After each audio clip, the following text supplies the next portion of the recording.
Know for yourself.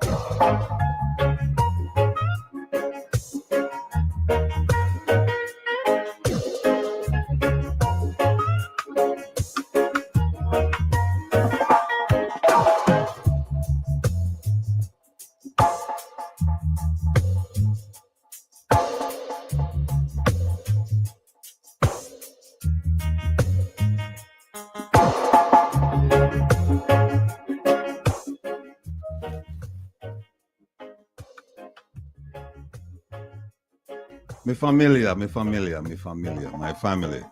Good afternoon. Thanks for tuning in to Reason with Rattigan. Yes, indeed. Today is August. Sorry, April 19th for mine. The weird so. I'm glad when they're on camera so them can't see what I'm having on my hand, yeah, Kevin.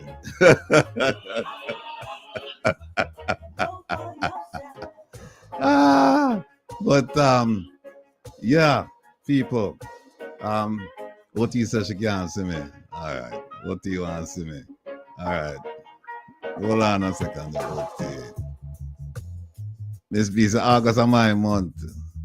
Oh, okay. Alright.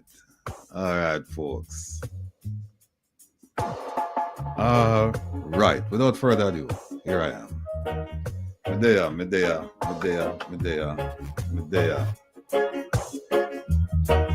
The song says, open up guys. Right? It's been a while, but here I am. Joe Blogs, big up yourself. Darren, all of the crew, big up on yourself. Have a wonderful show planned. And again, we recognize and we appreciate the fact that you're here with us because you could be anywhere. So many things going on today, but you've chosen to spend some time with the Rebel and the rest of the family. So Kevin said, kill the music and go and talk to the people. All right. Come on, it soon run out. Yeah, Andrew Pine, big up yourself. Make us say cut the music. Make us want to hear the music. Okay. All right. All right, here we go. Music cut. All right.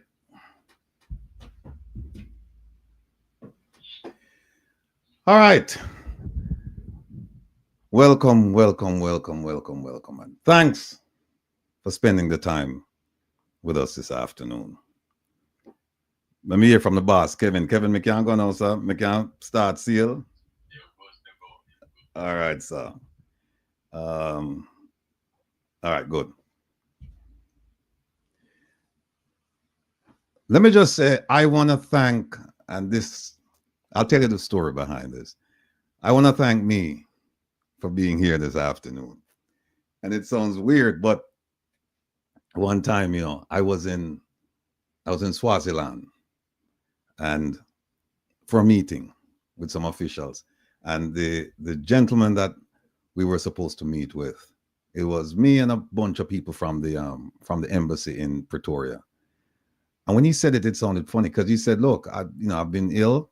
And so I just want to thank me for getting out of bed and coming here and doing the thing. And it sounded so funny, we started laughing. So I want to thank me for being here. But more than thanking me for being here, I want to thank all of you for being here and sharing this platform with me because we have a lot to talk about. So much has happened in my absence, and therefore we have a lot to discuss concerning content-rich Jamaica. Big up, Carnet.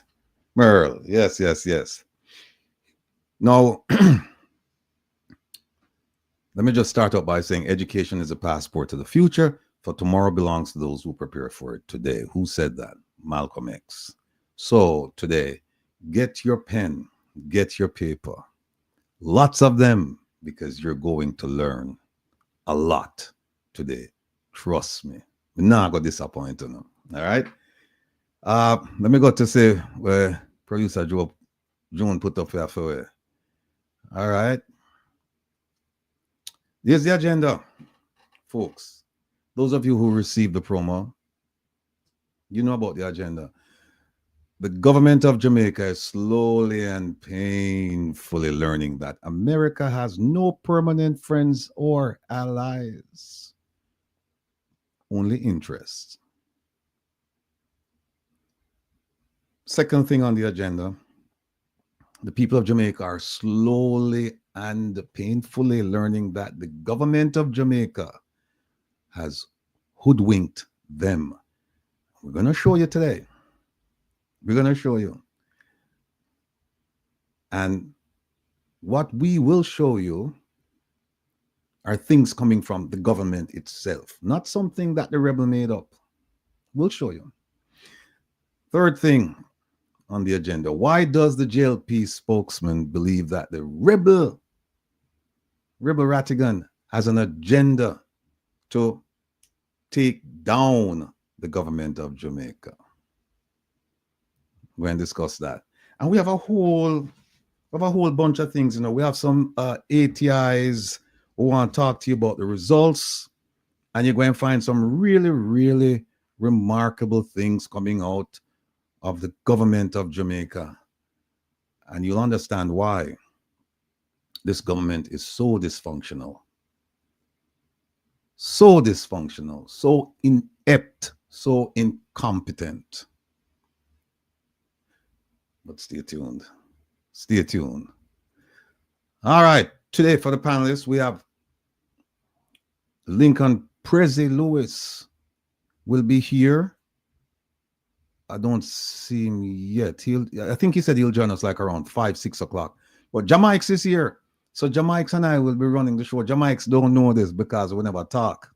But Jamaica, I'm me and you today, brother. So whenever you're ready for show your face and come on, I'm here. We're ready. Let me see what else. See me, huh? Well, Jamaica, big up yourself, big up yourself, big up yourself, nephew. Welcome, welcome, welcome. Big up yourself, big up yourself. Greetings to you. It's great. It's a great pleasure to see you. And again, I join you with saying thank you for being here, for being strong enough to come out and talk to the people. It's been a minute, and we sure know you needed the rest and you deserve the rest. But moreover, you have been strong mentally, physically, and we will continue to be behind you and say we welcome your message. Everybody, it's good to see you again. And I want to close by saying there's a quote that says that hope has two beautiful daughters, anger and courage. Be angry at the way things are and be courageous enough to ensure that they don't remain as such. So greetings and blessings. I'm ready to learn a lot more. That deserve an applause.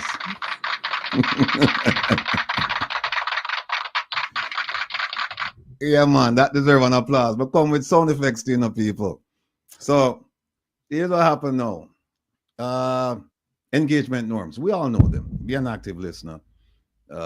Use your time effectively. Be present. Speak and comment to contribute from a constructive standpoint. Celebrate others' contributions. And we're asking you, please, please, please enjoy the experience.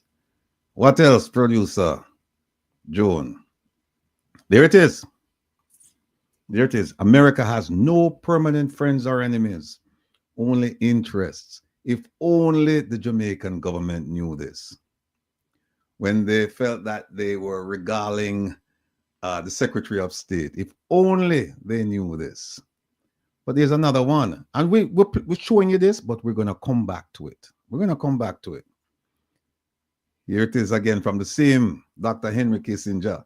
To be an enemy of America can be very dangerous, but to be a friend is fatal. I remember the Prime Minister jumped out the other day and said, "Oh, my friend," when he was on the phone with him. People, hold on, let me get that one. I deserve a soundtrack.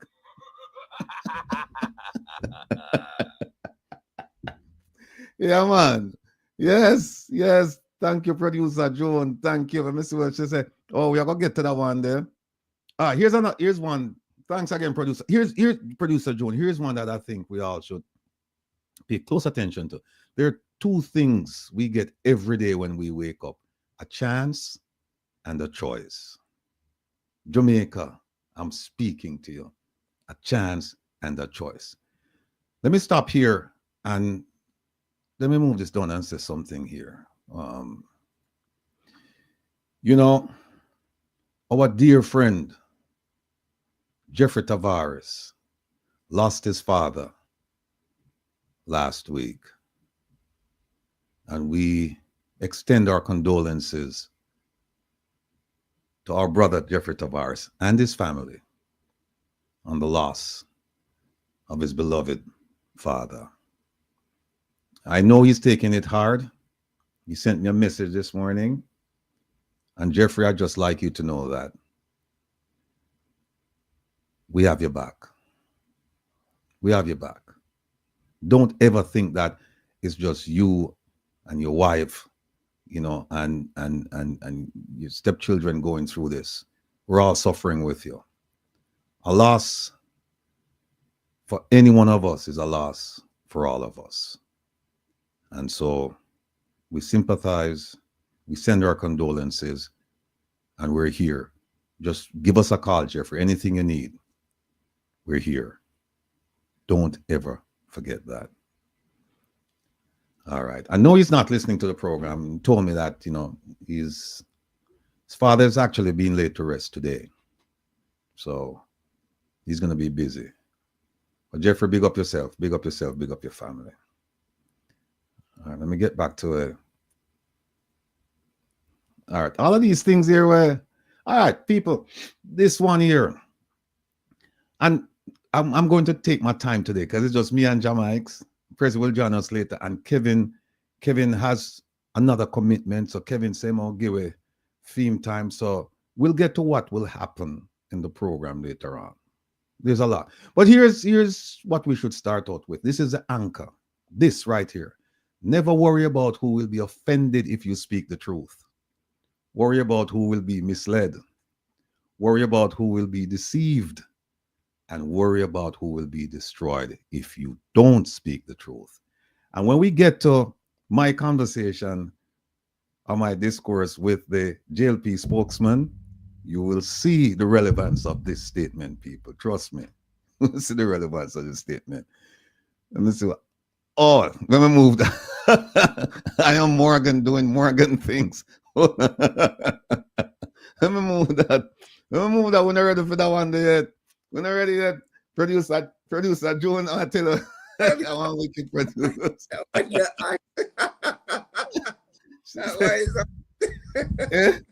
I am Morgan doing Morgan things, man. So again, the reasoning today will talk about the, you know, America not having permanent allies or friends, just interests. And also, you know, the fact that the Jamaican people has been learning very, very slowly and painfully about the lies being told to them by the government of Jamaica. We'll also talk about the Magnitsky petition. We have it up. We've gone over 1,000 signatures. This is reverberating in the Ministry of Foreign Affairs and elsewhere. I'm telling you, if you thought that they didn't like the protests, this is 10 times worse. This is 10 times worse. And then we're going to talk about the reconnection rally. Jamaics have a whole bunch of things to talk about concerning that. So we'll get you updated. And then the JLP spokesman. I don't know if all of you saw what he sent me this week, but I'm going to, for those of you who didn't, I'm going to put it up on the screen. And for those of you who saw what he sent me, I can tell you that reading it, you are mistaken by any perceptions you may have, because I know the perception you're going to have. Trust me, I know the perception you're going to have, and I don't mean in a bad way that you're not that you don't know you don't know how to think through these things or whatever. Fact of the matter is that you haven't seen everything, so that's what I'm saying. The perception you're drawing from that, that's only half. It's less than half of the conversation that we had, right? And so you will think that, as you know, asking him to come on the program this week, that, oh, that's where it started. No, it started way before that, months before that. I'll show you. All right. Relax with the Rebel. That's tonight from 10 to midnight. I'm taking another break from the program for reasons that I'll explain later. But we will not be on Relax with the Rebel will not be broadcasted tonight. So Reggae Global Radio will play their playlist. Once we finish tonight at 8 or 10, however long we go, that's it. We will not be doing Relax with the Rebel. Keep that in mind. But please tune in, listen to the playlist, hang around, and listen to Dr. Love. He's coming on at midnight to 2. Outstanding DJ. So don't forget to check him out. Easy Like Sunday with the Rebel. That's our Sunday program. We're scheduled to have a program tomorrow. We're not going to have that program. So again, let me remind you, there will be no Relax with the Rebel tonight. We're going full on the belly today, no? We're going full on the belly. No problem, no one hearing the music. But we're going full on the belly today. So there's no Relax with the Rebel today. And there will be no Easy Like Sunday with the Rebel tomorrow. But stay tuned for our next planned event. Come Reason with Rattigan. That's our Wednesday program. As most of you are aware, I've been out for a couple weeks now. And in fact, I'll be honest with you, today is my first day coming inside this room since my last broadcast. That's 2 weeks to the day. So I wasn't on the program on Wednesday. However, it was hosted by Dr. Ben, who did an outstanding job from all accounts. Dr. Ben, endless gratitude. You know you're a program, you run with it, you take it any direction you want to take it.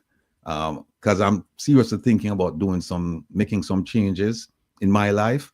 So go under the program and everything will work out. All right. Now, before we get into the meat of the matter, we could just say we could continue to pray for Papa Trevor, Ma P, Ma Jean, Desmond Paul, Bunny Jump, Jonah Marie, Ed Master, Fittis the Artist Dread, Mrs. Nelson, Bobby D'Souza, Mr. Baxter, Barry, Sassy Diva, Raleigh, Danny Gopes, and Roland, who's listening to us from the UK, the valiant one. And let me just say big up to the Gopis. They're having a birthday bash today. This is the family that used to live across the street from me. I grew up with them. Anne-Marie, Tanik, Pulo, Raleigh, Laka Lake, and the rest of the crew. Please, please, please, please, please have a great time. I'm sorry I cannot be there to share, this experience, this momentous occasion with you. But just know that I'm there with all of you in spirit. All right? And last but not least, big up our ambassadors, the Magnitsky team, and as they say, and of course, Producer Joan. Big up yourself, Producer Joan. All right. No, we could go into this thing and talk now. We could talk to the people in Jamaica. Anything you want to say before we start? There's so much to say. Trust and believe there's so much to say, but most definitely we're here to break down a lot of the confusion within the social space. There's so much going on, as you constantly say. Jamaica is content rich, but if we don't pay attention, slow down some time and break down these things, we will be deceived all the days of our lives. But thank God we have people like you and others out here who are critically thinking, and you are also giving people the tools to critically think. So let's see where it goes today. People, trust and believe, man. You have a field day. Morgan's doing Morgan things.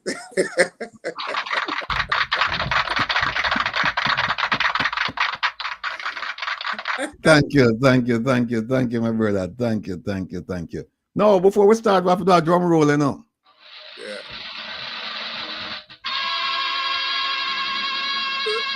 Yes, man, the drum roll. No, let me start out with the illness part, because everybody is calling me, asking me. Look, I was bedridden because of gout and sciatica. Any one of them is enough to put you out. Any one of them is enough to just disable you. I had both at the same time. I couldn't move. I had to be using a cane just to go from the bed to the bathroom. And people have said to me, you have to start taking care of yourself, because everything start happening to me since I turned 70. So, they say you have to. Oh, somebody said get new toys. They say you have to start taking care of yourself. And I used to take care of myself, but you see, I have good genes. I have very, very good genes. My metabolism is very, very, I mean, it's like lightning. And so I can eat like a horse and never worry about getting fat. And I was, in fact, you know what? This is what I used to. See if you can recognize me in another picture. Yeah. This, Ask Kevin to big it up there.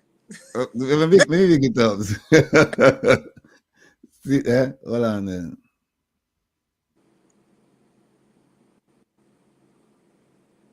I'm cut out somebody out of the picture. But yeah, this is when I used to play football in Oh, college. Used to be the striker.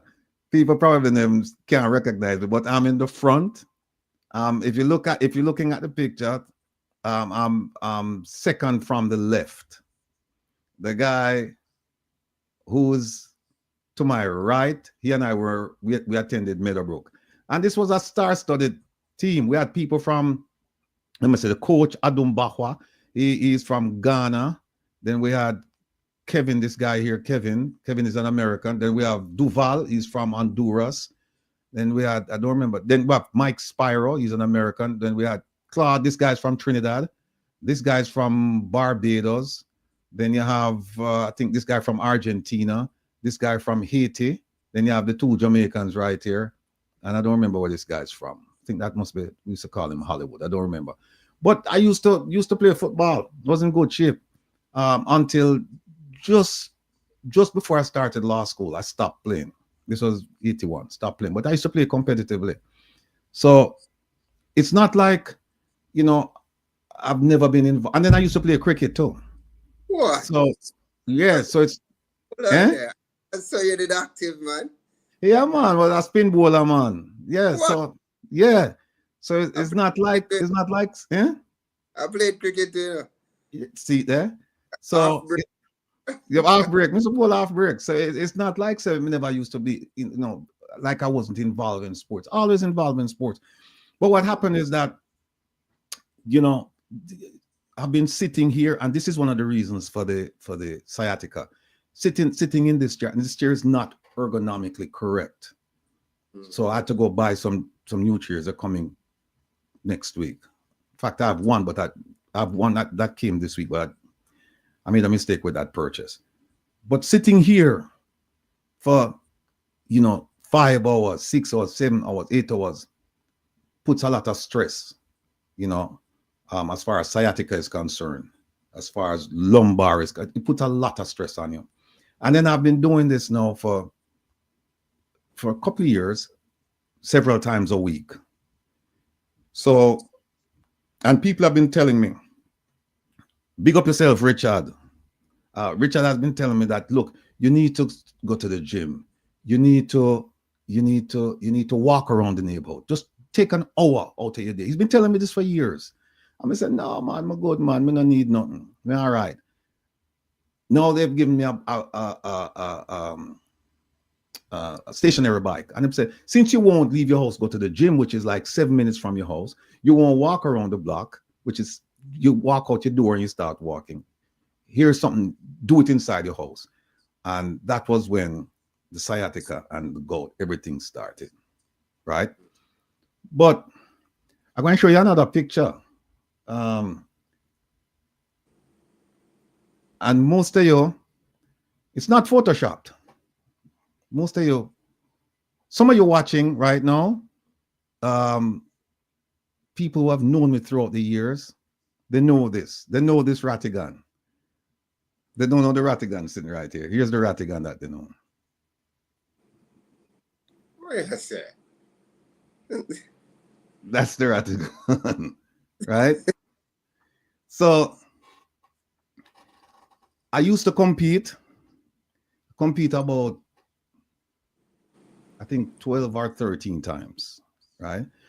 and didn't start out wanting to compete, but just started lifting. Because what happened is that I used to play for a soccer team, and you know, only pa, I could just say that some serious people in the on a soccer team. Then after a while, you know, we just said no. And then law school come in, I would say, no, I could just start do something that I don't have to depend on a lot of people. So started lifting, and then there was a gentleman. He had a son who was about 3 years old, 3 years younger than me, Cedric. Man's name is Mr. C. We used to call him, from Trinidad. And that man, sometimes when it's cold outside, you know, I'm say him call me and say, hey, come on, you know, let's go to the gym. I'm say, boy, Mr. C, cold outside, you know. He said, no, man, I'll come get you. I'm started to myself, the man could have been my father.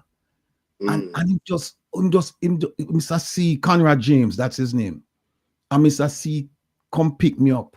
No matter what the weather was like.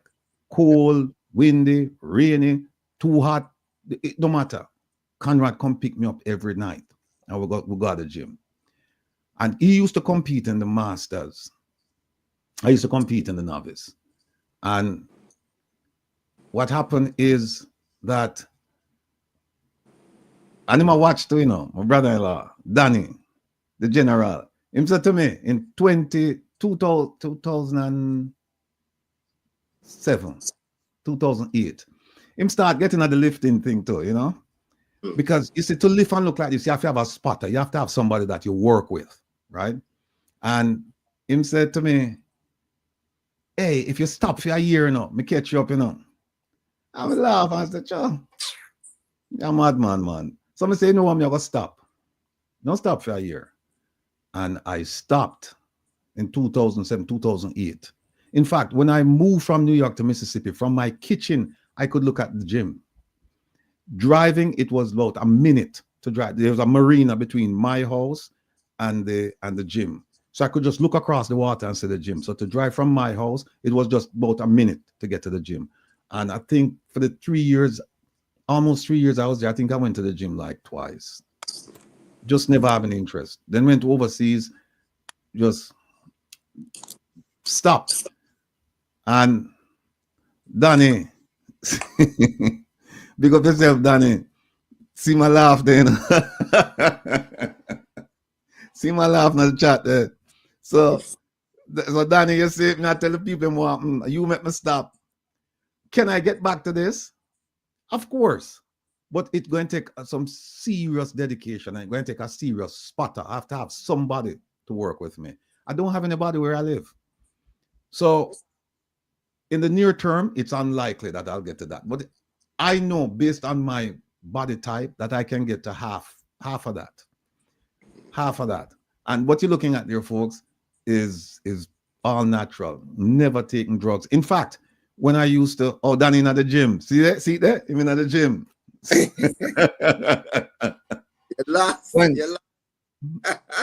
People looking for the Photoshop, you know, looking for the cut all about it. No, it's not. You know, Danny can't tell them, man. But they can't see it. Danny can't tell them. And I'll tell you what, you know, a couple times when I competed, right, I was competing against people taking drugs. And so I would come like third, fourth, fifth.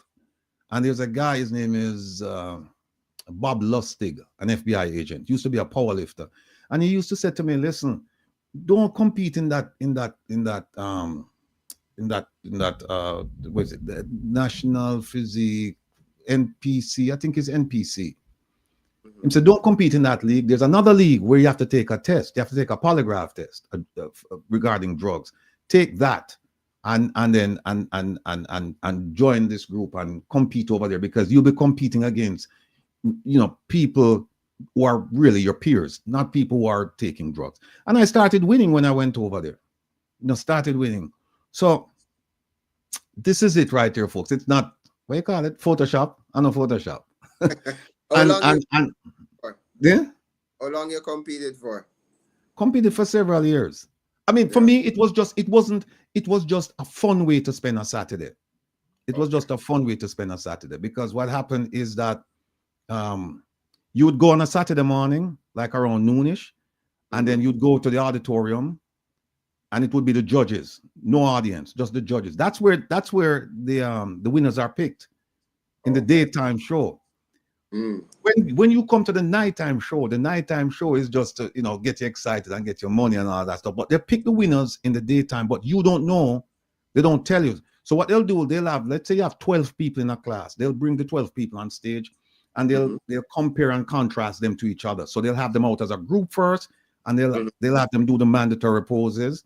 Then they'll say, okay, we want to see this guy versus this guy. So then they'll say, okay, you two guys come to the front of the stage, and then they'll say, do this pose, do that pose, blah blah blah blah blah. And that then after that they tally up, but you don't know who the winners are. So you come at night now, and when a few hours later you come back at night, and you bring your music. You don't know if you're going to be selected, but you bring your music anyway. Then they'll bring the entire group out again in front of the audience this time, and then they'll pick like 5 people and say, we want to see these 5. And then the other 7 of you, nice having you, go home. And then the 5 people now, what you do is you give the DJ your music. And then they'll call you out individual, and then you come out, and then you pose for like 2 minutes by yourself. And then after you're done, they bring the 5 people back, and then they started saying, in 5th position, blah blah blah, 4th, 3rd, 2nd. So that's how it used to. That's how it works. Entertainment. Yeah, man. So and for me, it was just a way of just spending. It was because I used to travel all over New York, and it was just a nice way of spending a Saturday.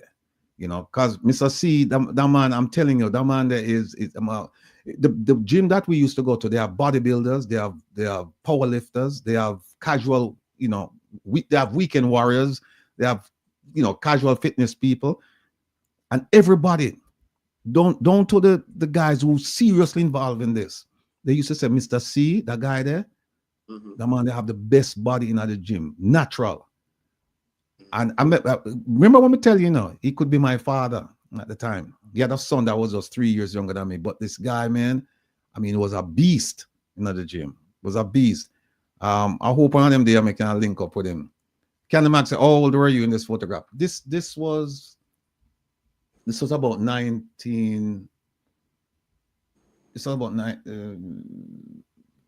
late 80s, early 90s. Yeah, 87, 89. Yeah, it's late 80s, early 90s. But that's that. And people, I tell you something, inspiration is a hell of a thing, and loyalty and all of that. But I don't think I could have found anybody. Let me see if I find her. Sarah. Couldn't find anybody more loyal than this woman. That's my mother, a blessed memory. That was her 90th. I think that was her 90th birthday. We took her out to a place in the village, Negril in the village. No, sometimes, I'm on stage. Because a tough crowd, the bodybuilding circuit is a tough crowd. And sometimes I'm out there. And you pose and you do your thing and nobody now clap or nothing. I always hear, yeah! One single solitary voice. Go on, Junior, go on. I'm a mother. May God bless her soul. Mommy, Junior. Yeah, she said, go on, Junior, go on. Support is a major thing, man. Trust that belief. Yeah. This lady here, man, I tell you, she and I were share the same birthday. So I couldn't forget my birthday, And I'm her only son, her oldest child. And we have a relationship, man, that was just amazing. This lady here, she traveled the world with me. She was always ready, never fearful of travel. She's actually gone to places I've never been to. Oh, nice. But the places I've been to, she's been there because she come with me. She's been all over Africa. She's been all over Europe. She's been all over the Caribbean. She's been all over America. She's been to the Middle East, all over the Middle East. She fantastic person, man. fantastic person. We miss her. I have pictures of her all over my place. So it's like everyone me turn to my mother, you know, Lovely. and she my inspiration. This lady here never went to, she never finished, she finished basic school. I don't think she finished primary school. And she Mm. could have hold a conversation with anybody. Self-taught, There you go. driven, you know. And she said, she told me on many occasions, she said, I would say, and I know it's a family program, but I'll say it nonetheless, and ask for ask for forgiveness. She said to me, I will sell my drawers as long as you decide to you're gonna stay in a school and mix up now to yourself. I will sell my drawers to keep you there. There And you there were go. times when I remember when I was in law school, I'm a brethren Tigo I listened to. I Yeah. remember when I was in the law school, my mother used to take the money for buy grocery for the family, and she send it come give me for pay your bills and make sure some eat. And the same thing with my brethren Tigo. Am I listen? So it's a whole heap of things and a whole heap of people me have to give thanks to and for. Whole heap. You see me sit down here, so I know me alone do this. I know me alone, the Almighty, parents, community, you know. I have a whole heap of people for thank. So I feel extremely blessed. Me no stress, I'm extremely blessed. And you know, with your story, Uncle Rattigan, it is extremely powerful. And I know a lot of Jamaicans can, you know, see themselves with this story. And I just want to tell those mothers out there, those fathers out there, continue to believe in your kids and never give up on them, no matter how hard. And you went as to describe how committed your mother is. And we know a lot of mothers out there are committed just the same. Condolences to you. Condolences to also Sir Jeffrey Tavares with the passing of your father. Your family at home, I know they will support you, and you have an extended family out here in the social space. And whenever we lose an elder out of the community, out of our society, we lose a library. So whenever we see our elders, not just our elders, everybody, remind each other how much they mean to you on a daily basis. Gratitude is a must. Coffee say it, and let's Mhm. not wait until somebody gone. You tell them how great they were. They True. won't. They won't be able to build on what they have. So gratitude is a must.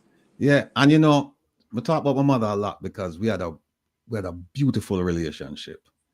But there was a father too. There's Yes. a father. And there was a time when he and I were just couldn't get along because two bull carrying in a one pen, you know. And my father and me. But we had my father and I in my formative years, we had an outstanding relationship because I always say I want to be like my father. Because my father was well respected in the community. He was working at Purity at the time, selling bread. So he had a regular job, whereas a lot of the people around it, his fathers, they never have a regular job. They have a hustle. He had a steady job, you know. He put food on the table. But what happened with my father was he was an alcoholic, and that took his life, you know. Mm. And when him start drink and things and pressures of life reach him start take it out and way, you know. And but before he died, he and I made peace. He and I made peace long before he died. I Lovely. love my father to death, man. I go back and I think about the things and what him do for me. Mm. In fact, people, see me, all Rattigan, see me. All of the sentence people them know him as Babu. See me, him that.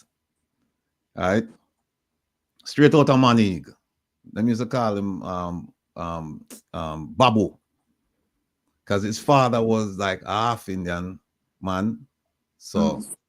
yeah, but I'm my father that man. And can't forget him. Never will forget him because despite despite his drawbacks, was an outstanding father. But you see that lady said next to him? You see that lady? Am I queen that man? That lady the next to one thank my sisters and for sending me that picture. Yeah. And I think I don't remember her speeches or Jenny or Wendy. I'm another sister Marcia too. But you know, yeah, people. So that is what going on with the illness thing. So what happened now is that not trying and restructure my life a little bit because so many of you concerned, really concerned about my health. And me I forgot not do something about it. Not do something about it. I'm not gonna call a name, but a lot of you call me every day and say, wow, you need to take care of yourself, you need to do this, you need to do that, you need to, scale back the programs, scale back the number of programs, you need to do this. So right now we're in a reconsideration mode. But we are gonna just say, okay, all right, fine. We're gonna look and see where we can scale back. We will scale back. It's just a matter of where. So thank you so much, people, all of you. Thank you so much for the many, many prayers on the send up for me. Because there were times when I tell you, I mean, there were some other things associated with the illness, but we didn't want to go into that. But there were some other things. It's not just the gout and the sciatica. There were some other things as well. And I mean, it was debilitating because I hardly move. Well, Jamaica, because I talk to you and you could have tell the boy, You were out of it. But, exactly. know and always know that you're committed about how the shape of Jamaican people are. And you never take a break from that, even in the time of your lowest. And we have to understand how we have people out here that actually cares, and not just to come and say it or to talk about the problem, but even in your lowest time, you always cared for the state of Jamaica. So we want to, again, we can't stop saying, big up yourself, Junior.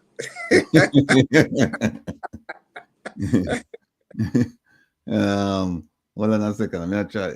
Okay. All right. So, hey, well, what thing I know? We're gonna move now to which one of them sound effect I know we have again now. We have moved to another one, like this. No, like that. Okay. I think it's this one, yeah. We done that segment there. Here, too. All right, we're done with that segment there. The health and the wellness and the sickness, and finish both with that segment there. Mama, big up yourself. Daddy, big up yourself. All right, folks, what we're going to turn to now is this. This week, I received a communication. Actually, I sent a communication to people when I'm sick. Yeah. Yeah, and you know what? I have to put the dates. Let me get the dates so that people can understand. People can understand that it's not something that happened, years ago or just happened this week. It's something that's been ongoing. Let me get this. Okay, here we go. All right. Okay. No. Let me put it out. Jamaica, Sandra, Samuel, yeah. Thank you. Let me put it up, Jamaica, and because you see it. So here we go, folks. Well, first, you know what? Let me go back to this. There you go. I was wondering where it is. Yeah. You see, no, folks, remember now, we have Robert Nesta Morgan, and we have Marlon Morgan. Don't know if they're related, but both of them, well, Robert Nesta Morgan at one point was spokesperson for the cabinet, for the government, and spokesperson for the party, the JLP. He was removed under unusual circumstances. First, he was removed from speaking for the party, and then he was removed from speaking for the cabinet. And then they put him in works, Department of Works, whatever. He's on fixed road now. Then we had this other Morgan who surfaced, Marlon Morgan. He replaced Robert Nesta Morgan, right? And he became the voice for the party.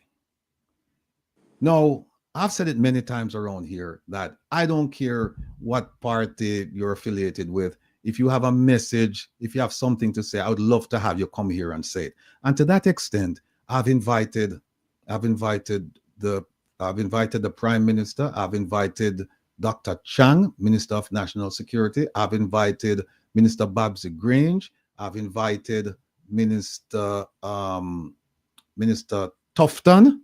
I've invited Minister, my favorite minister, Kamina Johnson Smith. I've invited Robert Nesta Morgan. I used to invite him every week.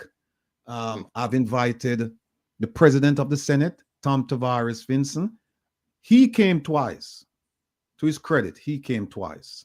That's what I was just about to say. Him Yeah. need to come back now, you know. I Yeah. believe you should send him another invitation, because he said some things on a stage, and given that I love history and I'm a Garveyite, I consider myself a Garveyite. Some of the timeline wasn't matching up, so I was just wanting to question those so that he can, you know, educate the Jamaican people on history. But continue. We're on Morgan doing Morgan things.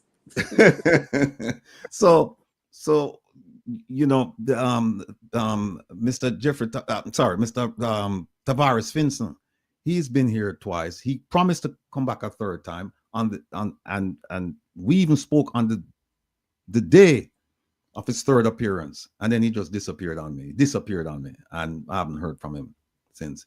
I've invited Candy Max. He came on a couple of years ago. I've invited a lot of them. I've invited PNP. I've invited UIC. I've invited Up Jamaica. I've invited everybody. If you have a message that you think you know would resonate with the Jamaican people, if you're looking for votes, I said, come around here and talk to us. Now, the people associated, the JLP party, there's another person who has been here quite recently, Patrick, right? And Patrick and I, we get along very well. Patrick it's no secret that Patrick is a devout JLP member, and that's his right. I have no problems with it. And he and I, we've had lots of discussions. But here's what I like about Patrick. I like a lot of things about him, but particularly two things. One is Patrick shows up. Patrick is not afraid. And two, to a large degree, Patrick is an honest broker. When Patrick, you know, if you can show him and say, here is where the problem is, he's not unwilling to say, you're right. He's not. So he shows up and he admits. But he also, you know, he puts forth his position. He not just roll over and play dead. You know, he's an advocate for his party and for some of their positions. But once you said to Patrick, listen, this don't make any sense, you find out Patrick will just say, you're right. In fact, people, Patrick is the founder, editor of a magazine called The Agriculturalist. And in the last edition, he wrote an editorial piece basically chastising the government for lifting or proposing to lift tariffs on produce, certain things coming into Jamaica, because he said it's going to kill the small farmers. And I urge you to go and read it. So I can talk to Patrick all day, twice on Sundays. Nice guy. You know, we have our disagreement, but that's fine. So I invite all of them. But then you have some people who, and I've invited PNP. I've invited the other parties. And so you have some people who make it a point that I don't invite, this is a PNP program and we don't invite, we don't have no JLP over here. I invite all of them. I've invited all of them. Let me show you something.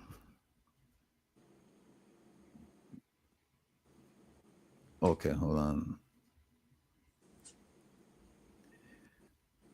Now, here's what I sent, my sick bed this week. I sent this to Mr. Marlon Morgan. He is the spokesperson for the Jamaica Labour Party, and he's also a sitting senator, recently promoted.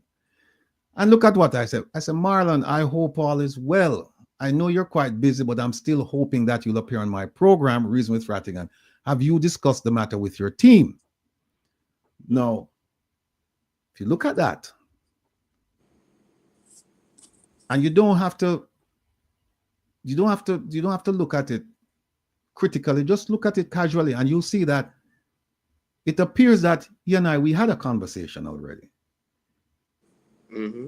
When I say, but I'm still hoping that you'll appear, it sounds like I'd asked and he had said no or whatever. And I'm saying, I'm still hoping, or he said he's waiting. And look at what I asked next. Next, have you discussed the matter with your team? Suggesting that he had told me that he had to talk to his team. Now, keep in mind, people, or let me inform you of this. I really didn't know much about Mr. Morgan until I saw him on Portland Spice with Shaka. And I said, well, would I really like to talk to him? So that's how it really started. But here is what he wrote. This is what I sent him. And let me tell you when I sent this, because I have the dates here. I sent this to him Tuesday. This past Tuesday, I sent it to him. Let me see if. Okay. All right. I sent it to him this past Tuesday. And then he responded on the same day. And he said this. And I want to pay special attention to this. I want to pay special attention to the wording. I want to pay special attention to the meaning. I want to pay special attention to the sentence structure. And I want you to see if you can discern his motivation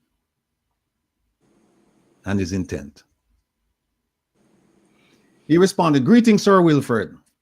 Having regard to the editorial thrust and content of your program, I do not consider it one that I would find meaningful and prudent to participate on."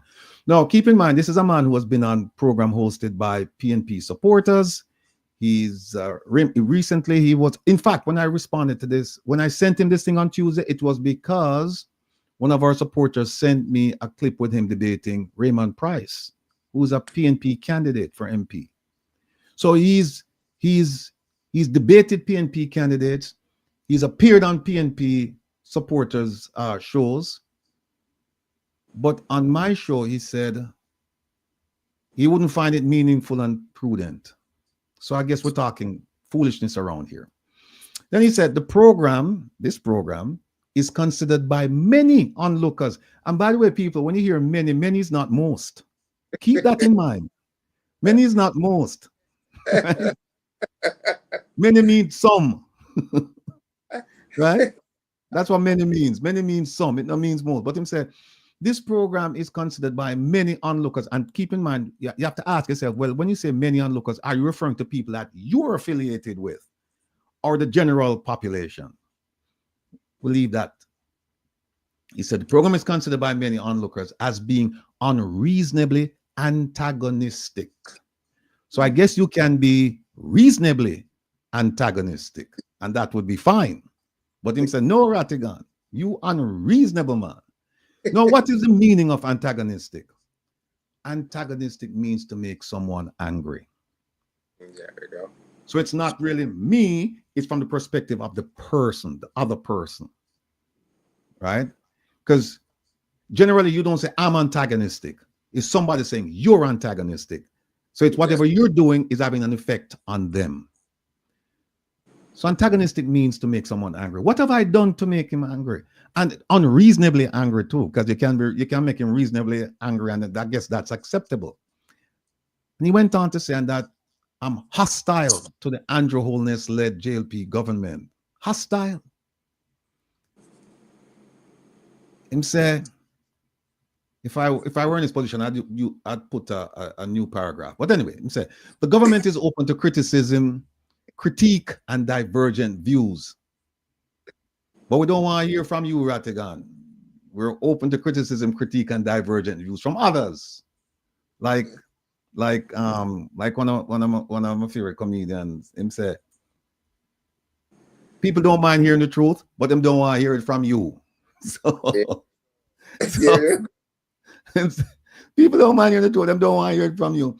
Him say, however, a program characterized by commentary that smacks of an unjustifiable and unreasonable. Him like use unreasonable. Him use unreasonably up there, so I'm use unreasonable down here. So him say smacks of an unjustifiable and unreasonable agenda to take down the government is not prudent to countenance. Meaning that you have something and you go against the government, and therefore we can't countenance that. We can't accompany your program. In a spirit of democracy and goodwill, I accept your right to conduct your program as you see fit.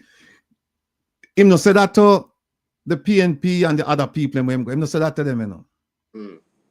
At least not in writing that I'm aware of. No say that to them. But they might tell me off now. So me no good. Right? And look at that. That's very strong language. That me have an agenda to take down the government. Take down the government. So the word is love. Be blessed, bro. And here is my response to him. Because remember, I'm so right here. The program is considered by many onlookers. Right? I don't know if the onlookers are his friends, family, relatives, whatever. But I wrote him the same day, and I said, Marlon, no worries. I trust that you and the quote unquote many onlookers will continue to patronize my program. And for your information, this Saturday I will present a comprehensive view of the Cuban labor export program and the government of Jamaica's sophomoric view of the geopolitics concerning China and the US. Sophomoric means being a sophomore in college, second year, newbie. So, and I put a quote there: when the elephants fight the grasshoppers, guidance and blessings. No, why do I put this up? Right? We're not looking to fight with him. But what happened is this. I am only one person. I have a very small, I would say, but very effective program. So I'm not have to spend no time at a labor with me, but him find it, him see fit to do that. And somebody said to me, hey, you don't know what? Somebody might try and impress, you know. Somebody talk to him, go talk to somebody. So now, people, if you don't pay attention and you saw this, you'd say, oh, Rattigan on him sick bed this Saturday. This past Tuesday. And him send this out. Well, I'm going to show you something. The first time that I reached out to Mr. Morgan was not this Tuesday. You remember what it said? It said to him, are you still prepared to come on the program? Have you spoken to your team, whatever? First time I had a conversation with him in writing. It was in writing. You know when that was, people? It was December 23rd of last year. It wasn't this Tuesday. And here's the conversation. There it is. Dig it up.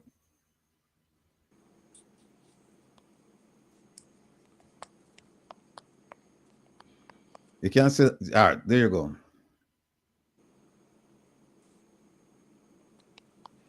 That conversation, starting out with Mr. Morgan, that conversation was on December 23rd at 10:57 a.m. And it reads, Mr. Morgan, good morning. And this is after I saw him on Shaka's program. And I said, boy, I have to talk to that man, yeah? See if I can get him on the program. I'm having him come and share him views. Or share his party's views. Or share the government's views.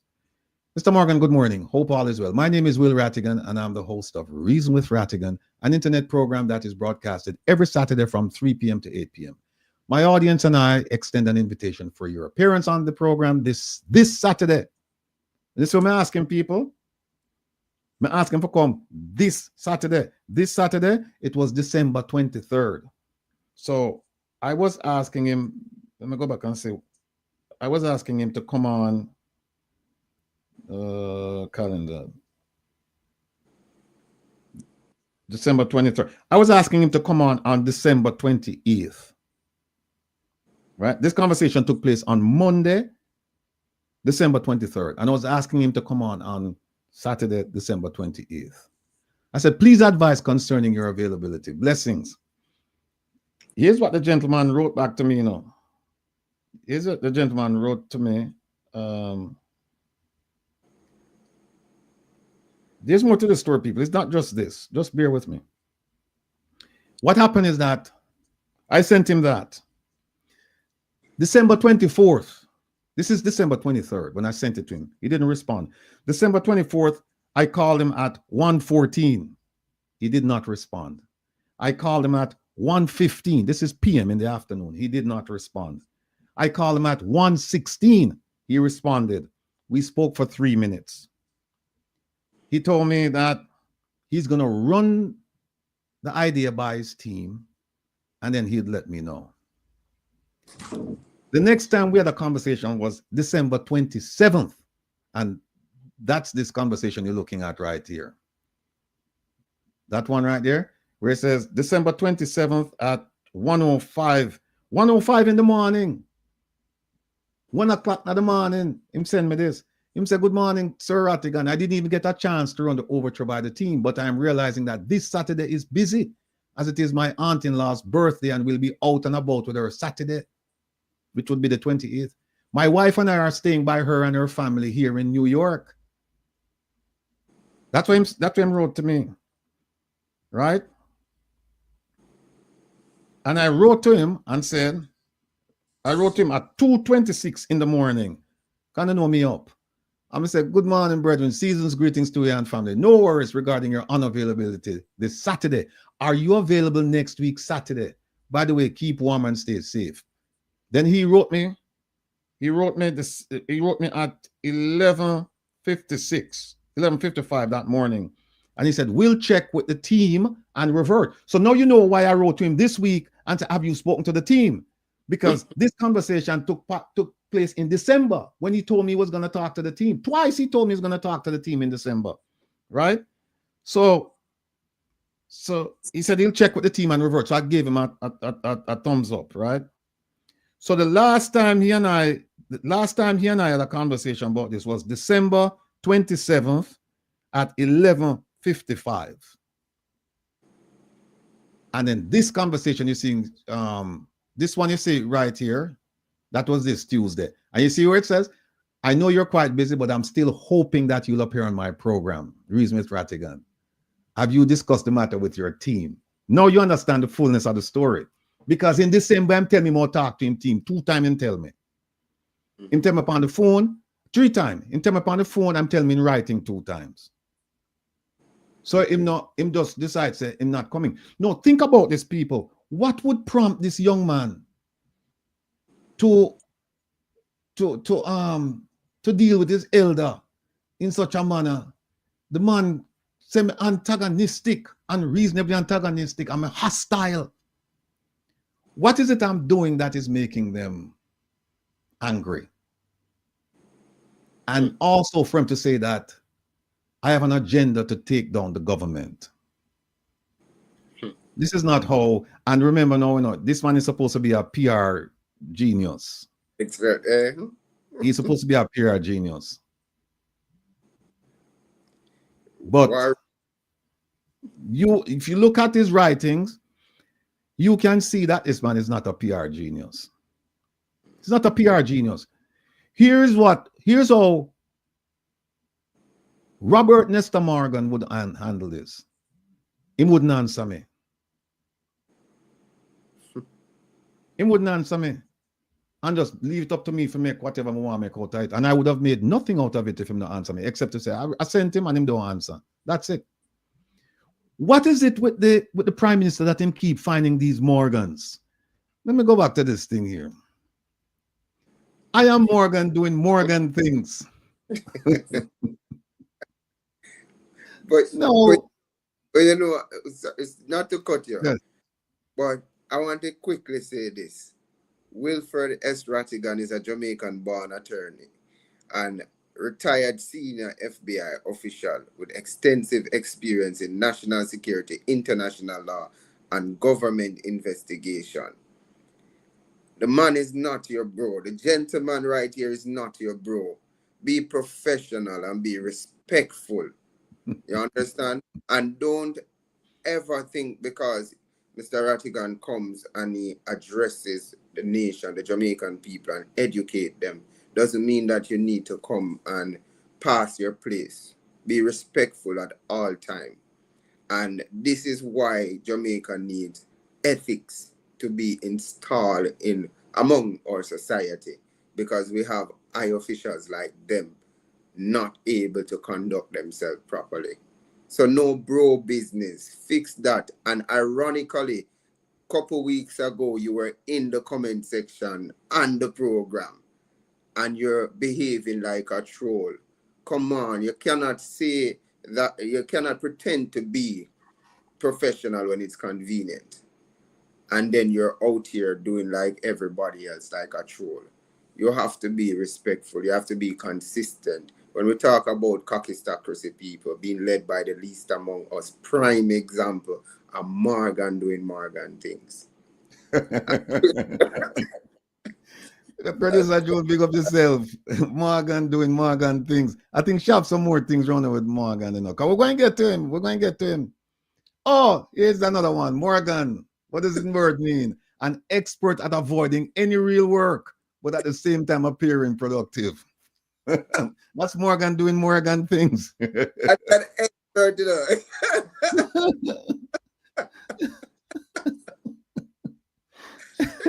I'm expert of all kinds.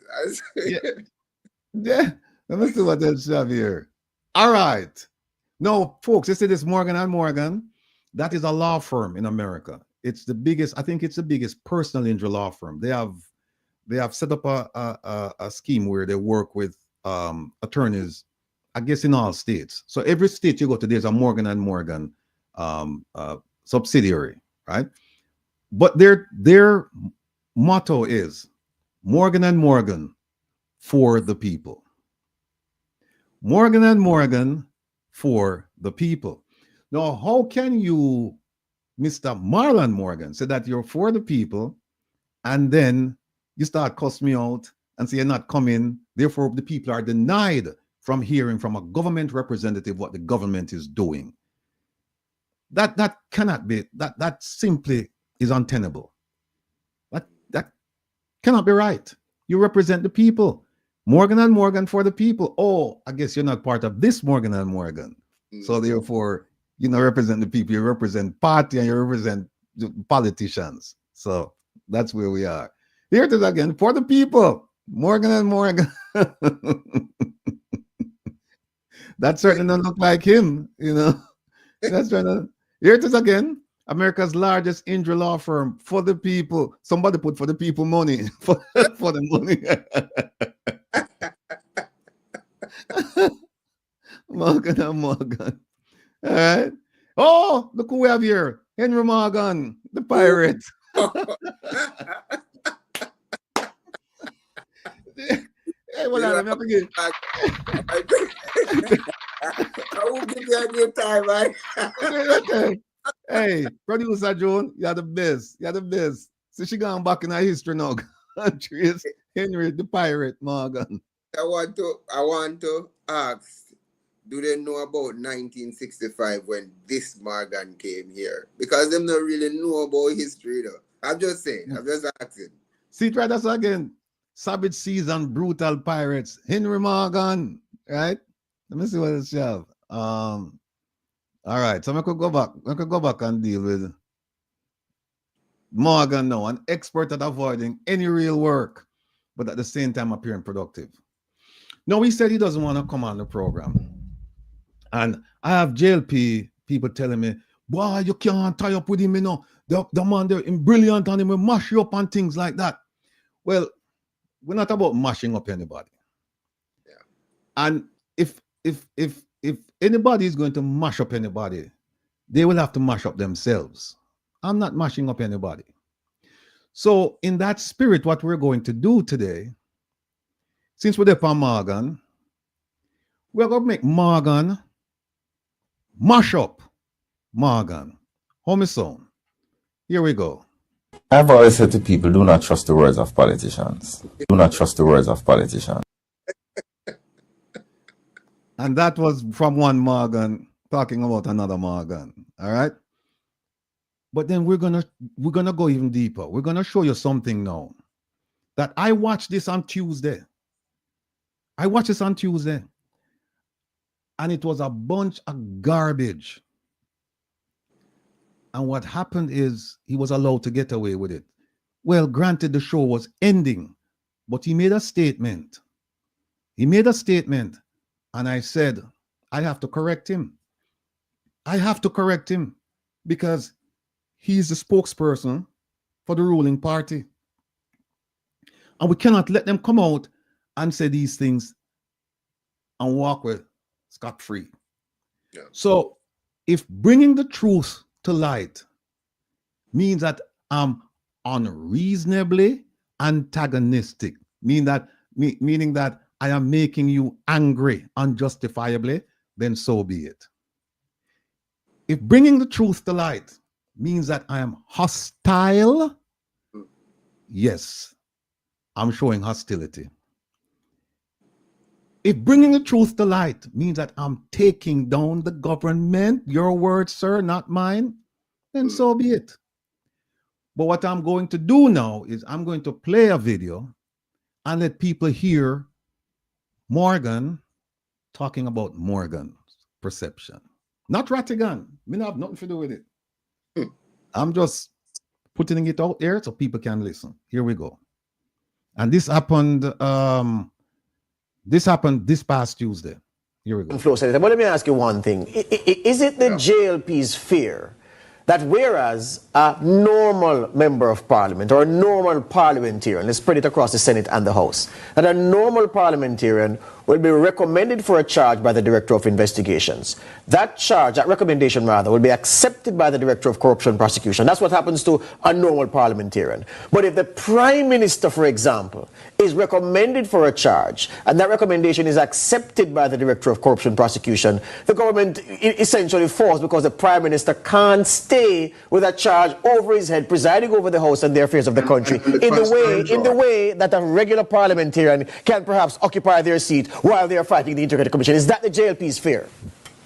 George, the concern is much broader than that because the Integrity Commission not only has jurisdiction over parliamentarians, but other public servants in the service of the government and people. So you accept that that is a part of it, but it's broader than that. All right, I'll take that. So Raymond, can you not understand? Hold on, Senator. But Raymond, can you not understand the implications of someone being the friend of an individual who has a known political agenda? Because Dr. Campbell's raison d'etre, and it has to be, is to get the PNP in office at all cost. And he'll say, well, of course, the ethical ways and within the law and everything. But his mission is to get the PNP in power. Can you not see the danger in someone being in such a sensitive position as to, with one swoop of the pen, cause something to hold against the Prime Minister in the form of a charge, and the relationship between himself and a man whose mission it is to get the JLP out of power? Can you not see why that would be problematic? If I should labor myself into thinking in abstraction, which I won't. Yes. Say three things quickly. Yeah. You don't want police call your name? Behave yourself. You don't want Integrity Commission to perhaps want to prosecute a matter to do with you as a subject, as a former and incoming parliamentarian? That concerns my mind. Do you know how I avoid it? Keep my fingers free from stickiness. Declare the information in a manner that the Integrity Commission under law may certify, which has not happened, irrespective of who holds which positions. The Prime Minister has made it clear, and Senator Morgan elsewhere has made it clear, on a program that you hosted with he and I on, that the Prime Minister, like any other Jamaican, has the route through the courts to have the court ventilate and interrogate an issue. And that seemed to have worked. It has always been working. My concern here, in the instant matter, is that the Jamaica Labour Party may have found a scheme to pull a red herring across all of our trails to further cause public trust in the Integrity Commission to erode, Marlon, to cover their tracks. 20 seconds to go, Marlon. Last word to you. But I just want to respond to something Raymond said a while. In 20 seconds, Senator. You can do anything you want in 20 seconds. Suggesting that the commissions or omissions of a person may cause them to be in the bad books of the Integrity Commission. And what we saw in a recent But that's case, why the Integrity Commission exists. having to do with a construction up in Beverly Hills, is that though there's a particular antecedent, that construction is in relation to a property not owned by Androles, yet he became the subject of that investigation and indeed the report of the IC. So it goes to show that there may be other things, other agendas at play that would cause someone to be situated in a report in an adverse way, when in truth and in fact, no commission of theirs would have properly caused that to be the case. And just 5 seconds, George. Yes. The cartel appeal turned on a particular fundamental thing. The Privy Council essentially held. Let me stop it there. He's talking about the cartel appeal. Well, all right, listen. Let me make you listen what they said. The Privy Council held. That some things may have been operating on the minds of the jurors in that 2014 trial that would have caused them to perhaps overcompensate. That was the basis on which Vybz Kartel was acquitted. Let us not forget that. So the point is, things operate. I don't know where this man went to law school, but that law school needs to reach out to him and say, bring back the degree, you know. Bring back the degree. Bring back, you know what I'm saying? The Vybz Kartel case was them said that was overreaching of the mind, possibly overreaching of the minds of the, that wasn't it. It was a constitutional violation. That's what it was. Go ahead. When you break it down, let me just say something simple. We're cooking a pot of rice and peas, and as soon as it has simmered down, we throw some concrete in it. Just before it done, you throw some concrete in it. Yeah. What's that for? It's nonsense. But here's the thing. I purposely played past what I want to talk about to see if anybody caught it. To see if anybody caught it. Please, I'll give it 1 minute. Just tell me what he said a while ago that should be of concern to you. Considering that he is the spokesperson for the party. Just tell me what he said a while ago.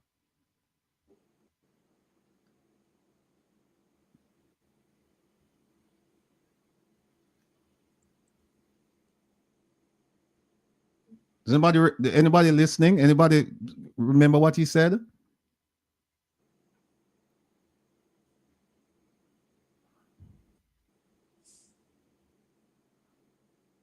Yes, confirmed.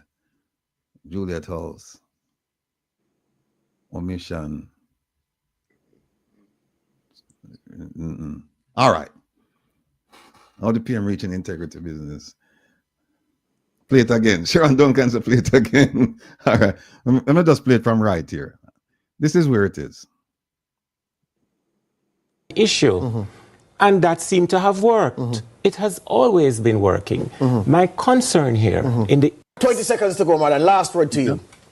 But I just want to respond to something Raymond Yes, said a while in 20 seconds, Senator. You can do anything you want in 20 seconds. Suggesting that the commissions or omissions of a person may cause them to be in the bad books of the Integrity Commission. And what we saw in a recent But that's case, why the Integrity Commission exists. having to do with a construction up in Beverly Hills, is that though there's a particular antecedent, that construction is in relation to a property not owned by Androles, yet he became the subject of that investigation and indeed the report of the IC. So it goes to show that there may be other things, other agendas at play that would cause someone to be situated in a report in an adverse way, when in truth and in fact, no commission of theirs would have properly caused that to be the case. And just 5 seconds, George.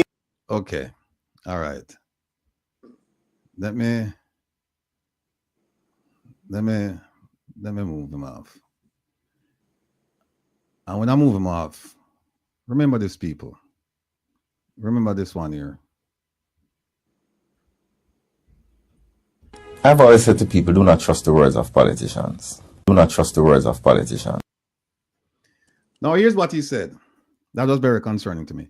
He said with something about antecedents. Him use all of them words, and people hear it, and sometimes them never understand what going on. Them say, yeah, there was prior antecedents, and that caused the Prime Minister to become the subject of an investigation for a property, a construction up in Beverly Hills that he wasn't the owner. Keep that in mind. 2 issues. 1, the Prime Minister was the subject of an investigation that he should never have been. And 2, the Prime Minister was not, and I repeat, not the owner of said property. Let that sink in.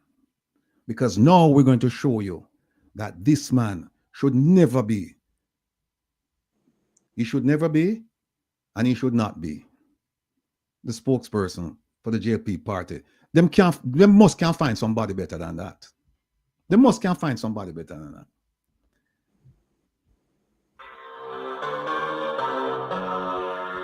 Drama time, people. Drama. Here we go. Show you something here about this gentleman here. Hold on there.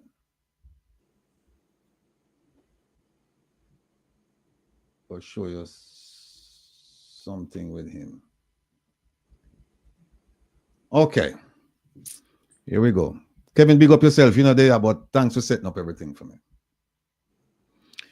Now, the property in question that he's saying that the Prime Minister didn't own and became a subject of, in order to understand this, here's what you have to do.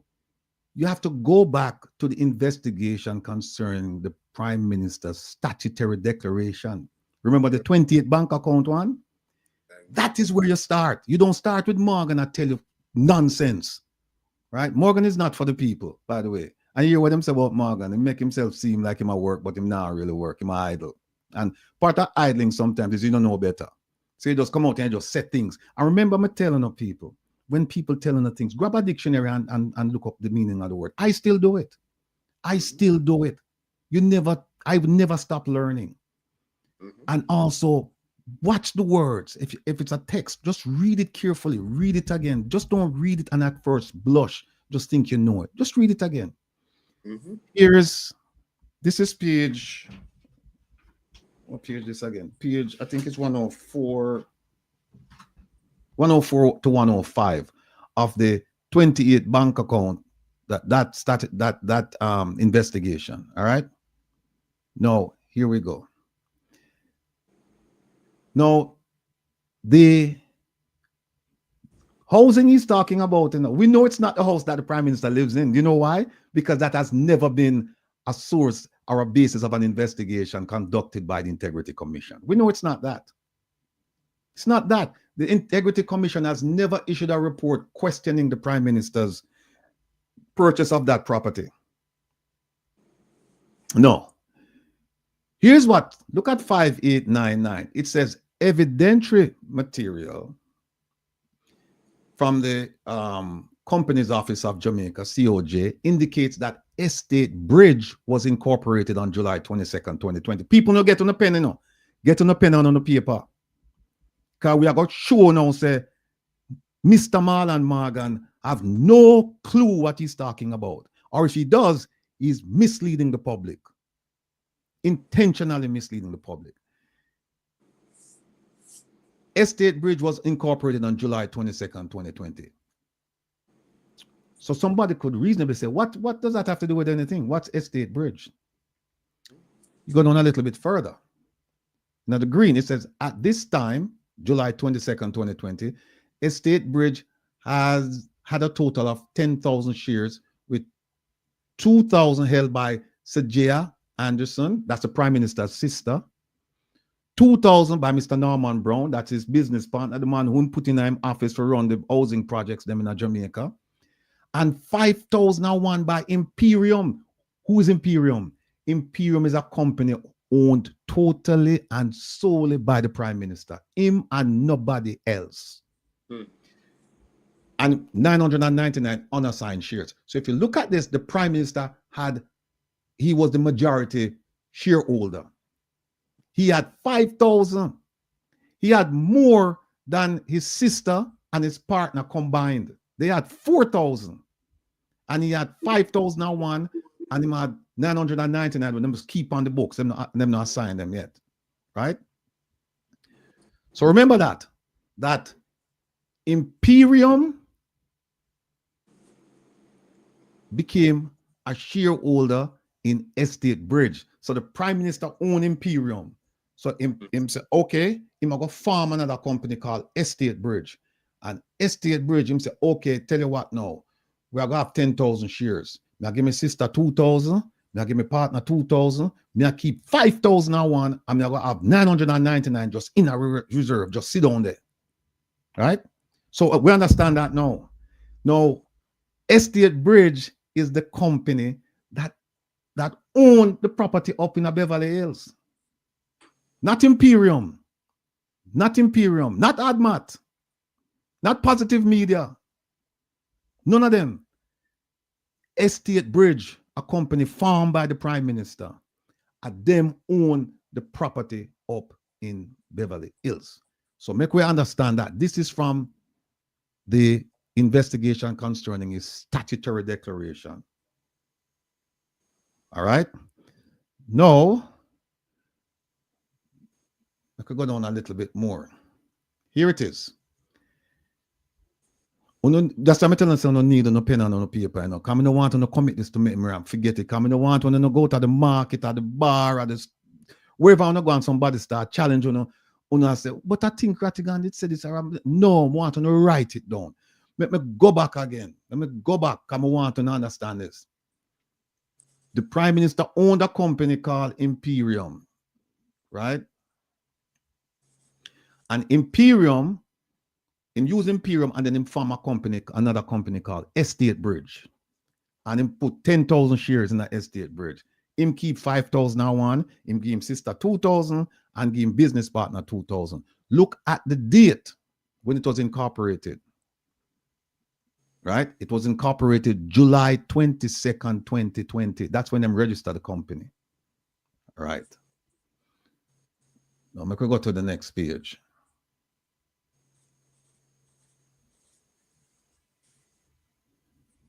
(2020). Remember, July 2020, them start the company. Now, look at what now. About what?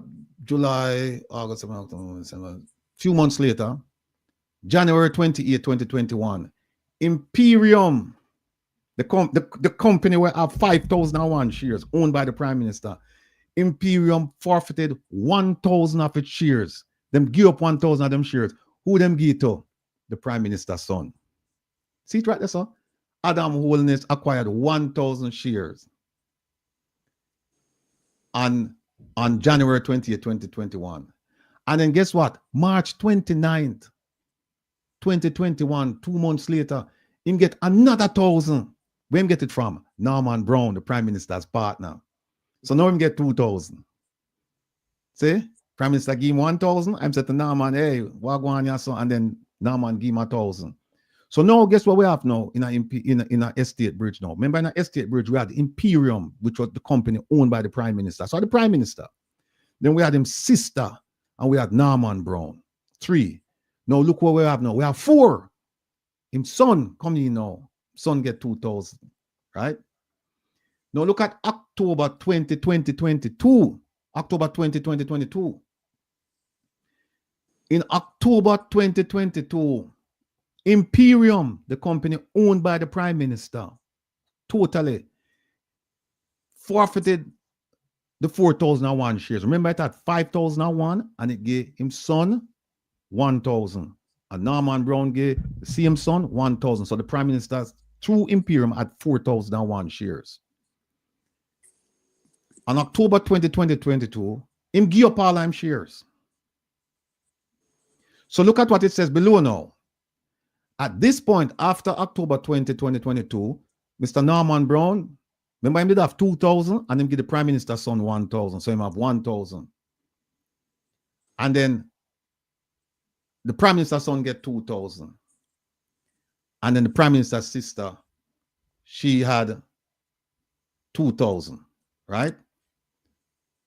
So what we need to know now is this. On the date that the Prime Minister give up is 4,001 shares, him forfeited them.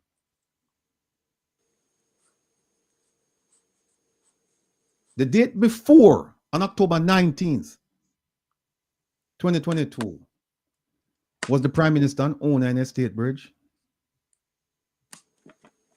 The answer is yes. Him get up October 20. So October 19, he was the owner of those shares, right? Owner of the company, majority shareholder. He run things, but when he put a board, he never come in and put a board, and upon the board and put him sister, him son, and him business partner. So when Marlon Morgan come out now and say, well, the Prime Minister became the subject of an investigation for a property that he never owned. This that I just showed you is the background. Now we're going to go to that investigation.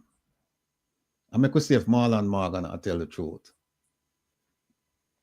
Here we go.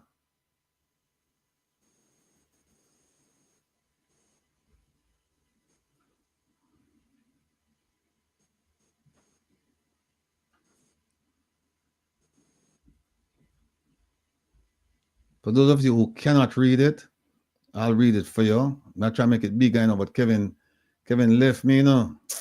No, I joke, man. Kevin left me. All right. I can't see it now. This is the investigation about the property upon Beverly Hills, Wycliffe Close, owned by Estate Bridge. Right? I remember is 2022, October 2022, the Prime Minister divested himself. So if the Prime Minister, so if anything happened before with this property, before October 2022, guess what? The Prime Minister involved. Now, here's what happened. What caused the Integrity Commission to open up this investigation? And this investigation came after the statutory declaration one. And the answer is right there.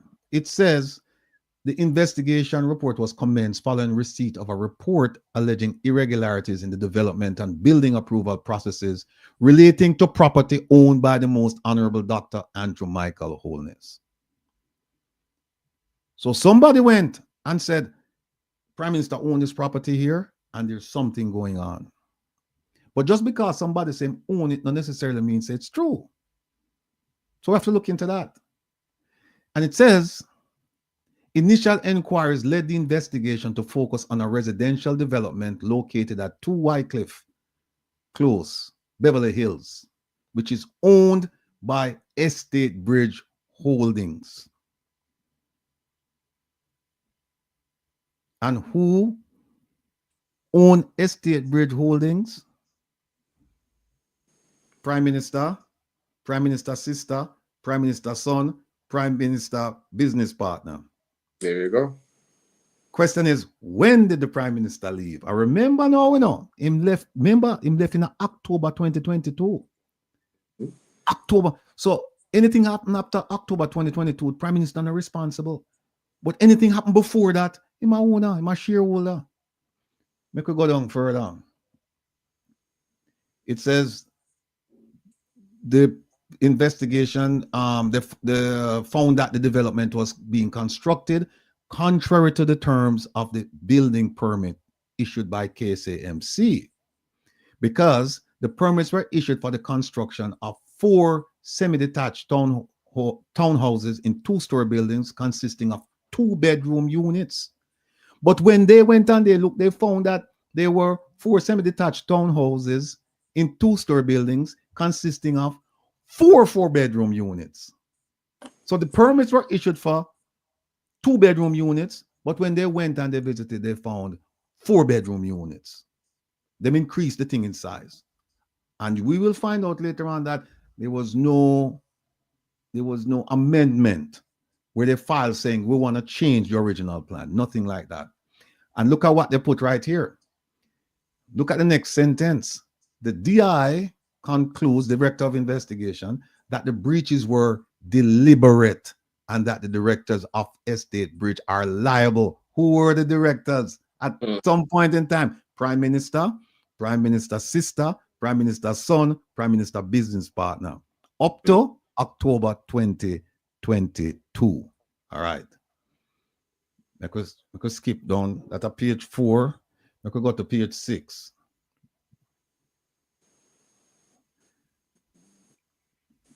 Page 5. Come on. Okay. Here is the allegation. The following allegations were received: that Mr. Holness is the owner of the property under which the construction is being carried out, and it was contrary to the terms of the permit. That, and here's another one, that Mr. Holness often requests the service from his architect to draw a blueprint that will be sent to KSAMC. However, a second blueprint will be drawn that will be used for the actual construction. And it is said that this was done at the development in Beverly Hills, right? So you see the complaint now. The complaint is that the Prime Minister he and his cohorts, his confederates, his business partners, including family members, shareholders, that they were building a development in Beverly Hills, but that the permit that them give to KSAMC is not the permit what them use for build. Them tell the KSAMC, we only gonna build 2-bedroom apartments. Don't worry about it. And then them have another set of blueprint where them actually have build 4-bedroom apartments. All right. That's very unethical. Right. And you hear them say, the DI's Director of Investigation revealed that the only development in this area that Dr. Holness was in some way connected with is a residential development located at 2 Wycliffe Close. Only one. All right. So that's page 6. I think we have something. And here it is, right? This was owned by Estate Bridge. So we could go to page 12 now. Follow me, people. No, leave me. All right. Now, here's what I'm saying. These are the people who want to investigate. These are the people pertinent. These are the people that it would be appropriate to talk to these people. And Xavier Chevan, Roshan Hamilton, Orion Brown, Sean Martin, Kenado Nesbitt, Mr. Norman Brown, that are the business partner, Miss Sejaya Anderson, and Mr. Adam Holness, directors and shareholders of Estate Bridge. When you notice the Prime Minister name, no, they're there. Whoops, it did it. Dr. Holness, the legal and beneficial owner of Imperium Investments, which is a former shareholder of Estate Bridge. Former means used to. So the question is, when? When? All right. So these are all people pertinent to know. What you're going to find? Them never interviewed the Prime Minister. So how can he be a subject of an investigation? Come on, Mr. Morgan. Do better than that. How can you have the subject of an investigation and you don't interview him? You don't interview him son neither. You never get to interview him sister because him sister lawyer up. But he's there in Jamaica, you know, interview him, and that's why I blame the Integrity Commission and say, you should have interview him, you should make him the subject of the investigation. The Prime Minister was never made the subject of the investigation. I don't know if afraid them catch them afraid or what, but he was never made the subject of the investigation. Let's continue. So true. Let's continue here. Do we already know? Page 8. Let's go to page 12. 12 to 15.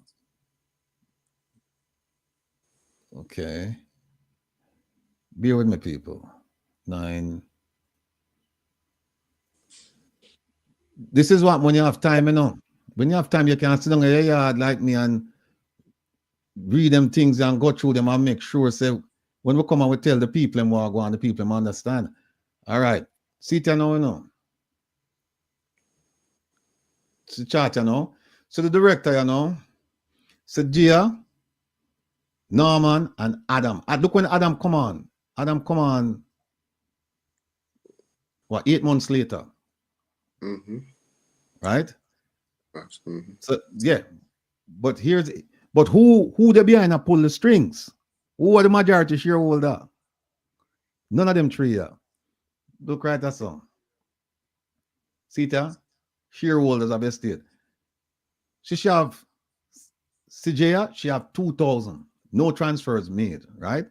Norman Brown, he may have 2,000, and Norman Brown give up 1,000 on March 29th. Him give to the Prime Minister's son. Look at the next entry, Imperium. That's the company that farmed Estate Bridge, you know, that are the Prime Minister himself alone in the Imperium. Look at that. 1,000 to 5,000 ordinary shares held at incorporation were forfeited on the 28th of January. That him give that to his son. And then the remaining 4,001 shares were surrendered on the 20th of October 2022. So again, I repeat, for clarity's sake, after the 20th of October 2022, the Prime Minister, they said he divested himself of this thing.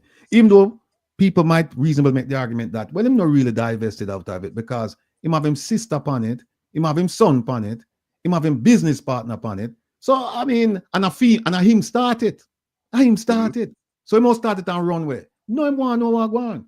So here it is. Him son get 1,000 on the 28th of January and 1,000 on the 29th of March. What page is this? 12. All right, I'm going to go to page 13. Here is how them find out now about Imperium, the one that the Prime Minister owned, and how it come to own Estate Bridge. It says is an entity that is familiar to the DI by virtue of the statutory declaration investigation of Dr. Holness. And see them asking me, I say no, them ask Dr. Holness. And in his own words, he said Imperium Investments Holding is a company in which I am the sole director and shareholder. Him alone own Imperium. And him say in 2020, I wound up ADMAT, meaning that him close ADMAT. And in which my sons and I were shareholders. And him say him transfer all of the assets from ADMAT to where? Imperium. And own Imperium, the Prime Minister alone. And then Imperium then farm Estate Bridge. And then him bring in all that, him bring in him relatives and him come below. Him bring in all of them. Right? But I him. So make we go down a little bit more. The story get more intriguing, man. What page is this? All right. Look what them say. The director of investigation therefore established, him never guess, established by clear and convincing evidence that Dr. Holness is connected to the development at 2 Wycliffe Close by virtue of ADMAT. Right? Because remember him saying take ADMAT and him take everything out of ADMAT and put it in Imperium. Him alone own Imperium, and then him decide say, well then boy, him set up Estate Bridge, and Estate Bridge then bring in sister, business partner, and later on son. All right.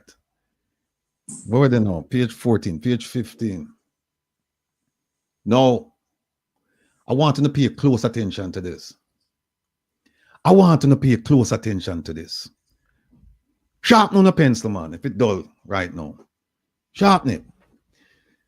Remember now, the Prime Minister said the records show that him give up him shares in a Estate Bridge in October 2022.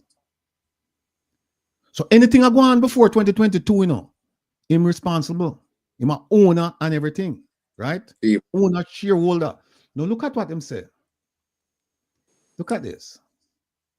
It says the DI therefore established that Dr. Holness is connected to the development at Wycliffe Close by virtue of ADMAT Incorporation, of which Dr. Holness and his sons were shareholders and directors. They're talking about ADMAT, having initially owned the land that was developed and his roles as sole director, shareholder, and beneficial owner of Imperium. In my head, cook and buckle wash and Imperium, which had shares in Estate Bridge at the time that the planning and or building permit was issued to them on July 12, 2021. So the question then is, on July 12, 2021, was the Prime Minister a shareholder? Was the Prime Minister considered an owner? Absolutely. So how come Mr. Marlon Morgan can come out and say, well, the Prime Minister was him no own it or nothing like that? Him a misinform the public. When you get 20 seconds, you have to use it to cover a lot of information. So you just get a few words rushly, and then you throw a little bit of cement in the rice and then throw off everybody.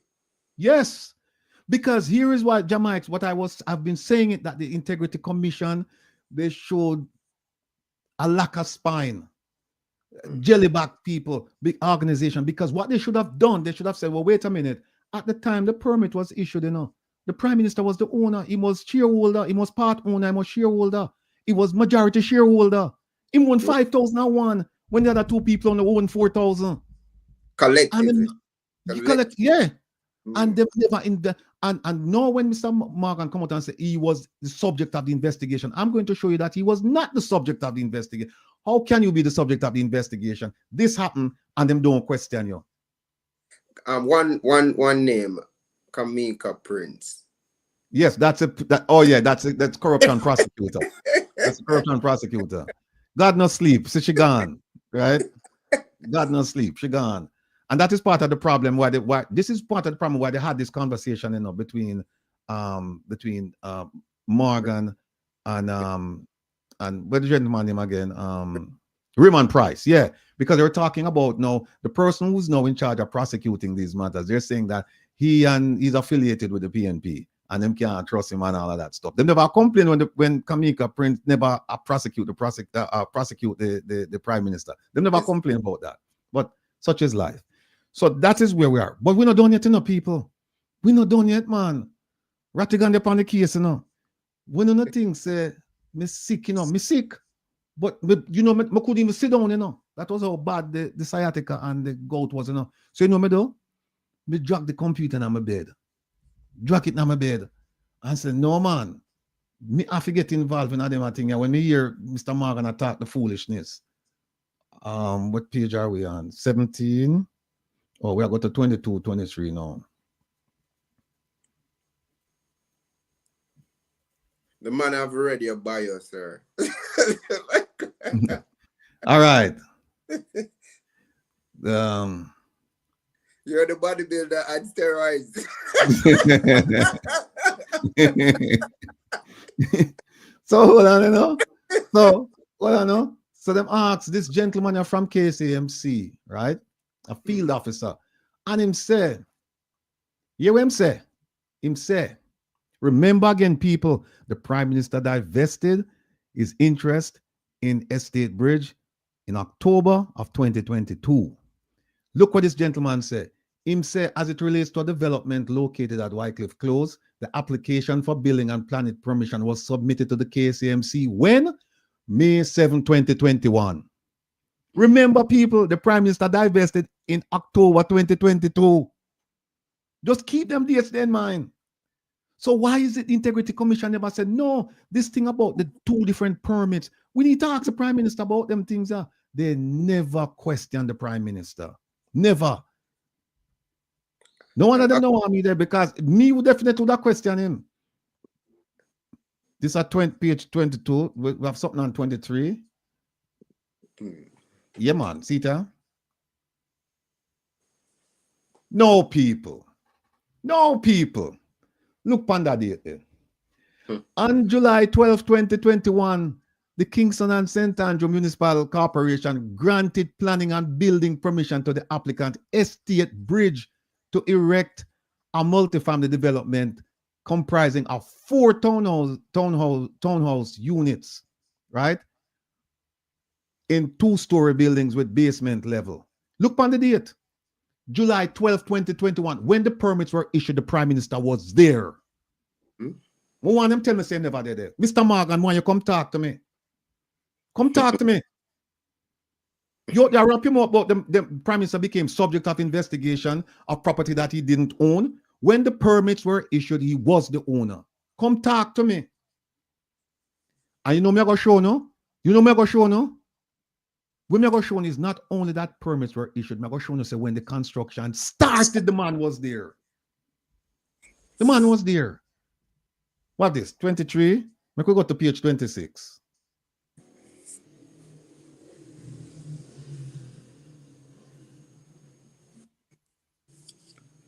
All right. This is them talking about how the man them rig up the thing. It's supposed to be consequently each townhouse consists of 4-bedroom units instead of 2-bedroom townhouses, as was approved. So it's 2 different permits are going, You know, say this will go on, right? And the matter about how the work that was done was for 4-bedroom units. What page is this? 26. All right, we could go to page 28 now. Get to know people. I open our take on notes, right? 26. See the house here, See what look on the rebar. Look rebar. Look at them put yourself. They made a build 4-bedroom in this place here. This is no accident. See, trying to put up a wall. The man they go there and catch him and try to lick it down. Right?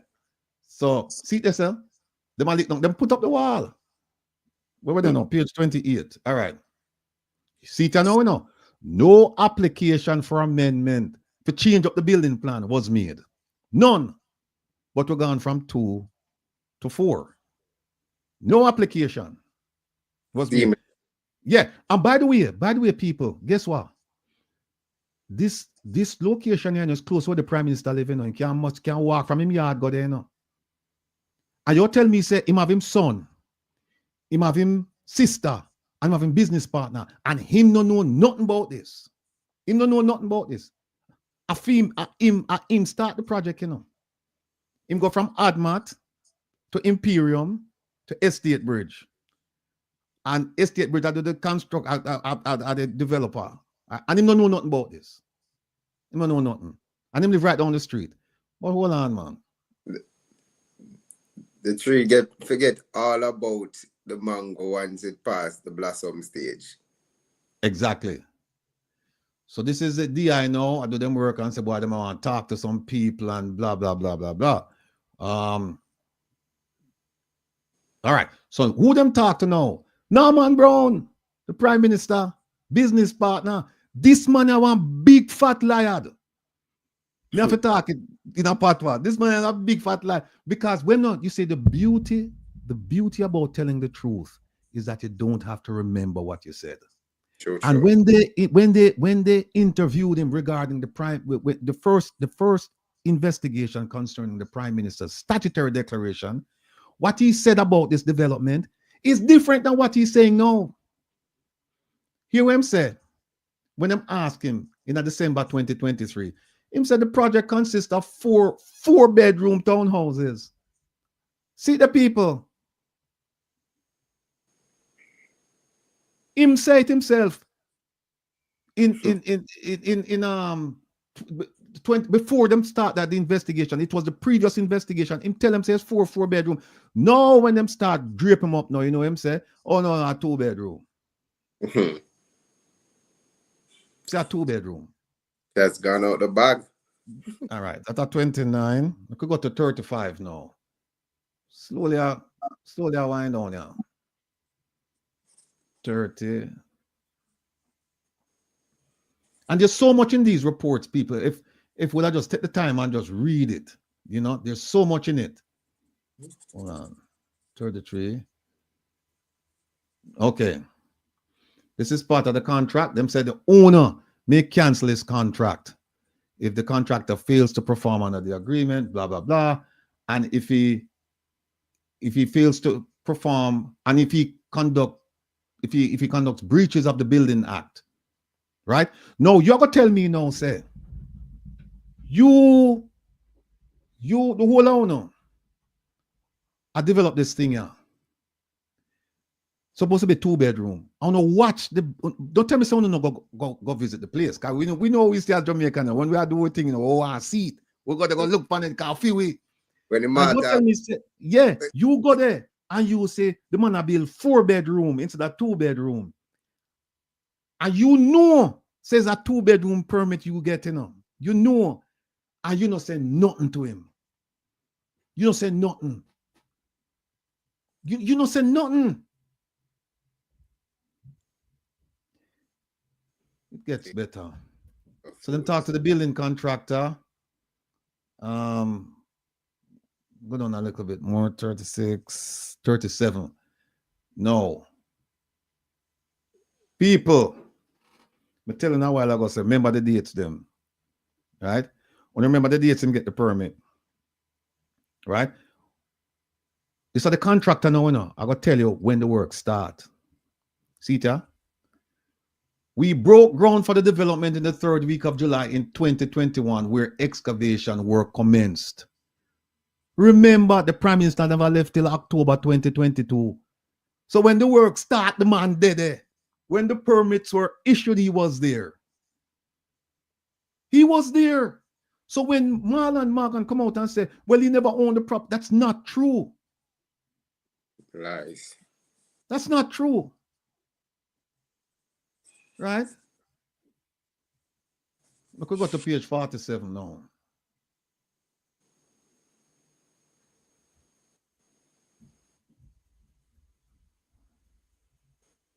But people, I'm missing, you know. I miss Silong Runners, so believe me. I'm missing. Bad, bad, bad. Glad to come back around here. Do the people's work. 11 months after. See there? No, here's what them come now. Him said the prime minister was the object of the subject of the investigation. Look where Integrity Commission come with. Them come with conclusions, right? And them say it was determined that the building permit issued by the KCMC for the development, the permit was breached. Because when they went and they look at it, they saw 4 4-bedroom townhouses instead of 4 2-bedroom townhouses as approved, right? And look at what them said. It's a nice way of saying this. These people are big fat liars.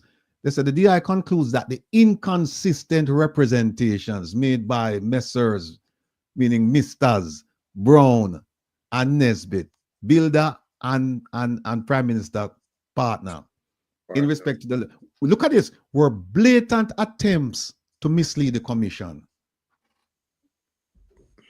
The commission in a nice way of saying people that tell pure lie. Pure lie.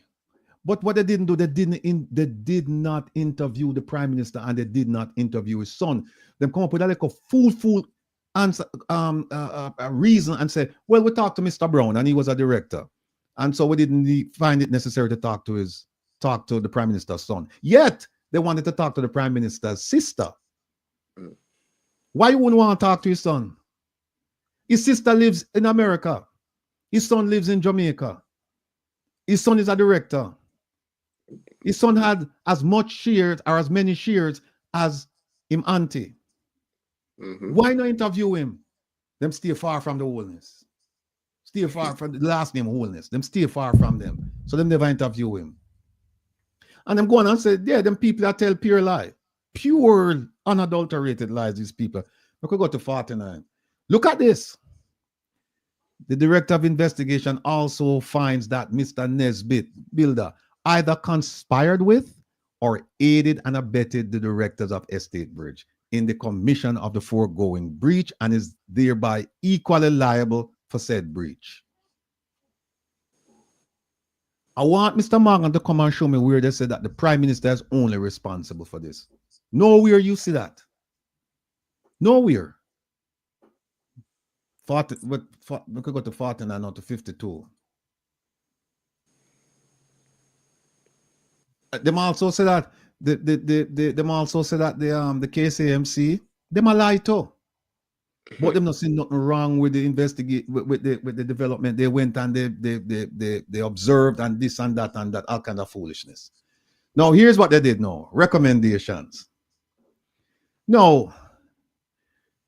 I would like Mr. Morgan Marland to show me where the prime minister, remember they come with conclusions? Them say the people them never comply with the requirements. And now they come with recommendations. Recommendations is not the same thing as prosecution. Right? And here it is. What them talk about? Them talk about the KCMC. So the KCMC must tighten up them regulations, must make sure this doesn't happen again, do an administrative review, and blah, blah, blah. Nobody going to prison.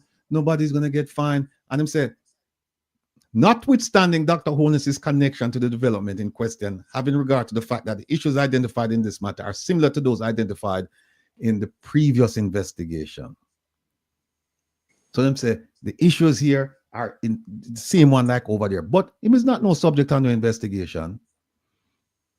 If anything was a subject of investigation, it was the breaches, not the person, right? Yes. Because them could have bring all kind of charges. Them could have do all kinds of things with the developer, with the architect, with the shareholders, and they didn't. They didn't. So here's what they did. They said, you know what, with the prime minister, we're going to make the recommendation, same recommendation we did in the previous investigation. And here what I'm telling him, we just need you to introduce legislation to tighten up things around here. We just needed to just introduce legislation, Mr. Prime Minister. Just introduce legislation. That was what them asked for. That was what him asked for. No, I am going to play you again what him say, so they can hear. The cartel appeal turned on a. So it goes to show that there may be other things, other agendas may cause them to be in the bad books of the Integrity Commission. And what we saw in a recent But that's case, why the Integrity Commission exists. having to do with Listen, people. Listen carefully to what him say. Listen. construction up in Beverly Hills, is that though there's a particular antecedent, that construction is in relation to a property not owned by Andrew Holness, yet he became the subject of that investigation and indeed the report of the IC. So it goes to show that there may Morgan. They are given the vote to vote. Mr. Morgan, I understand why you would. No, I understand why you consider me unreasonably antagonistic. Now I understand why you say that I'm trying to take down the government. Because you can't come around here with that spin, because you're going to be confronted with this. And the question I'm going to ask you is that at the time the permits were issued, Mr. Morgan, was the Prime Minister a majority shareholder in Estate Bridge? And you have nowhere to go. You have to say yes. And then when I say to you, Mr. Morgan, at the time the construction began, was the Prime Minister a majority shareholder in Estate Bridge? You have no place to go. You're right, Joe Bloggs. Linus is an abomination to the Lord. It's not you that he's afraid of, you know. He's afraid of your ability to explain the truth. That is what he's afraid of. Because when he comes and he makes a spin and you explain the truth to him, he have nowhere to go. So he has to confront everybody with his lies. You know, and here's the thing that's interesting. You're right. Here's the thing that's interesting. I found it perplexing that Mr. Marlon Morgan, Senator, didn't see it fit or hasn't seen it fit to say the same, cast those same aspersions on a political party. Him cast it on one man and a little program. So is he saying that we are more inquisitive than political parties? I don't understand what is he saying that, because he's going on programs hosted by his political opponents and he's discussing issues with them. I am not running for anything. I find it strange. Those people are running for something and he doesn't find them antagonizing. He doesn't find that they're trying to bring down the government. But somebody who's not running for anything, him say, no, this man, we can't go up on that program. I really don't understand. Somebody just asked whether or not the DPP should have gotten involved. Good question. Let me show you something. You remember this? Here's what that's what I'm telling you. That Integrity Commission there, boy, as much as they did some work, they didn't do enough. Look at what it says right here. Additionally, the DI would ordinarily refer this matter to the DPP. However, given the ruling of the DPP in the matter mentioned, it's called the Charlemont matter. The DI recommends that this report be referred to the. Listen to this, you know. That's what I said. The Prime Minister is not the subject of the investigation. Hold on, let me put a line on it so no can see it. See it, so. See it. That one I must read. The DI recommends that this report be referred to the KSAMC for appropriate action. That's why I'm saying it. Now, I'm not for with no DPP. And here's why they didn't do the DPP. You remember the Water Commission man who's supposed to bill a certain amount and then bill X plus Y, and the DPP say, oh, the time passed and we can't. This is what I'm doing in Jamaica, you know. Time passed, statute of limitations, or the other one, abuse of process, or it's not within my remit, and that is exactly why. See where the DPP put in another matter there. She said it is the considered view of the Office of the Director of Public Prosecutions that the matter be referred to the KSAMC. This is the one with the Water Commission man. So what the Integrity Commission says that, oh, shall I send it over there? So anyway, so we might as well just send it over there. No, And here it is. It says the Charlemont matter was referred to the DPP after consultation with the Director of Corruption Prosecution, Ms. Jamaica Prince, who had indicated that her prosecutorial remit does not extend to such matters. So, you see what I go on right as a people. You see what I go on. One and I wash the other, and the two of them I wash your face. So, you see what I go on here, so. No. I have to tell you something. Is who right now and tell me? Somebody right now and tell me and say, oh, yeah, you were a well-known person in Jamaica, no name called around here.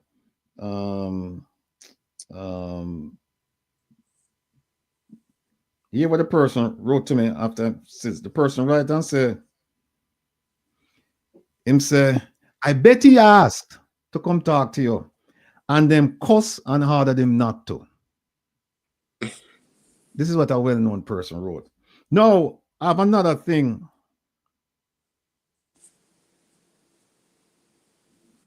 Oh, somebody wrote and said, the program that we just showed is George's JLP. No. I'm not talking about that program.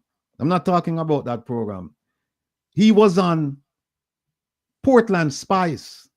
And Portland Spice is hosted by Colin Bell, aka Shaka.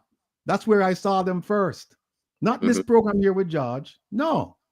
But what's interesting with George is that he was debating a PNP candidate for Parliament. So why him can't come talk to me? Me not ask for a debate. Just ask him to come and just tell the people what's going on. Oh, hold on, Mr. President call me. Hold on a second there.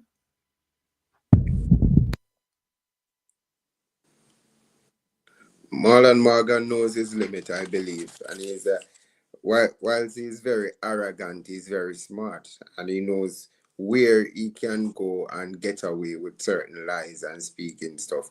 But when you have people who have technique and strategies to show the truth and slow down things, because sometimes we're running too fast. Sometimes we only have 20 minutes in life.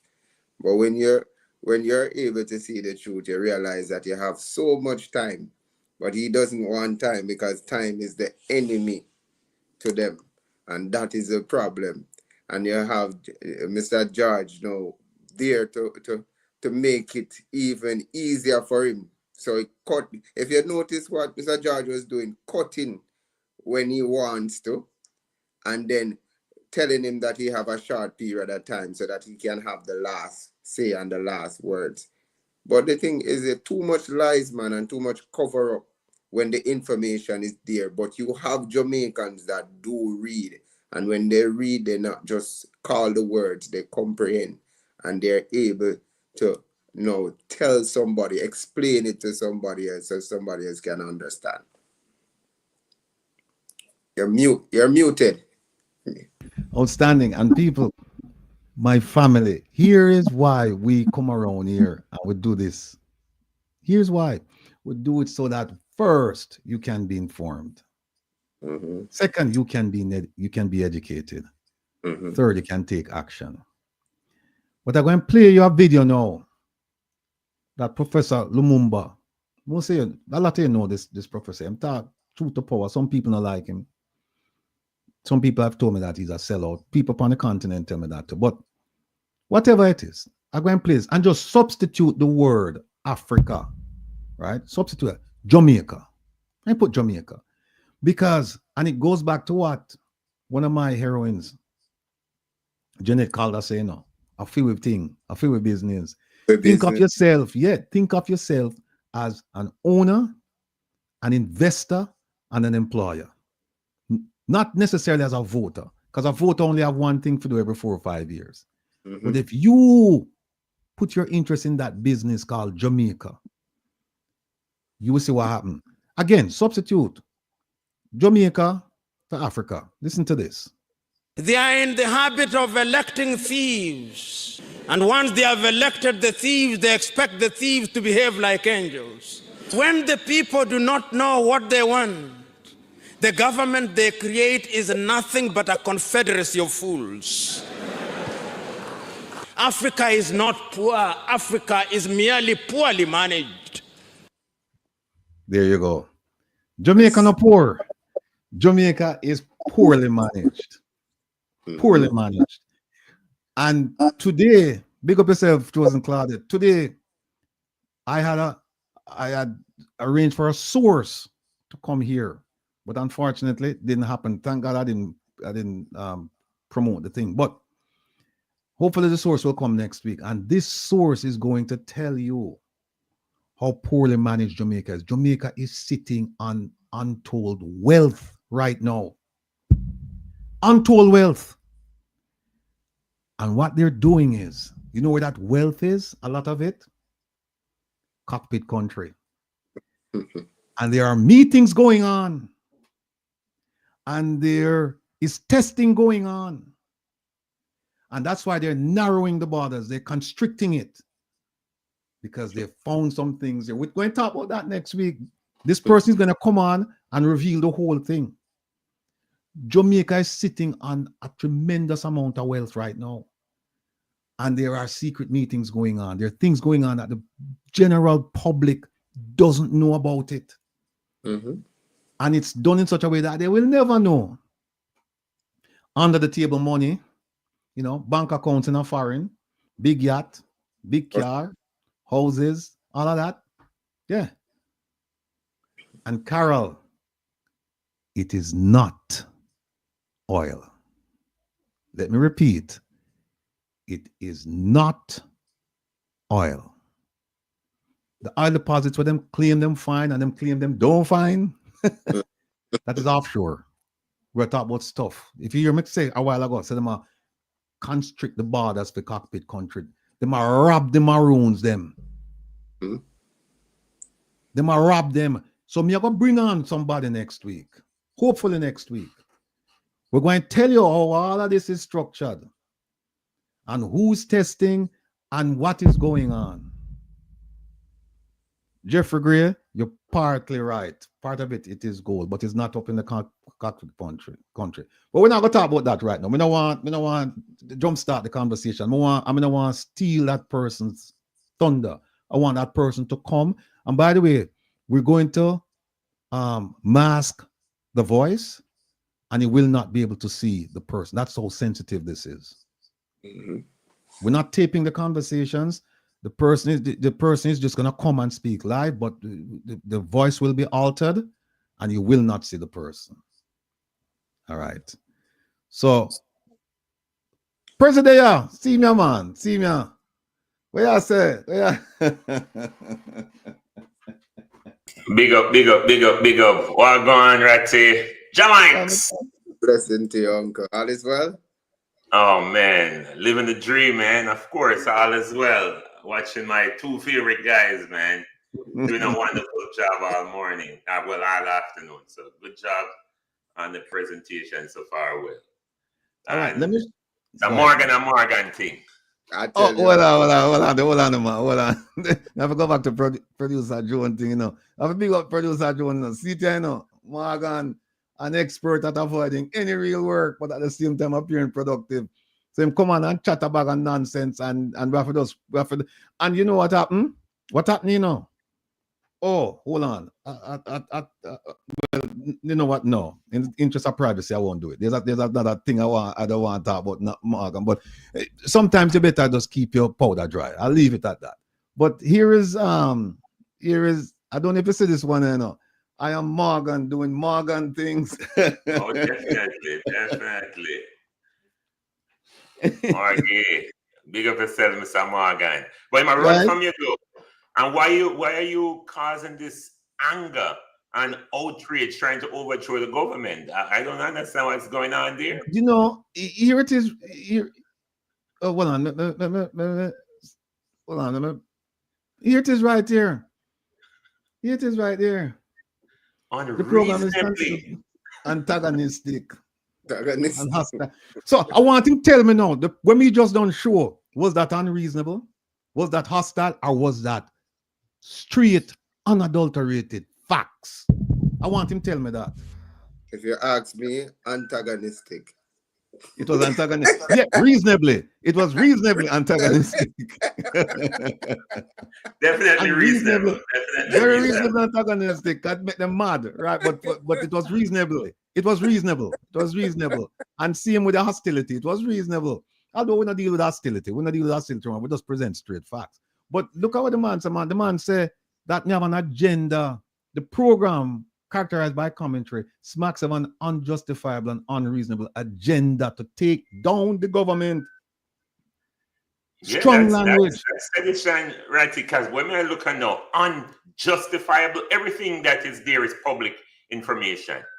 Everything that you're presenting came out of the Integrity Commission and other investigations. So what are they talking about unjustifiable?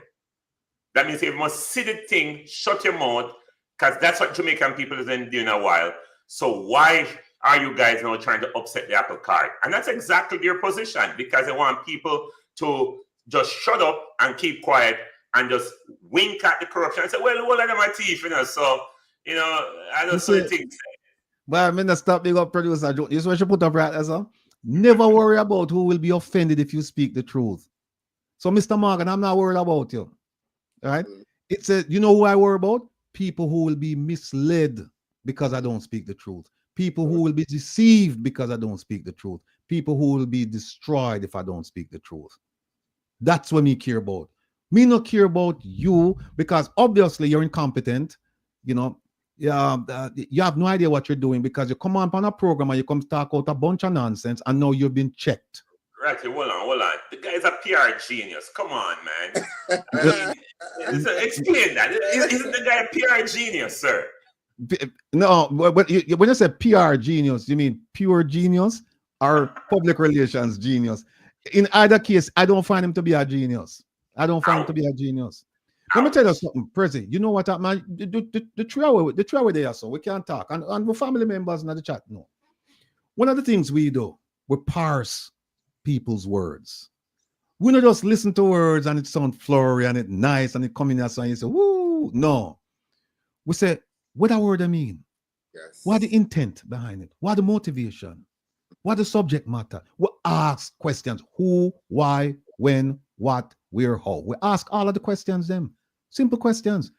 And say, them come on with these flowery, use flowery language and charm you to the point which part you even understand what they must say. Case in point, Minister Nigel Clark with the logarithm, tropical rhythm conversation when they can appear the people in December, right? You remember the conversation there? It went viral, right?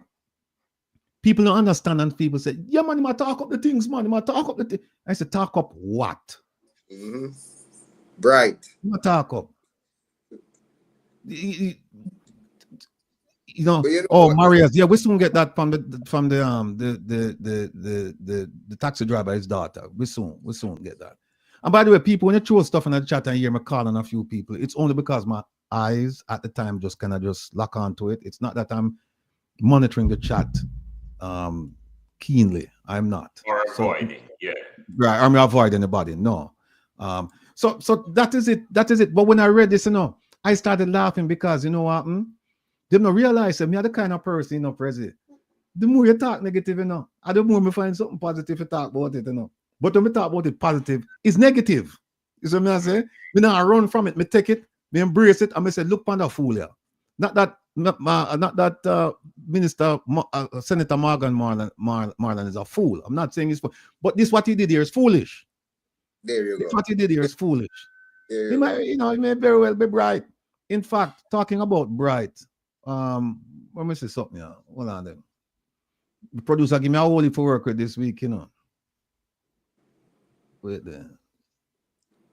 She give me a whole for work with her. See this? Never confuse education with intelligence. You can have a master's degree and still be an idiot. See there? You know what is fundamental though? Why we're so uncomfortable?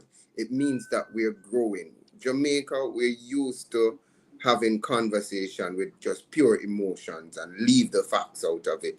So a person like Mr. Morgan now would want to involve you in a brawl, to say you can let us go back and forth and throw some words, but not able to sit and read something and talk about the true facts. Let us leave the feelings out of it and let's talk about the business. What is right, what is wrong. Let us have proper etiquette, because we're not just talking about Jamaicans. Two Jamaicans. The rest of the world is seeing how we're communicating. And it looks bad. It really looks bad when all we want to do is to argue rather than to speak the facts. Look. So welcome. Welcome to 2025. Tell him. Welcome. No, you see what? No. I have to mention it. See my yard are behind me now. Right? But just because you come from there, no means that mentally you have to stay there. In fact, I would put forward the argument that you mentally you're supposed to be stronger than somebody who come from, a comfortable lifestyle, because this is struggle. So true. Right? And when you struggle, you think about your mindset should be different, right? Your mindset should be different, and especially when you have mama and daddy, I do the thing, I burn the coal, them no burn fire, we no burn fire have a source. Fire not just fire, so fire have a source. We burn coal around here. That is where we burn. We burn coal. And if some of you know, sometimes the coal red hot and it just look ashy on the top, I go touch it. God bless you. God bless you. God bless you. See, I saw it do it, man. And then see the lady I would tell me, say she go sell around that way from stay at school, She that. I big her up today. Every day I big her up. Walk past her, picture them in my house, all over the place. Mama and daddy. Right? And you what? Family, the whole of now, they have mama and daddy like me, Whole of now. Right? My mom was special to me. My father was special to me. But guess what? Your mother and your father are special to you too. Because they make sacrifice so that you could at least put in a position to achieve. Right? Don't ever forget that. Can't forget mama and daddy. Cannot forget mama and daddy. Where the scripture go? Honor thy parents. And mother and thy father. That thy days may be long upon the land, which the Lord thy God giveth thee. See there. So definitely. I have one more thing I press before, because I know hold on them. I have to change topic here, so we're going on. All right, folks, that's enough for Mr. Morgan. We're done with him. All right. We're moving on. This item. Next item. Right? Next item. We'll leave him We right all blame you. We'll leave Mr. Morgan right this part. We'll see. No, Prezi and Jamaics and family members. There's one minister that people have asked me about him, and people have asked in general, who's your favorite minister? And jokingly, I said that it's Minister Kamina Johnson-Smith. And I say that sarcastically because I think she's a bumbling idiot. And when I say that, I said people do foolish things, but she has proven over the past 9 years that she has no clue what she's doing. None whatsoever. None. Believe me, I tried to give her some credit and I can't find it, because this lady is all about me, I. It's not about Jamaica. Talk to her and she'll tell you, oh, I sat on this committee. Oh, I did this. I did that. And then you ask her, translate it to assistant for Jamaica. How you help Jamaica? She and her confederate former ambassador, Audrey Marks. And them carry the title, she carried the title ambassador for life. Right? And I want people to understand that if you sell, you don't have to go.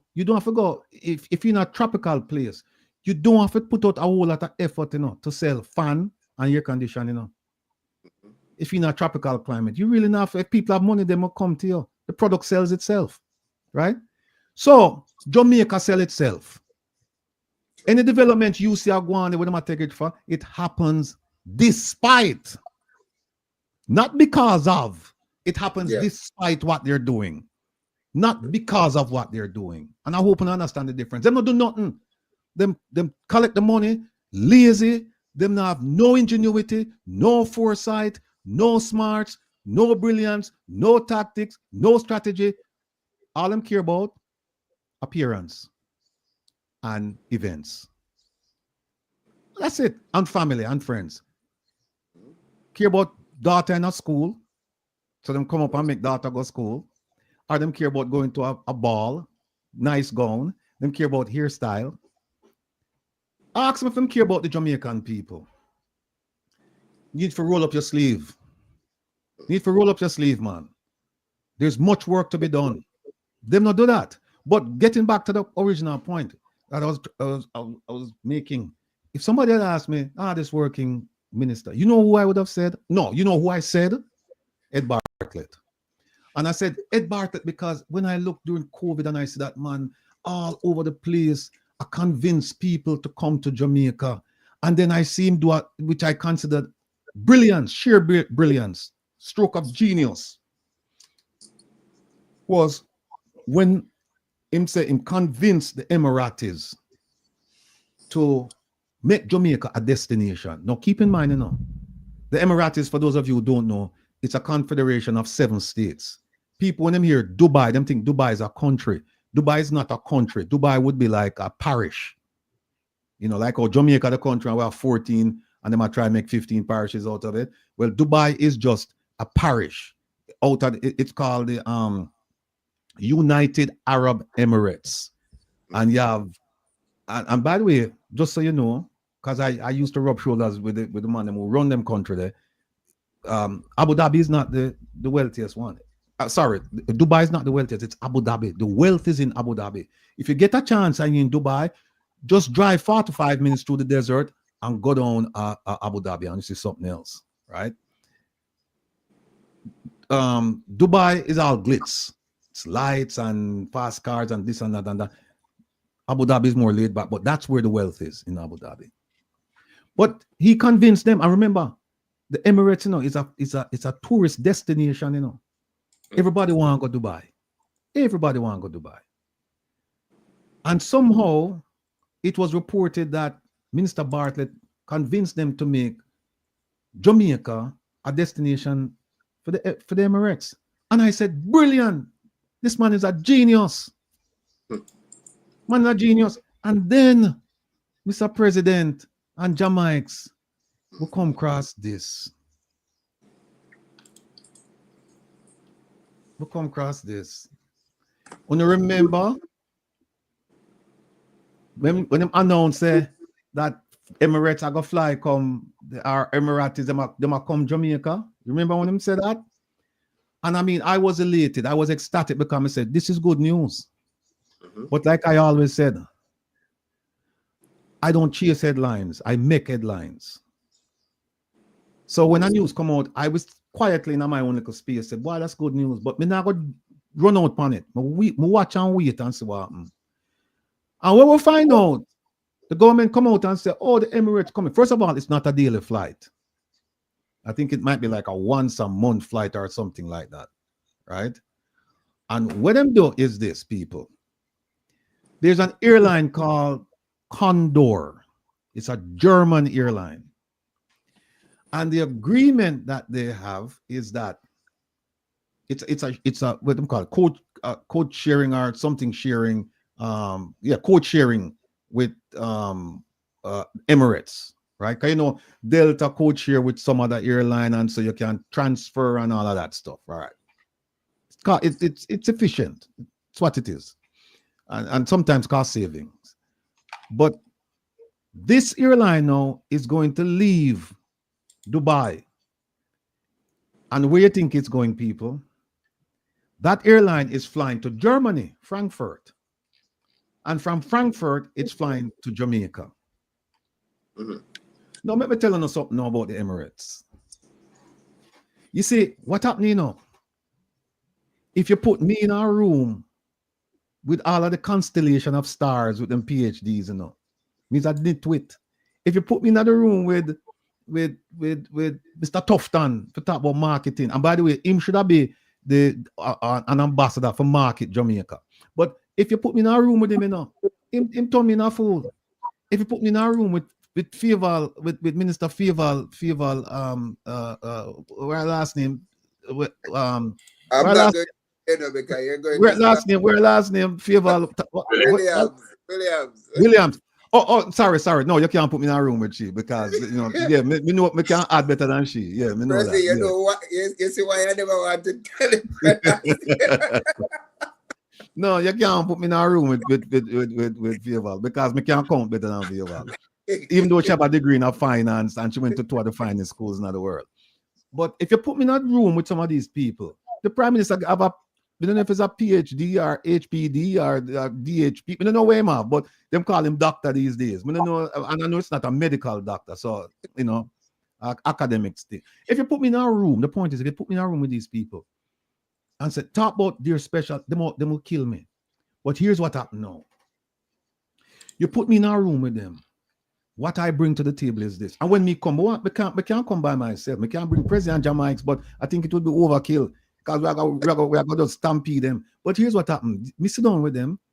I have training what them don't have. Lots of decades of training, but them can only hope for have just a peace site. We have real world experience. International experience where them don't have. In fact, in the government, there's only one person there who could even come close to my international experience, and that is Arbin Hill, Senator Arbin Hill. And let me just tell you something. Senator Arbin Hill, I believe, was in Muscat, Oman. He was working for the banking sector. Muscat, Oman, or I think it was, yeah, I think it was Muscat, Oman. Guess what? I was in Muscat, Oman. And I was in Muscat, Oman when he was in Muscat, Oman. It was part of my territory. And the things I heard from him in an intelligence setting, him no want me talk about it. Him never know me, you know, but me know about him. So, Senator Arbin Hill, just cool yourself. Just cool. Just cool. So if you put them in the room with me, I have the training, I have the experience. And what come with that? Knowledge. Mm-hmm. Them not have that. In-depth knowledge. Yeah, them don't have that. And then along with that, when they say that, you come with incisive thinking. Them don't have that. Them don't have that. Me can sit with any one of them and wrap them up. Any one of them. In fact, all of them at the same time. That's how confident. I'm supremely confident. Mama Del, thank you for telling me say you will sell your drawers when I go to school. Thank God you never have to do it. But me I tell you, say, me, we sit down, me, you see Yasser Rattigan, we sit down with all of them and wrap them up. But that would be unfair. Well, that's true. Yeah, for you. Me and JAMAICA, we handle the preliminary. Don't worry. We're the secretary. Yeah, I'm never coming after. But here's what happened now. This same minister here, Ed Bartlett, him come out and him say, and I see where Morris Williams put it, him come out and him start say, oh, tourism, foreign exchange earner for Jamaica, blah, blah, blah. And then the man have to fall upon him sword because we found out that it's about a third of the money when him claim I come Jamaica actually make it to Jamaica because the resort owners and all them people, they don't bank in Jamaica. When I say bank, it's not their primary bank. When you buy a ticket, that ticket go to an overseas entity. When you book a stay at a resort, it go to an overseas entity. They only bring money in Jamaica for pay for expenses and the administration and the food and blah, blah, blah. Not for investment. Most of the money is overseas. And the government had to admit that. They had to admit that. So that's the first thing. First strike on Mr. Bartlett. The second one is him now get the impression that Emirates is going to fly on a German carrier to Germany to go to Jamaica. No, Mr. Bartlett, we're not born big. We're not born big. Because what you're saying now is that Emirates who want to come to Jamaica, them going to fly north to go south. That makes sense. When guess what, Mr. Bartlett? Emiratis are very, very patriotic people. Them going to support for them airline. And guess what? Emirati Airlines fly to America and them can connect. Them can connect at Miami, DC, New York, on the Eastern Seaboard. Them can connect and fly go Jamaica. Much easier, and the money stay with the Emiratis. Why them go pay a German carrier for go north, for go south when them can fly from for them carrier and go west for go south? That makes absolutely no sense. And by the way, Mr. Bartlett, I want you, I'm going to do an ATI now. I'm going to do an ATI on you. I want you to tell me how many Emiratis fly from Condor come to Jamaica. I want you to tell me that because them come in with them passport. You don't have to give me the name. You can just tell me how many. And by the way, if you remember when they were having the election for the Secretary General for the Commonwealth in Rwanda, one of the things that Mr. Morgan said, and now I'm talking about Robert Nesta Morgan doing Morgan things. I'll tell you what him said. Him said, Minister Bartlett was there and Minister Bartlett did this and, encourage people for tourism and blah, blah, blah, blah, blah, blah, blah. No, Mr. Bartlett, I want you to tell me how many Rwandans have been to visit Jamaica since that trip. How many? Because here's what I know about Africa. I know that Rwandans, when they want to go on vacation, if they want a Caribbean style, tropical experience, you know where them going? Seychelles. There you go. They go Seychelles right off the coast of Africa. They want to have a nice time. That's how they go. Them not go on a plane for reach a Jamaica in 2 or 3 days. Seychelles is beautiful. Yeah. Them have so many places them can go in Africa or off the coast of Africa. So many places. Why would they then jump on a plane and spend 2-3 days for come to Jamaica for a week? Makes absolutely no sense. And by the way, so I want you to tell me how many Rwandans, like I said, how many Rwandans come to Jamaica? Kind of claim so not develop business and things like that. Don't take people for idiot. Don't take people for idiot. And by the way, if I'm wrong, Mr. Bartlett, invite me to that beautiful apartment you have on the beach, and we can sit down over a meal and we can talk.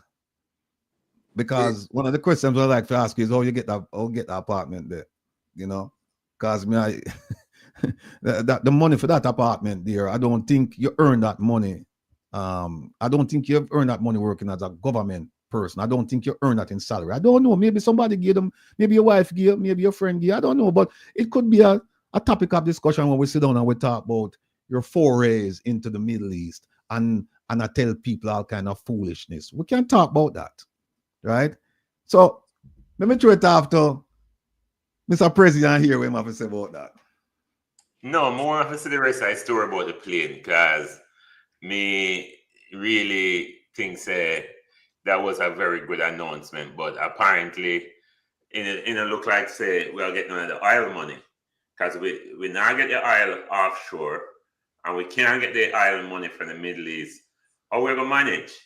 I want to know what's going on, because April 10th is supposed to begin, right? Yes. And they're running a pilot program for a little bit, nearly a year and a half, but I don't know what's going on with that. Germany, the Germans always come at Jamaica, so I don't know. But you're right. But look on this, President. Look on the route. Dubai to Frankfurt, Frankfurt to Mobile all the way back away Frankfurt. You fly past which part you have to come off. You fly past Middle East, gone straight to Europe, and then if you come back down. Come on, Mr. Bartlett, man. I don't take people for. Come on, Mr. Bartlett. But I don't know though. I'm still away from the oil money. I'm just very interested in some of the oil money coming out of the country. But I have well, let's see what happens though. But I don't think the Dubai money or the UAE money is gonna really trickle here unless we're getting some direct investments, and that is really what we want. Right. But I can't wait till next week, Ratty, to talk a little bit more about the cockpit country, because we have our own resources, we have our own wealth, we have our own way of creating generational wealth. But I'm hoping that this thing don't fall in the hands of these guys who like to swipe And go ahead. We are going to make sure, Mr. President, we are going to make sure, at least around here, that it does not happen. We are going to make sure. No, because if these guys get their hands on this, and I know they're looking into it, so they're trying everything now just to stay at the helm of power to ensure that they continue to bleed the coffers of the country and create these illicit enrichment, as the report says, and of course, strong arm policies that are there to safeguard the interests of the people, and then, you know, push against the court and all the investigative authorities who are there to represent the people's interests. So I think, ladies and gentlemen, that this political scene, I don't want to take this into a political conversation because of where we're going. But the reality, you can't underestimate the reality. This is the reality. We're facing a situation where, you know, as we know, power corrupts, absolute power corrupts, absolutely. And when you can really control the judiciary, control the legislative and the executive, I mean, you're almost a demigod. You can pretty much get away with anything. We've seen that happening in the United States. And we know the guy who went to Mar-a-Lago and kissed Mr. Trump's ring wants to carry the same spirit of Trumpism to Jamaica, where you bulldoze over, you belittle people who are trying to hold you accountable. You think that you're above scrutiny and above accountability, and we can't have that. Jamaica people are not idiot. And I promise you, we're going to do everything in our power as Jamaicans to ensure that Jamaica remains viable and for the interests of the people. So this election, ladies and gentlemen, is very important. And I see the numbers every week. About half of you who watch this program are in Jamaica. We know it because every week we look at the numbers. We know who is watching. We know where you're watching from. So we know the control. I mean, the Honorable Prime Minister's office are also involved with the watching of this program. Hence, you can dub it as a program that is unreasonably, you know, antagonistic against the Honorable Prime Minister's administration. But let me tell you this. Jamaican people are not fooled, and you can't fool them for too long. You may get to a fair while, but the people are going to wake up, and I think there is one thing that we have and that we will be using, and it is the power of the vote. And I know that is why they are so unhinged right now. They don't even want to come out and talk because they don't have nothing to say. And a matter of fact, going on a program where you can't answer something and spew and telling lies just to cover it or pivoting away from points or just deflecting from speaking the truth doesn't make you a PR genius. And if you think you are a public relations master, it goes to show you that half-truths and lies don't make you smart. You know, you can use words and all kind of logics to, you know, skirt a point, but at the end of the day, the people are looking and understanding that this administration has been nothing more than, well, the PMP administration in past times, when they are in power, what do them do it? Because we don't have no dog in the fight. Oh, the only thing we say is hold government accountable, right? And right now, I believe that the people need to hold this government accountable, and the next one come in with their policy proposal, hold them accountable too. Because you have heard us say it on this program, we're not going to ease up the gas when the administration change. I mean, that would blatantly be some kind of bias on our side. But as it relates to the interests of your generation, because me personally, I am invested in the future and in the best outcome for Jamaica. And I don't want to feel unsafe when we go to Jamaica. And I don't want to feel like if I'm invested in Jamaica, it's going to be a waste of time. And a lot of what is happening in Jamaica is driven by us in the diaspora. And it is driven by people like you and I who are patriotic Jamaicans. But the one thing we are beat with, you know one thing we are beat with? The corruption in the political system. And that's a beat winner. And right now, I'm so happy that we have the calling, I would even say the anointing in this period of time to really challenge that and really bring to Jamaica what Jamaica really need: accountability in government and great leaders who are thinking about all the interests of the people. And once we have excellent stewardship in our leaders and in our public officials, Jamaica will continue to be a beacon in the Caribbean and continue to really keep on the path to being a great country. So listen me, if you're in Jamaica and you haven't been enumerated yet, I think the deadline, when is the deadline again, Jamaics? Did we pass the deadline? We're gone already. We just passed it. So if you never enumerated it, dog, eat a supper.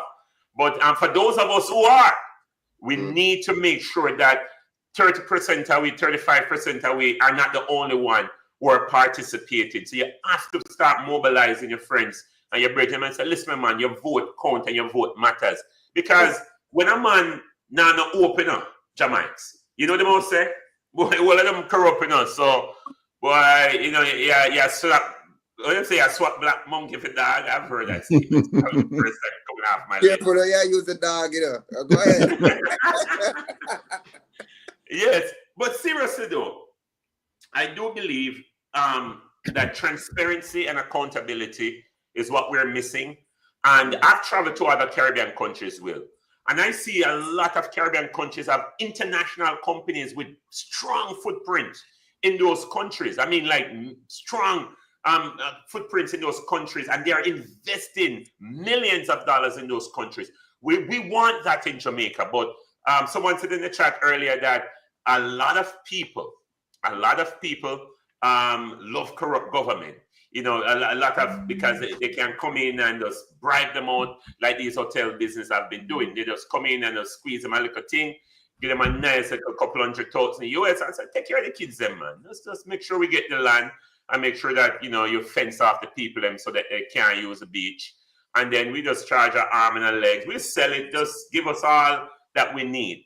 And I think that is the issue, ladies and gentlemen. So again, my point is this: get out there, vote, and vote for the future of the country, because that is my vote for a better Jamaica. And I don't see it happening. Based on the track record of this past administration, I don't see that. So I'm going to join you and vote for a better future for Jamaica. Hold on a second. Thanks for those remarks. We have a caller who wants to say something. Go ahead, caller. Go ahead. Yeah, man. Hello? Yeah, we can't hear you. Go ahead. Yes. You know, as you look President for me. Big up yourself, President. Big up yourself, Jamaics. Big up, right? I mean, yeah, man. Listening to President, I couldn't have said it any better in terms of how President just stated the facts, right? 100% fact. Now, what we are concerned with, and you know, I mean, the one common problem that we all have in Jamaica is at current poor leadership, and you know, unruliness at the helm as it relates to his administration, and the obvious corruption is something that needs to call out. But what we all need to have, right, is a resolution in all of this, because of course we are here, you know, highlighting the corruption on a day-to-day basis. We want to know, in terms of all of our efforts, that it lead to some resolution in terms of making a primary example from out of the Prime Minister, because we know that the Prime Minister acted premeditatedly. And when I said premeditatedly, because we have seen all the signs and the indication as it relates to the intent and the action that he carried out. We have seen the signs as it relates to him not signing the code of conduct. And any Prime Minister and, you know, his administration want to deal with good governance. One of the first things I think that they would have done is to ensure to sign the code of conduct, right, and to assure Jamaican people that they will lead with integrity, honesty, transparency, and balance. But to not to sign the code of conduct. And based on what we have now, that the Prime Minister, right, based on the timeline between 2006 to 2009, his first stint of corruption would have suggested why he did not sign the code of conduct and why he also encouraged, right, the men and women under his leadership not to sign the code of conduct. The Prime Minister's first stint of corruption is to influence contracts to be awarded to Gavin. There's no two way about that. The Prime Minister should have been prosecuted as it relates to that situation. But we have seen that the Prime Minister, its tentacles extend to a portion of the criminal justice system as it relates to the investigation arm and the prosecutorial arm. And that is where the problem lies. Because we all know very well that the Prime Minister was let off the hook because of what the corruption prosecutor claims to be abuse of process. And I think that is a gross injustice to the Jamaican people. If the corruption prosecutor wasn't a GLP operative, the corruption prosecutor should have allowed the judiciary a chance to speak on the matter. And to, definitely take away the opportunity from the judiciary, right, to be involved, right. I think that's, as I said, a gross injustice to Jamaican people. Right. As a result of that, and not having Andrew Holness be punished, we have seen that embolden Andrew Holness to go on and commit more atrocities, like now involved in SSL, right? We have seen where Mark Castery had set up an account in St. Lucia, right, for him. Now, face the facts. When you look at it, we have seen that Mark Castery and Hugh Castery, particularly Hugh Castery, the father, right, was involved in the 90s financial meltdown.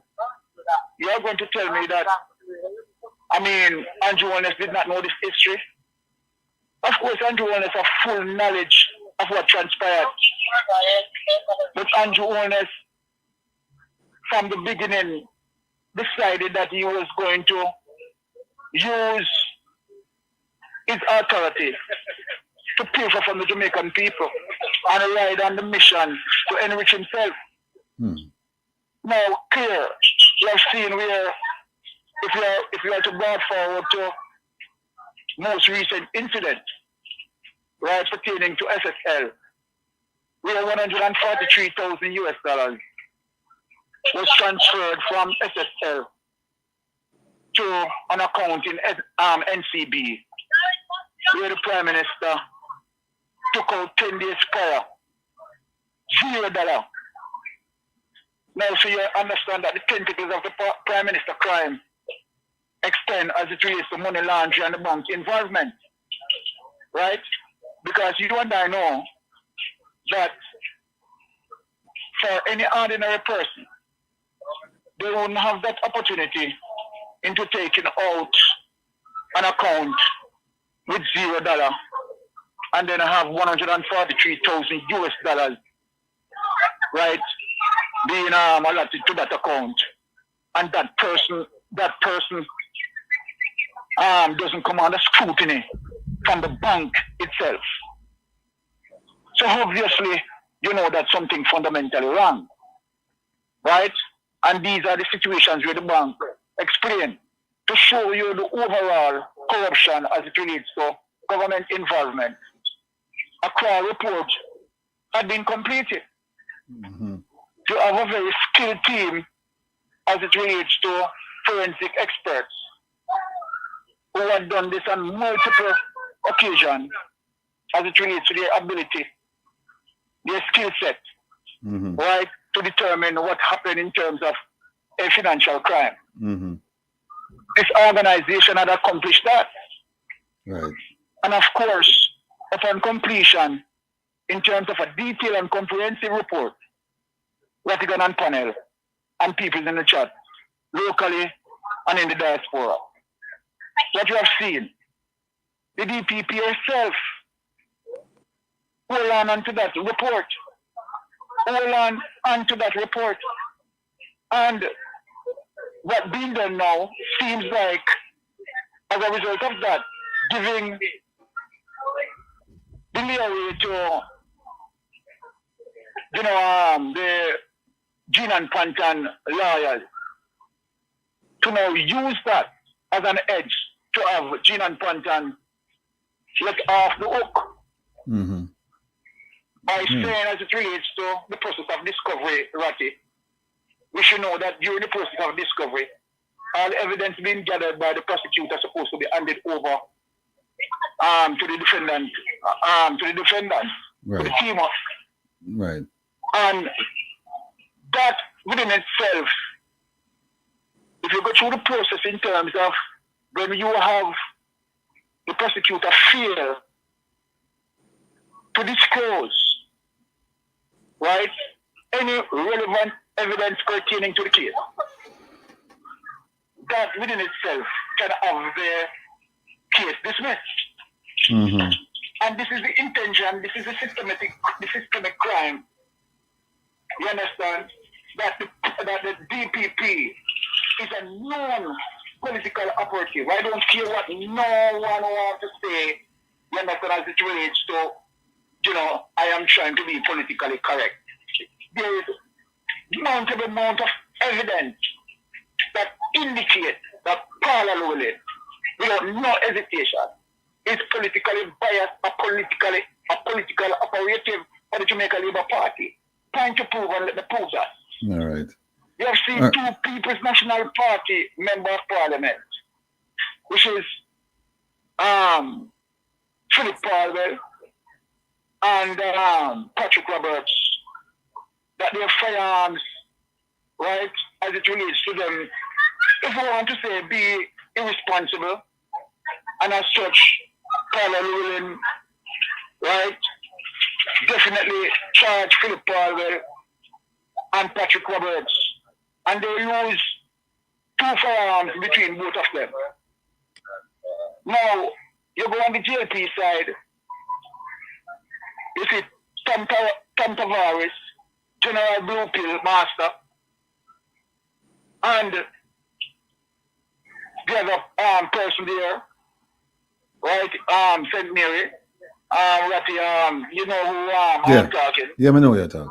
They use two firearms per person, so 4 firearms, right, in a more serious circumstances than the 2 PNP and the DPP rule on charges.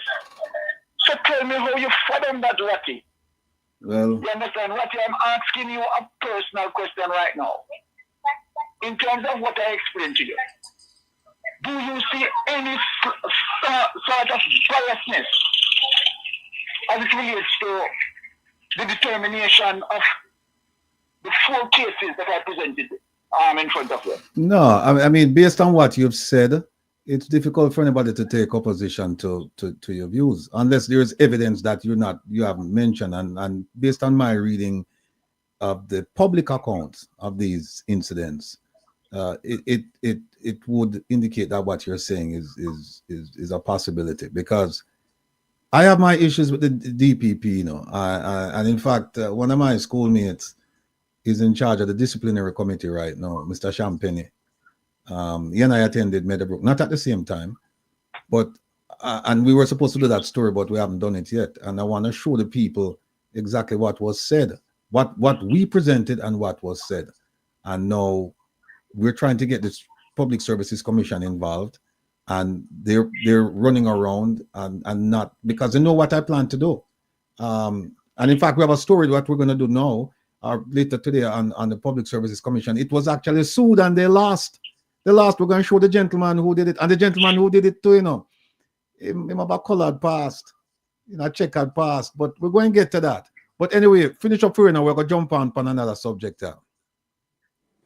All right. So, well, that is just my take on the matter. And once again, I want to say big up to, Prezi, and making a solid point there in terms of breaking down the situation. But let me just say that I hope all Jamaicans are, listening to these programs, right, and as it relates to the information that's being furnished, that they use the opportunity in terms of making an informed decision as it relates to them being aware of the situation and know very well that, of course, the Prime Minister will try all sorts of distortion, all sorts of lies and deceitfulness, right? But we bring forth the evidence. There you go. So when we bring forth the evidence, I'm just asking the Jamaican, and I'm not going around in the corner. No, please, when you go to the poll, just please put the X beside here. And that's my take, Ratty. All right, my brother. Take care. Big up to you and the family. All right, cool. All right, cool. That was the voice of Mystic Sensation himself, the man who no hold no punches, no pull no punches. But I just want to say something, and I hope I have a dear supporter, and I hope the supporter not upset at me, because supporter give me some good information. But here's what happened. Going back to the Minister Bartlett, and I'm aware of this. Most of the people in the Emirates, they're expats. They're not Emiratis. I remember when I was there, they even their policemen, right, came from foreign countries. It only at the mid-level and upper level that the Emirate, because it's a small population, so they import a lot of labor. So when they're talking about taking vacation to Jamaica, it says it's about 88%. Imagine this: 88% of your population, they're expats. And when it's time come for holiday, them now go Jamaica, except the Jamaicans, them come from places like East Africa, Sri Lanka, all over Africa. So them going home. So them not going to jump on Condor and fly go Germany and then fly go Jamaica. That's not gonna happen. Right. And also when we mention Rwanda, them say most Rwandans can't afford a trip for come international vacation to Jamaica. But here is something else I want, and this is interesting, this is interesting, President. And all of you who's been following the story that we've been doing about the Morgans, especially Mr. Marlon, Senator Marlon Morgan, right? Here is something, and I hope my little contact not upset with me. But I have to read this because this is so well written. It says, because when I sent out the promo today, I sent it out to Mr. Morgan as well, not Robert Nestor Morgan, because I used to invite him every day and him block me. But I sent it to the other Mr. Marlon Morgan. And the person said, I'm quite certain you forwarded today's agenda to Mr. Lucky Marlon. You do realize that a Lucky obediently carries out the authoritarian's will to the point of self-degradation, lacking independence, dignity, and moral backbone. My goodness gracious. This is supposed to stick him in my heart right now. And the person went on to say, Lucky kissed the ring for years, and now at long last, he was rewarded with a Senate seat in February 2025. Proximity to power, it seems, has only pushed him farther from the truth. Here is a playbook. When truth becomes the antagonist, Team A, the government and its loyal lackeys, they claim the role of protagonist. So they might fight against the antagonists, right? Self-styled saviors of order and stability. But beneath the PR, beneath the lies, the corruption, and self-interest. That's where it is. Team B, the ones who question, expose, and defend the voiceless, the truth tellers. Instead, they're branded the antagonists. In this playbook, truth is the threat and dissent is disloyalty. And those clinging to power will twist the truth and silence dissent to keep control of the plot. Wow. So the person said to me, don't get distracted by the role they've cast you in. It means your advocacy is working. Stay focused and let the truth keep doing what it does best. unravel their story, and make them uncomfortable. My supporter, listen. Big up. Where's the effects, man? Eh? It's sound effect. What is sound effect? What is sound effect? Oh, the sound effect. Oh, sorry. Big up. I was telling you to take the mic where you have right there and drop it. Oh, But just before you move on, my favorite minister, Ed Bartlett, and that is my place, tourism. We have to talk about it. But before Marlon Morgan and the rest of Jamaica, we have too much PR experts and not experts in doing what the people need. And that is a problem. That's a huge problem. And when we look at tourism, we see the product of tourism, not tourism for Jamaica, the product, and who is involved in the product.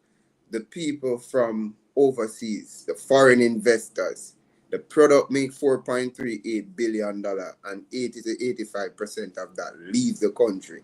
One of a well-established, well-known Jamaican resort company, which is a multi-billion-dollar company. That company, when they do booking, it's not done in Jamaica. So that money not touch Jamaica. And when it comes on to the Tourist Enhancement Fund, TEF, right? Where can we identify at least 3 or 5 projects in the last 9 years that TEF had actually funded and fostered to promote community tourism? When you look at the community adjacent to where these resorts are, it's in a deplorable condition. It is disgraceful. Tourism is not contributing to the well-being of the Jamaican people. Not the people who work directly in the tourism industry, not the people who are looking to make a dollar when the guest comes out of the property, which they're not coming out, and that is a major problem. So, Mr. Bartlett, I want you to come and tell Jamaican people your success as a tourism minister, because unfortunately, I have been involved with tourism for over 10 years, and I could maybe overlooking it, but I don't see it. So come and tell the Jamaican people what you have been doing for so long. And one last thing, the Magnitsky report, Jamaican people. We'll get.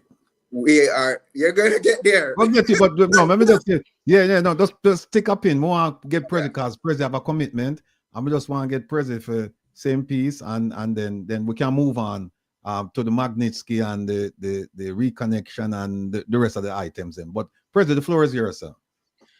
Well, thank you. Hey, listen, you can't cut me out of the Magnitsky. Come on, man. All right. Look at top side, man. Just want to look at top side. But man. So, ladies and gentlemen, we currently have a petition on change.org, and Ratty and I posted this about 3 weeks now, and we really need to get some traction with this. So we're asking you, our esteemed viewers, to help us. Oh, by the way, let me commend those of you who have been, signing the petition, and I know it has been growing constantly. And even today, a couple of you have signed it already. Well, not a couple, a lot of you have signed it today. But we're still only at 1,000, almost 1,000, almost 1,100. And that is not where we want to be. We really want to get some more traction on this. And part of it has to do with you. That is something that is important. Plus, my ear say, on a swear, Ratty, refresh our page there because it's up to 1,095 now. Just refresh that presentation there. We're supposed to 96. There you go. So I hear someone say, boy, I'm not doing it to all jail Dave until Mr. President and some face. But hold on there. Or when I call Ratty low key, when I understand like when I say Ratty and Jamaica don't really have it like this. We don't. But we don't know. We don't know if that's what I say. But no, here's the deal. Here's the deal. Well, we have some things in the making, and it needs a lot of funds. I was at in Jamaica recently and went to pay a bill for OJLDF. And let me tell you something. It's expensive. And it costs a lot. And for those of you who, when you sign the petition, you know, them give you a little thing like chip in some money to help promote the signature. It is true. They do help promote the petition on change.org. But we really ask them to kind of bring the money over here at the ojldf.net website, because that money comes directly to us, because we don't get anything that you chip in when you do that, when you sign it, the change.org petition. And we appreciate what change.org has been doing, but we do see quite a few of you who have been giving. Hank Thompson, you gave $20. We see Devon Gibson, 3,000 Jamaican dollar. S. Fisher gave 20 Canadian, 10 pound from Tony Webb. You know, Justia Major, 25, you know, Yulan Allen, you call Allen, sorry, you call, 5,000 Jamaican, Shane Meir. I mean, you guys are giving. I know you guys are giving. You know, Yvonne, Sharon, Gusty Smith, all of you guys, Lloyd Campbell, Patrick, Joy Smith, give $100. Rowan Ellis, you know, all you guys are giving and chipping in, and we appreciate that. But I appreciate that, but we really need the funds to come over here. The way the change.org thing works, because they offer this platform as a yeah, the sound effect, you know. Like that. The cash register. So a total of over $1,100 you guys have given, and we give thanks to change.org, but we kind of really need it over here. So again, now that I've graced you with His Royal Excellency's amazing charm and candor, I'm kindly asking you, my beloved viewers and listeners, to please help us do this. And Ratty, I think we forgot to have Shaneska put the change.org link directly on the OJLDF website. So remind her to do that. Oh, and you guys can go and see last year tax filing on the website. As you know, everything we do, we try to keep it as transparent. Now that we have the ball rolling, you can see that later on this year, you'll be able to see what we did for the previous year. But we have already done what we need to do as it relates to the filing. It's right there. It's public information. And all the information is there except a small redaction.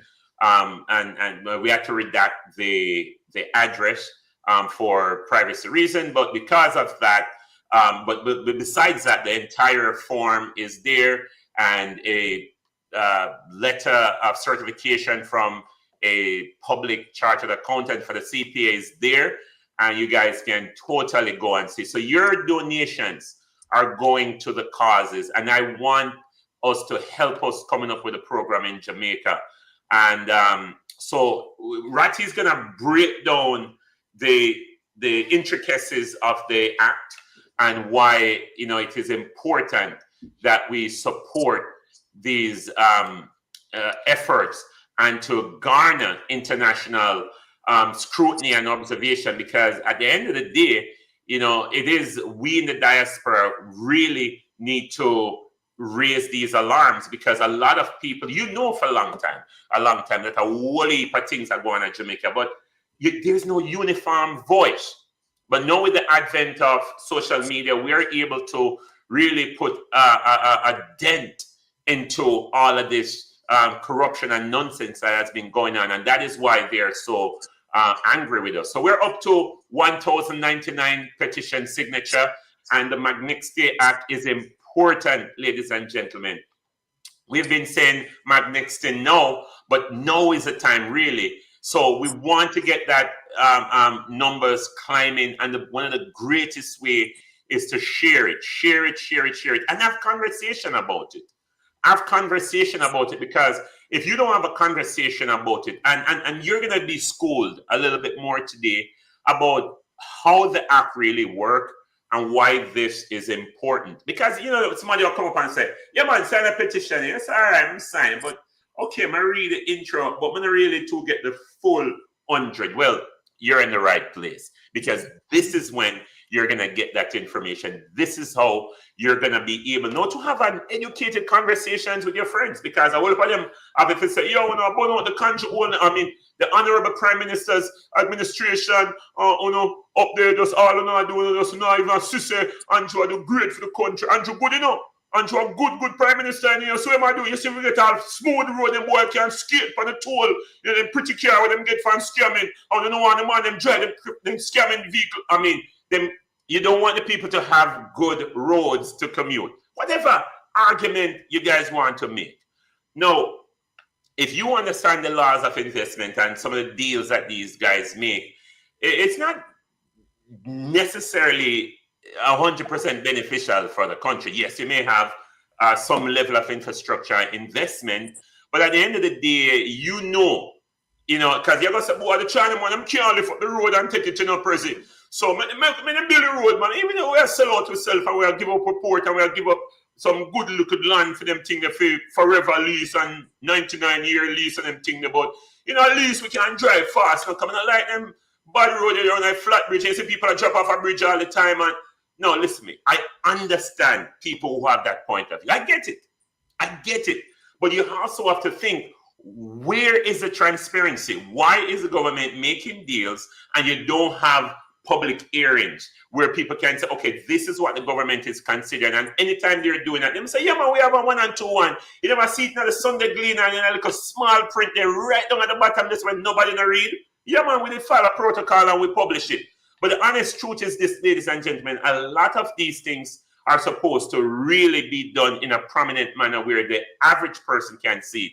And I mean, I know how many of you in Jamaica really read certain sections of the paper anymore, because a lot of people are getting their news from video sources and audio sources, maybe JIS, maybe social media, maybe CVMR, TVJ, I don't know. But I don't think a lot of people are looking into page by page of the Jamaica Gleaner to get a public notice from the government, if that's your argument, elected officials.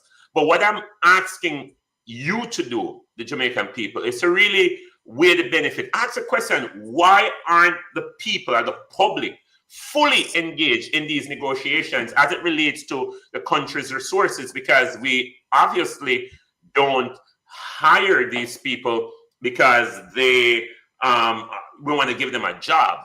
We hired them because we want them to represent our best interests. And I don't think it is the best interest of the country a lot of times when you see certain things that are being done. And before I get off the soapbox about how important the Magnitsky Act is, it is also important, my brothers and sisters, ladies and gentlemen, that we do understand that at the end of the day, is we the people, that really supposed to make some major decision, because we ask these guys to go and go represent. Because well, we can't bungle up a garden house and then, well, well, we are arguing. No, so we say, one man go represent a group away. So go up there, go do it. But the thing about these politicians, well, all of them, from every angle, them come from. The whole of them are the same thing, honestly speaking. But, with where we are doing now, the next one who are coming, them are going to understand, say, listen me, them boy, they're in there tremble, and them are going to come out. Because them know, them smell it right. Them know them are going to come out.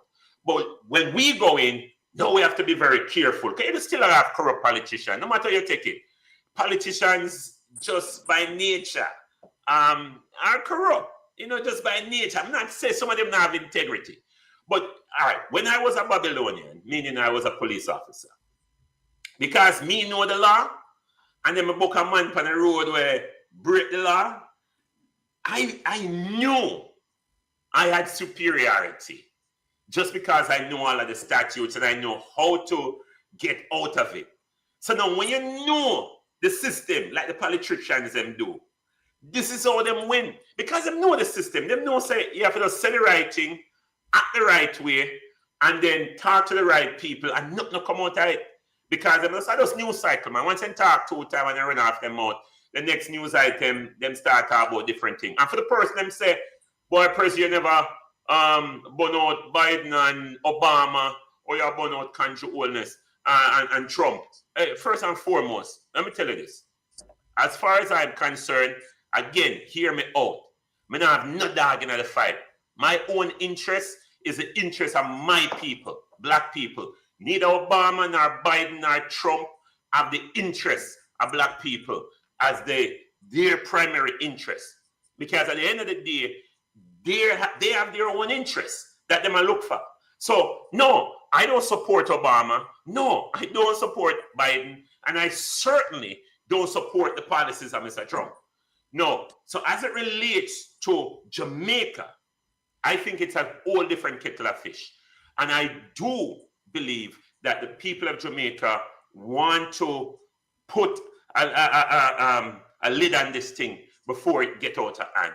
And I think now is the time. I think this is a generation. We are the people who can make this change. So I'm calling on you.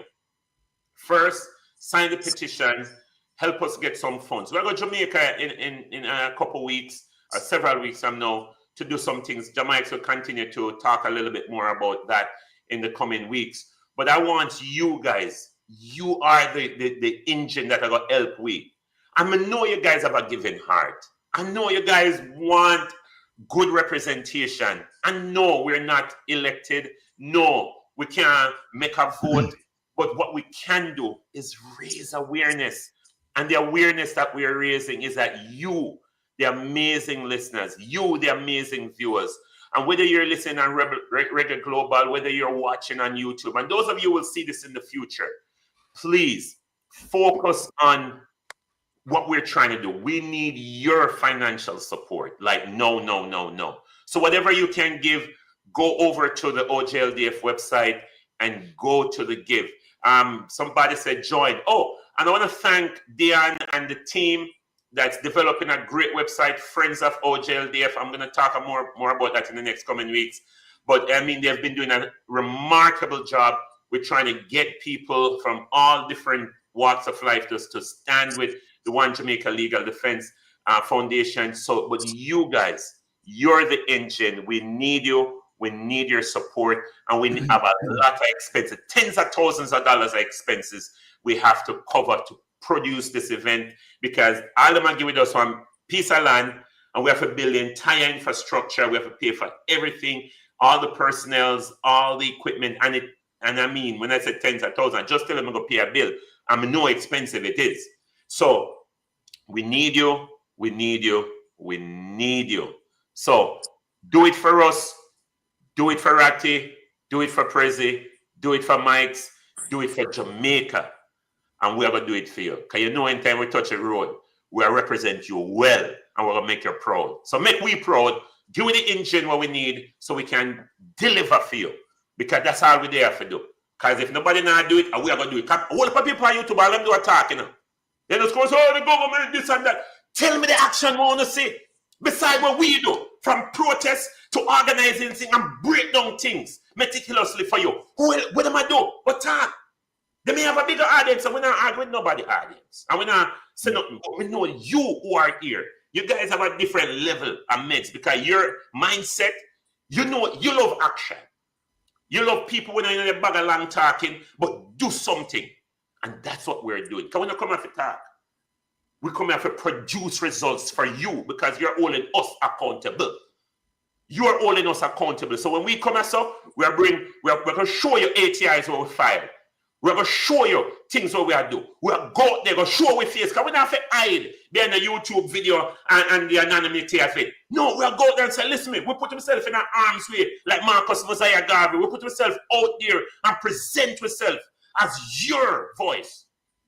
So work with me, because that's all we want to do, to help you out, and help out our country. Because we may not see the greatest change in the next year or two, but generationally, I hate where I work for. Ratty.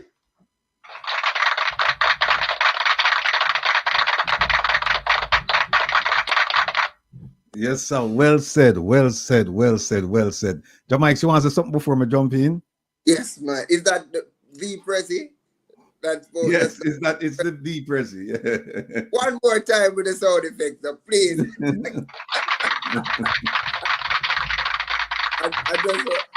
I just got the bottle of gasoline and I want to pour a little bit more on Prezi's fire. I want to say big thank you for that, Prezi.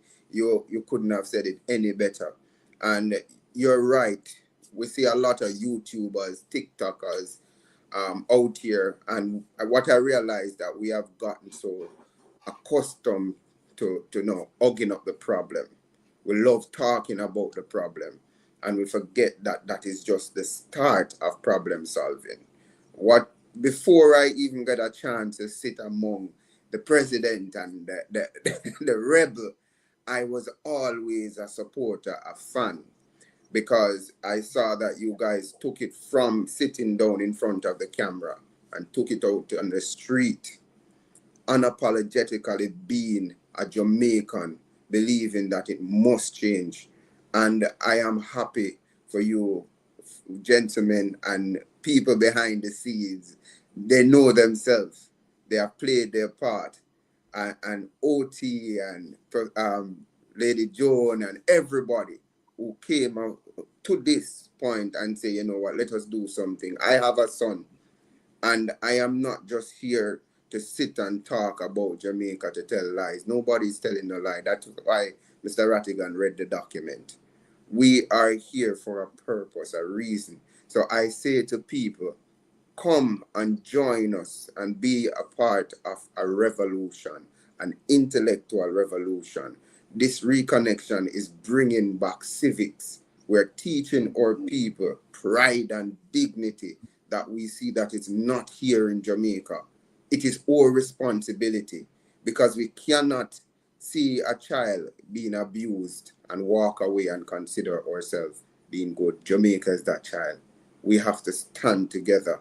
We have to teach our people. The cost of living affect everybody.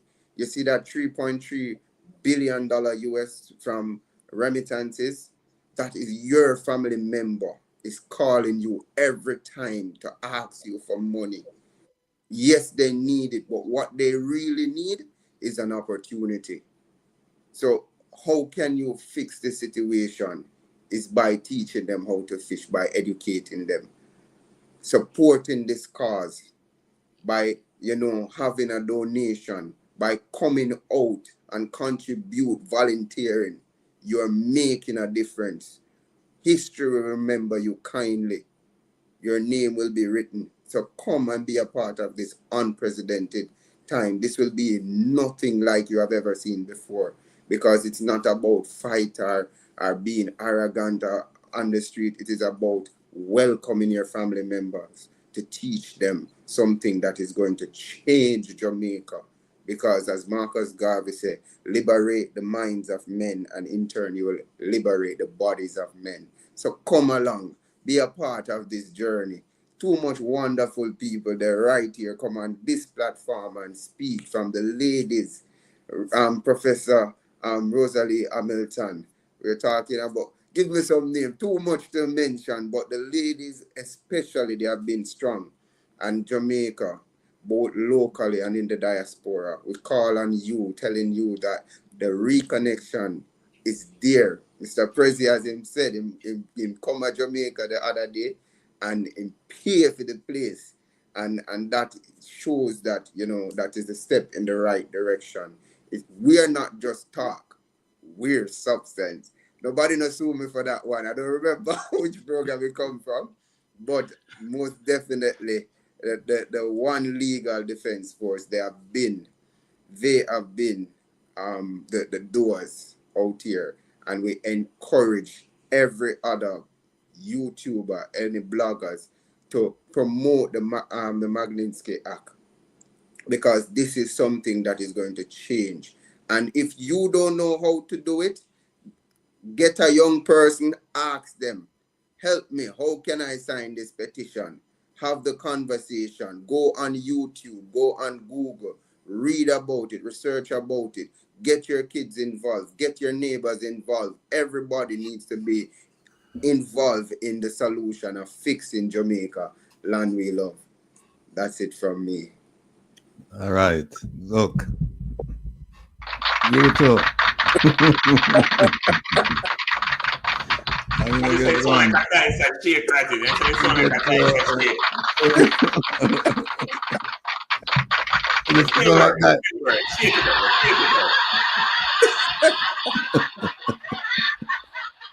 So like that is no, listen. There is power in passion. What do I mean by that? You don't necessarily have to have the numbers. And I'll tell you why, people. Last year, this little group called the One Jamaica Legal Defense Foundation, the little engine that said it could, right? We are a very small segment in the diaspora, but what we managed to achieve so far has never been done. Last year, we participated and we supported 4, not 1, not 2, not 3, 4 protests against the Jamaican government and a conference up in Canada. Not to mention the letter writing campaigns to King Charles twice, the lawsuits 2, the letter writing to the Privy Council to let them know that the Prime Minister had 28 bank accounts that him can't really talk about, and he might take his own internal corruption organization to court. We told him about that. He's a pariah now in that group. Him should stop use the PC after him name. Maybe them soon take it from him too. Him have no shame. It's a disgrace for him to have it and knowing that everybody know about this thing. He's not respected in CARICOM or anywhere. Then we also had another when he said we know where to find them, we have the means, and then a blogger came out and said, yeah, we're watching them watering plants, blah, blah, blah, blah, blah. We wrote to various international law enforcement agencies to let them know that if anything should have happened to any one of us, suspect number 1 must be the Prime Minister. And then you look after the rest of them. These are the things we have done. And like Prezi said, we're not looking at the numbers, we're looking at the passion of our people. We're not getting paid to do this. We're not getting paid to do this. We're doing this out of self-love, love for self, love for people, love for country. And we realize that there is no way you're going to get the kind of justice, the kind of attention, the kind of resolution to address these issues. We know that you're not going to get it in Jamaica. We know that. We know that. In fact, I have something I want to show you, because President touched on corruption. And I have something I want to show you, where they say one of the hallmarks of corruption is that politicians don't get punished. And we just saw that recently. 2 criminals were allowed to walk. One of them, Marissa Dalrymple Philibert, she's in Parliament. Criminal. She admitted to it. And she paid a fine. And the other one, Leslie Campbell, paid a fine. Yet, you pick up Ake off of the King's House land, you go to prison. You're hungry and you try to feed the family, you go to prison. But here we have people who actually, at least I know Marissa Dalrymple Philibert, she admitted to some of the charges. Some were dropped, some she got admonished for, and some she just pled guilty. And there it is. So we've done all of that. And what we have stated, what we have made our mandate is you can talk to educate, talk to elucidate, talk to inform, but then you have to take some action. It can't be just about blah, blah, blah, blah, blah, blah, blah. You're just talking. Oh, by the way, one big up. It's after midnight right now in some parts of Africa, and I'm getting people are taking screenshots of me and my mom, people who knew my mom, and it warms my heart. All of my brothers and sisters sending this from the motherland. Blessings. It really means a lot to me. They remembered my mother, and so they took screenshots of the thing, and they're sending the screenshots to me. So and said, big up, mama. Yeah? Big up, mama again. So before, because I have to take off. I know you have to go. Yeah, but I just want to say I'm definitely always plugged in, fully engaged. I will be listening off here, but I have to meet these other obligations, as you No, know. no worries. But I just want to big up everything and everybody. Please listen, because you know Ratty Heart and you know the mission. Jamaica, continue blazing the fire. And everybody, Elaine, everybody out there, OT, big up the whole crew. And all the OJLDF ambassadors, big up on yourself. Love you guys, and we'll talk soon. Take care, President. Be well. All right. That's our President. No, yes, Jamaics. You know, we have 1,322 devices tuned in right now. I don't know what it translates to, but I know it doesn't translate to 1,326 people. Because some of these devices, like me know my people in Manchester is a veranda full of people. Me know some of the people in Kingston and Portmore, a bar, you know. So it's more than one. All over the country and also overseas. I'm asking you to go sign this petition here. I'm asking you to go sign it, because if you thought the government was afraid of the protest, if you thought they were afraid of the protest and the conference and the letter writing campaign, no, compared to this, they're more worried about this, because this is not asking Jamaicans in Jamaica to take action against, or Jamaican entities in Jamaica to take action against the Jamaican government. This is saying on an international level that there is a law called the Magnitsky Act in the EU, UK, Canada, and the US. And I'm going to repeat, for those of you who have heard it before, please bear with me. For those of you who haven't heard, and the reason why I must say this in the Jamaics is this. I got a call, I got a text from a supporter who's watching. And she told me that there is a professor, speaks 4 languages, an African guy, who teaches at the University of Massachusetts, who said, had it not been for this program, he would have never known about the Magnitsky Act. Ooh. And so he wants to come on. He'll join us in the coming weeks. He said he never knew about it, and he's going to share the information with his counterparts in various African countries. He said he didn't know.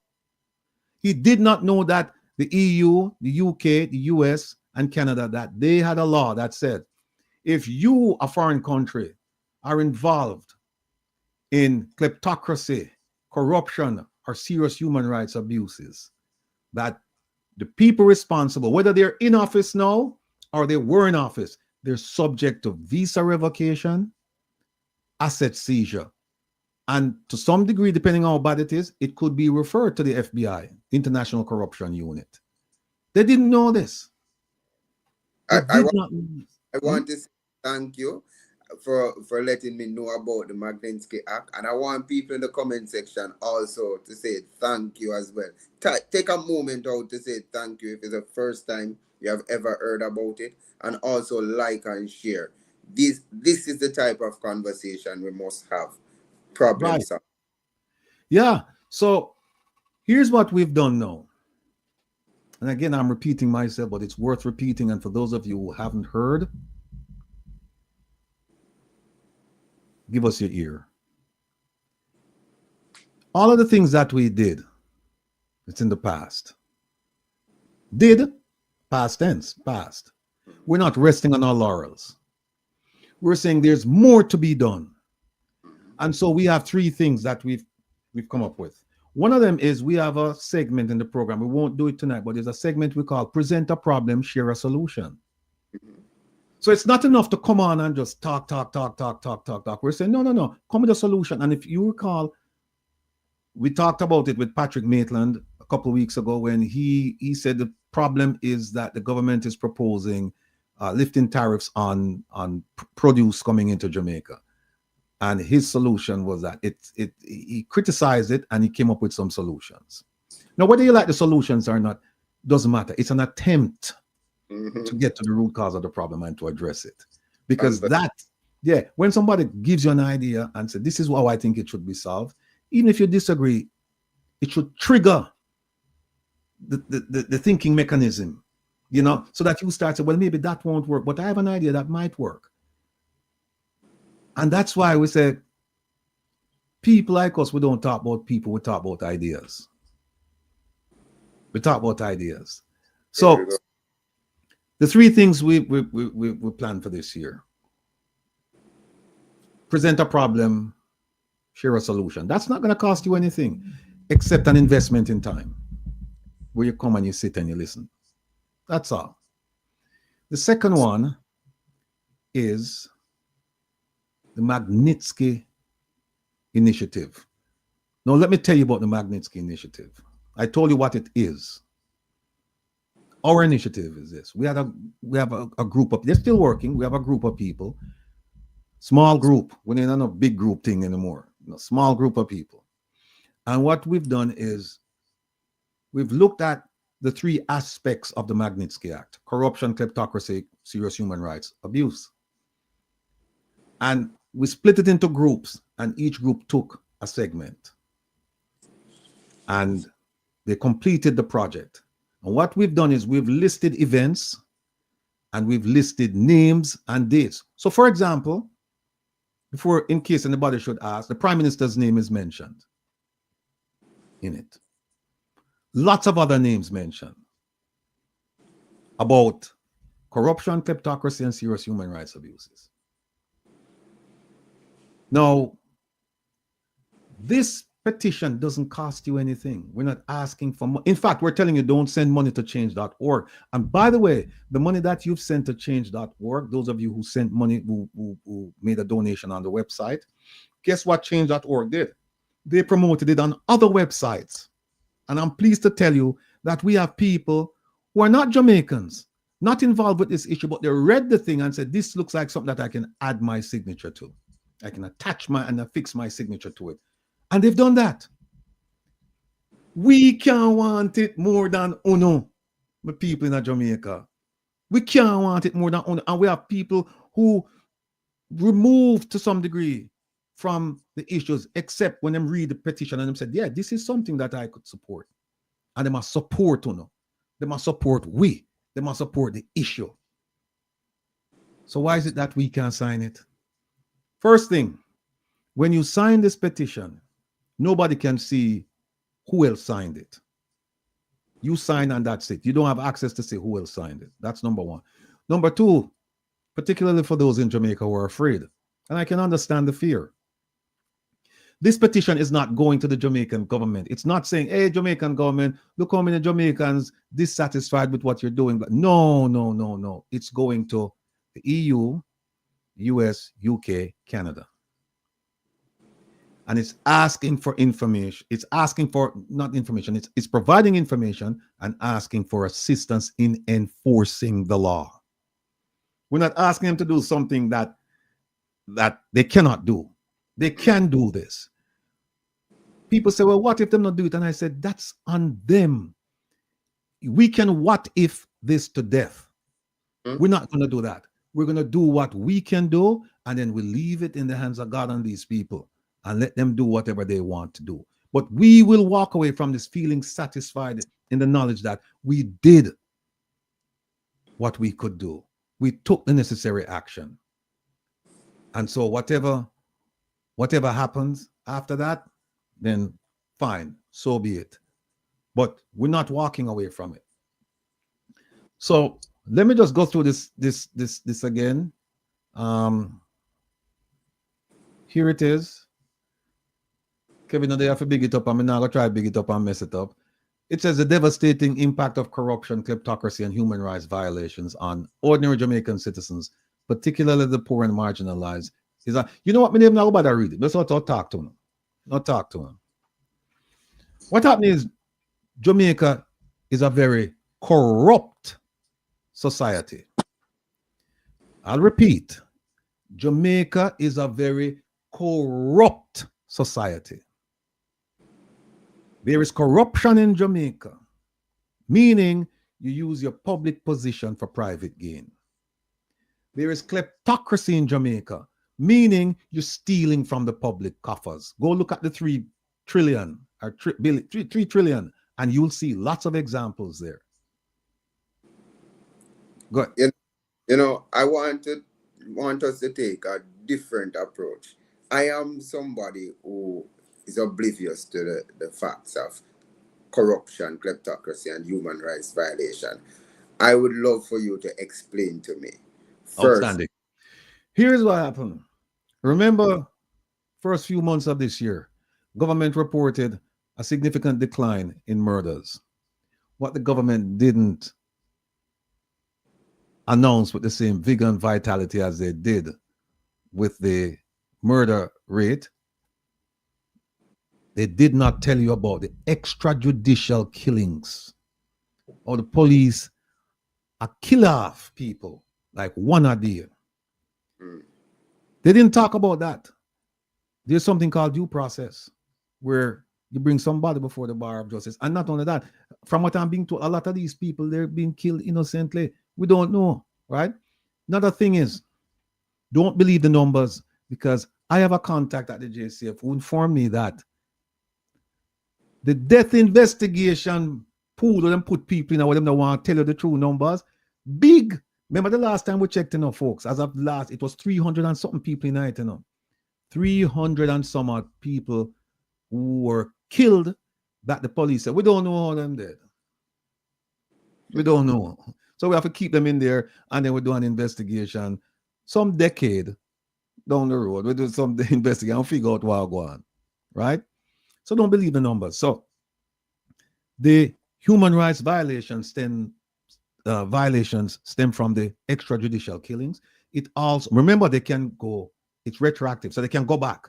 It also deals with the people who were detained illegally and unconstitutionally under the states of emergency.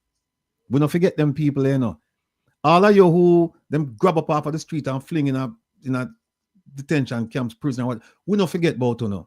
So you're saying that I can hold the government accountable for that, and that is considered as human rights violation? That's a human rights violation, yeah. And not only that, the court ruled that it was unconstitutional. What more proof do you need?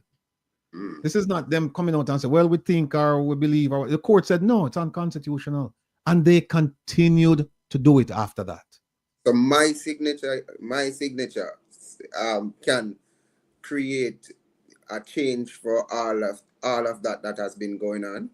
Just your signature, because here's what, one cocoa full basket. Rome wasn't built in a day. And we need one signature at a time. We're patient. And by the way, people, we cannot send the package, the Magnitsky package, until we get this signature. And here's why. Here's a reason why you should sign.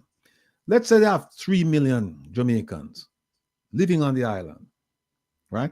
And out of that 3 million, let's say only 25,000 of you are aware of this petition and would be willing to entertain the idea of signing it, right? The rest of you, you don't know about it. You're too young, you're too infirmed, or you politically inclined and so attached, and you just say, I'm not going to sign it because this is against the government and I'm a JLP supporter. Let's say only 25,000 out of the 3 million say, yeah, this is a good idea. No, let's also say between first, second generation Jamaicans living abroad, you have 6 million. So you totally have 9 million, but 6 million. And let's say out of that 6 million, only 25,000 know about it and would be willing to sign. So you have a grand total of 50,000 out of 9 million people. That's a drop in the bucket. And we're saying, if we only get 1,000 signature, come on, people. Come on. Look at the numbers. Look at what I tell you. If we get 10%, which is 5,000, we're good. That is what we need to send this thing off, somewhere in that region, so we can send it off. And another question. You spoke about two things that will be considered as human rights violation. You spoke about the state of emergency, detention. Detention, and you also spoke about the extrajudicial killing, which is the police getting rid of young youths, whether them have gun or not, whether them are the shootout or not. Is there any other forms of human rights? Yes, like when people, you remember the man who was in prison for forget how many years and never see a judge? And he's not the only one.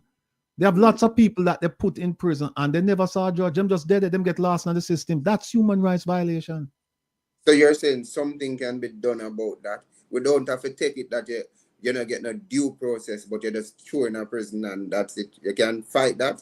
Yes, you can fight that. You can fight that legally in Jamaica, and you can fight it outside of Jamaica through this petition and this initiative that we have. Because then what you do is you bring it to light that, look, there are some serious human rights violations going on in Jamaica. You see that paradise?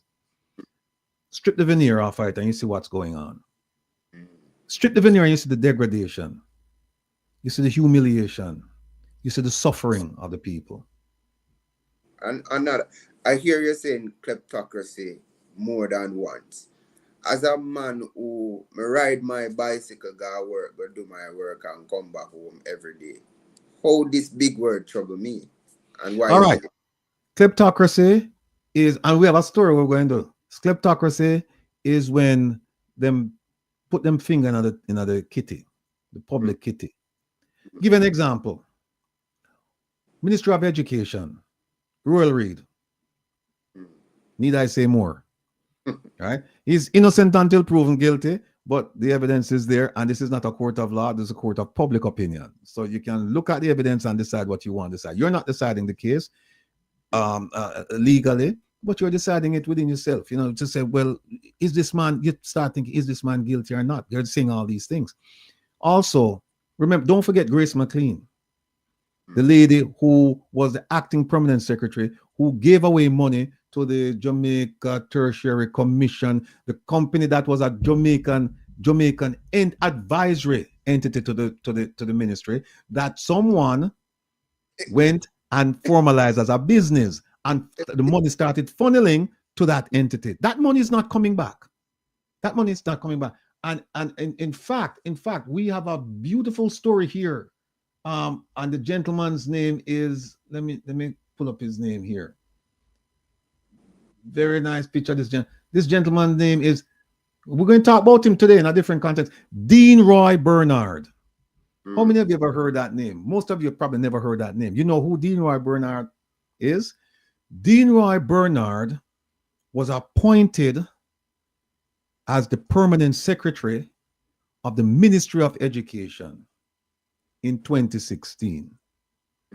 You know who else was appointed to the Ministry of Education in 2016? Royal Reid. We're going to bring up Dean Roy's CV, and we're going to show you that Dean Roy should have, either he knew or he should have known about what was going on over there. And in fact, the Auditor General cast the accusing finger of blame on Dean Roy, saying that Dean Roy gave away over 100 million to the same Jamaica Tertiary Commission. And we're going to show you what happened to Dean Roy. We're going to show you where Dean Roy is. I mean, we're going to connect the dots. People, Jamaica is a fascinating place. When you say America fascinating, Jamaica fascinating too. But Morgan number 2, because I know we're talking about 2 Morgans today. But Morgan number 2 used to answer directly to Grace McLean. So yes, indeed. Yes, indeed. That's why I say we'll connect the dots. Yes, the same Marlon Morgan that we spent so much time talking about to disprove his statements. He was over at the Ministry of Education at one point, and he was there when these people were there.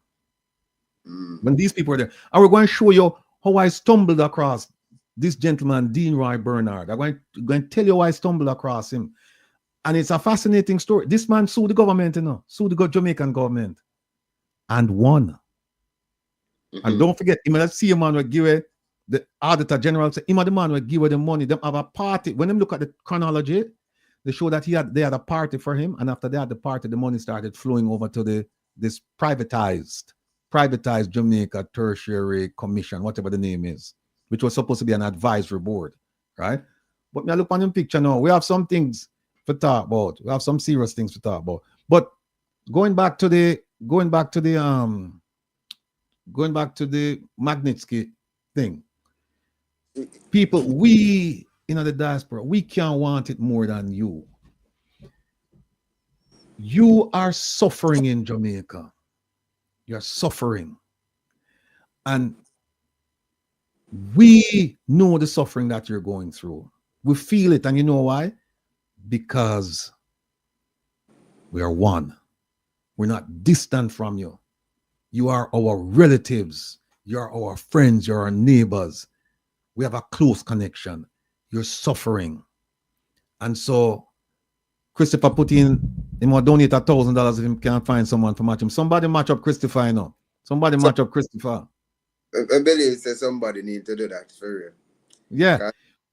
We have to support Christopher. Yeah. So what happened is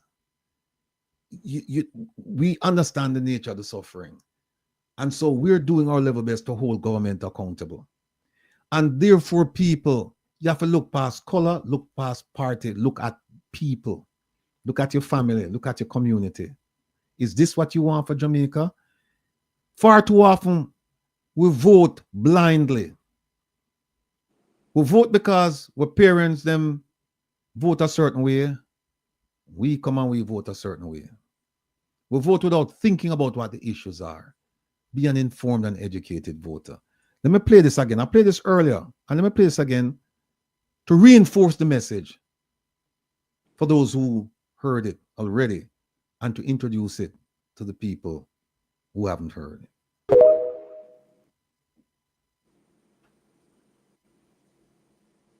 When they are given the vote to vote, they are in the habit of electing thieves. And once they have elected the thieves, they expect the thieves to behave like angels. When the people do not know what they want, the government they create is nothing but a confederacy of fools. Africa is not poor. Africa is merely poorly managed. That's the message. Jamaica is not poor, people. Jamaica is poorly managed. For you, but it's well managed for them. Well managed for them. A significant portion of the population in Jamaica tonight will go to bed hungry or with empty calories, while the people you elected,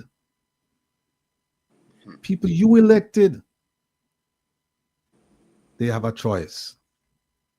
They have a choice of what they're going to eat, what they're not going to eat. And let me go back to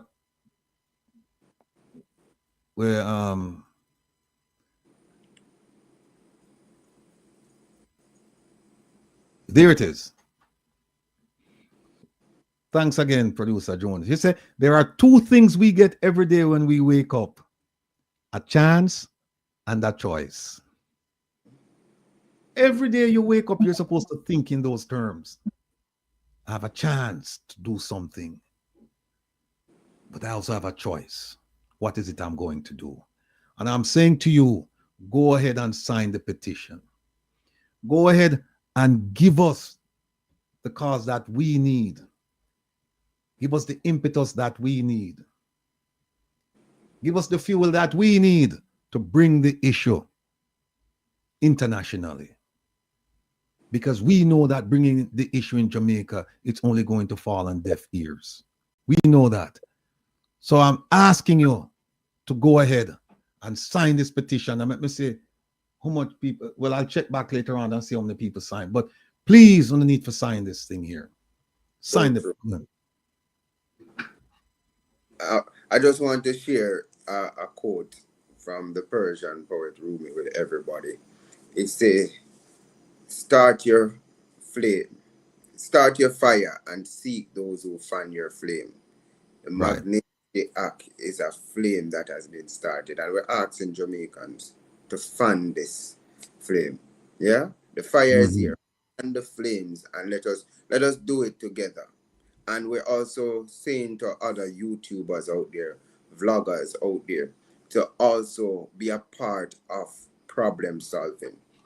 We understand that the problem is there. Jamaica is content rich. However, content rich. However, we are in a period now where we're tired to talk about it. Get involved in problem solving.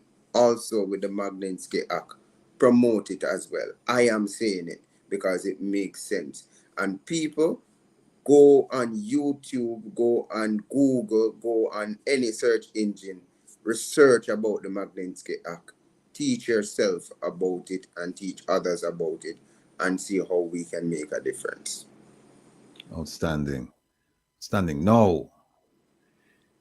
What we're going to do at this point, let me think there. We need to take a other one here. No, none of that one there. Hold on there. We need to take a look. Oh, Sita. All right. We'll finish up that segment there, the Magnitsky. Unless somebody have a question. Does anyone have a question regarding Magnitsky? Otherwise, new segment. New segment. Some people are saying, oh, they've been to other sites and they haven't seen the Magnitsky thing out there. Well, it's OT and the crew, they've sent it out. And if people want to talk about it and gravitate to it, that's fine. Again, like I said, there's power and passion.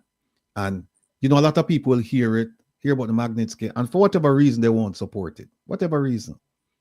That's okay. We want people who will support this thing with all the gusto they have. That's what we want. And so let me move on to another story. You asked about kleptocracy a while ago. You said, hey, talk to us about kleptocracy. I'm just a poor guy in the neighborhood, and I hear this big word and I don't know what it means. And, you know, okay, all right, fine. Yeah, I hear you. It means stealing from the government. Let me approach this story, approach that problem using this story. Last month they had International Women's Day, celebrated all over the world. And our government said we're going to have a month-long celebration.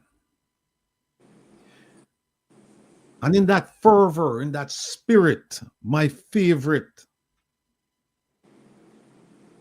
Minister Kamina Johnson-Smith, came out and said publicly that she had about, I think she said 28 senior ministers or senior advisors or whatever, senior officials.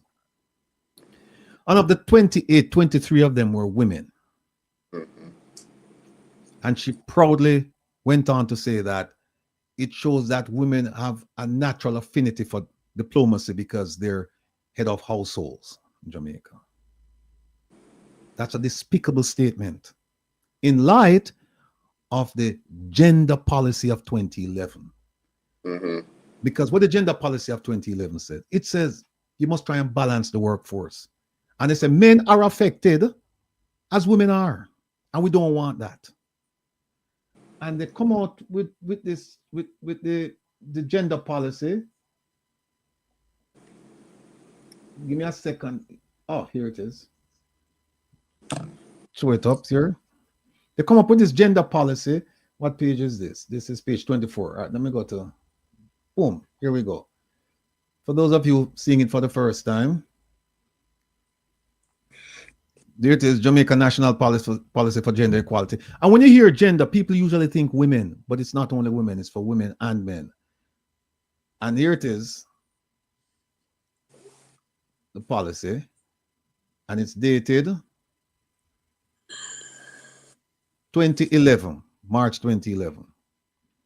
There it is. The Bureau of Women's Affairs, Gender Affairs, and the Gender Advisory Committees developed by them, blah, blah, blah, blah, blah. And we showed this already, and it goes on to talk about, look who was in charge of it. None other than the Honorable Babsy Grange, right? No, this was 2011. They lost the election, I think, in December 2011. But this came out before. So when this is coming out now, you know this not come out just like that. The cabinet would meet and talk, but everybody know about this thing coming. And they said there are certain things that you must do. There's certain things that you must do. And we'll get to the things that you must, the minimum that you must do. But I just want to show you that this thing wasn't about women only. Look at that sentence. See that sentence?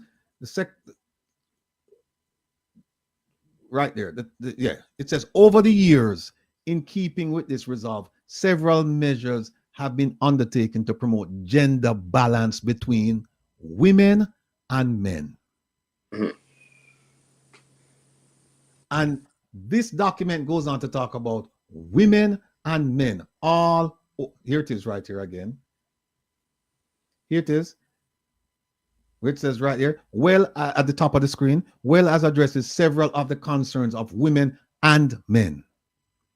Look where this is when I circle right, so it says equal and equitable.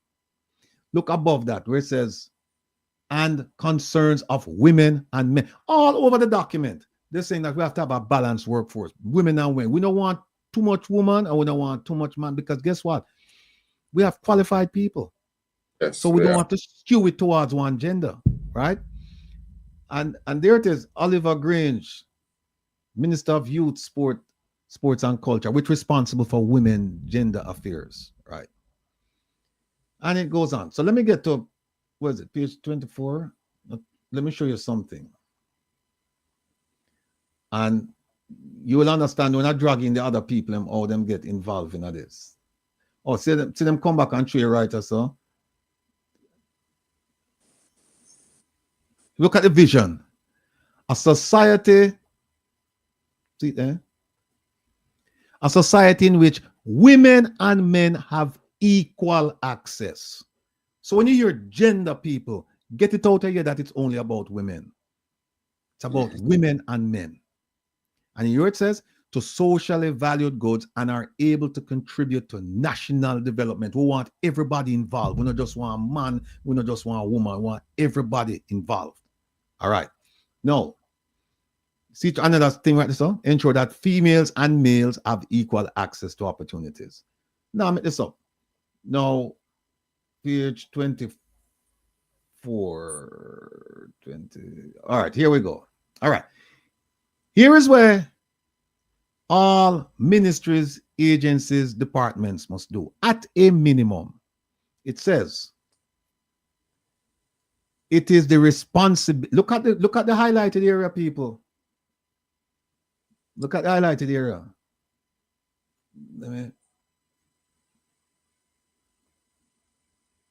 There it is. It is the responsibility of each ministry and its respective departments and agencies to utilize the strategy and tools we talked about in this document to develop gender-responsive strategic plans and to incorporate gender-responsive components to the existing strategic plans with the support of the BWA by way of targets. This is very important now. Get on a pen and pencil and write this down. Gender Policy 2011. And by the way, the gender policy was, the idea of a gender policy was before 2011. It went under different administrations, but this administration, the JLP administration in 2011, formalized it, put in that document, formalized it completely. And I'm not sure if it was formalized before or if it was formalized, but it was reformalized here. But we have the 2011 document. And them say at a very minimum, all of the ministries, the departments and the agencies, look what you must do. You must look at number one, make mandatory the collection of sex disaggregated data related to the operations of each MDA. So when my favorite minister talk about that, she should have it lined up and say, well, we have X amount of women, X amount of men. Then why is it that how we have so much women over here? So we need to have some man in the mix. That she was supposed to collect that data. The second one is they have to allocate budget resources towards mainstreaming and putting the plans and projects in place. And the last one, you have to appoint, right, a person to provide leadership along with the permanent secretaries and executive officers to develop and implement the project. So we get that straight. Three things at a minimum. There are more things now, but them at a minimum starting in 2011, this is what you must do. What happened? They lost the election. They came back in power in 2016, February. And then my minister made a big statement last month. So I said, well, wait a minute. I go and look and say, what's going on with this policy here? Now, going back to your example, Jamaica, the man who are riding bicycle, who live in a little neighborhood, and him hear about gender policy, means nothing to him. Probably means something to him son who in a school or him daughter who in a school. But for him just a try put bread on the table. Here, Mr. Bicycle Rider, here's where you're supposed to pay attention. The Honorable Babsy Grange, she has functions every year for this program in March every year. In some high fashion places, including the Pegasus. Guess who for money pay for that? Mr. Bicycle Rider, I'm gonna talk to you. No, not you, not you. No, not you. Not you. No, not you. Metaphorically. No, say, Mr. Bicycle Rider. Guess who pay for them thing then? It's not Minister Babsy Grange go in our pocket and take out and pay for it, you know. It's not the ministry pay for it, you know. Remember, government don't have no money. Think about it as owner, investor, employer. A your money. Your money. For your money. For your money. For your money. Now, here is the shocker. Here's the shocker. I am going to show you documents coming from the government where they must celebrate this function and spend taxpayers' money, but there's no program. What? I am going to show you. Some of them say we don't get no money. Some said no, we don't know nothing, but we don't have no program. But every year they're celebrating and they're spending money. Why? And guess what? I am going to show you what the Ministry of Gender said to me. Because you think that they're promoting the program. They started the formality of it in 2011. So they would be the first one to say, yes, let's do it let's set an example. Let's do it. Without further ado, here we go. That's the labor program. Oh, we have so many things here. Wow. Woo. My boy can't get a job. My son can't get a job.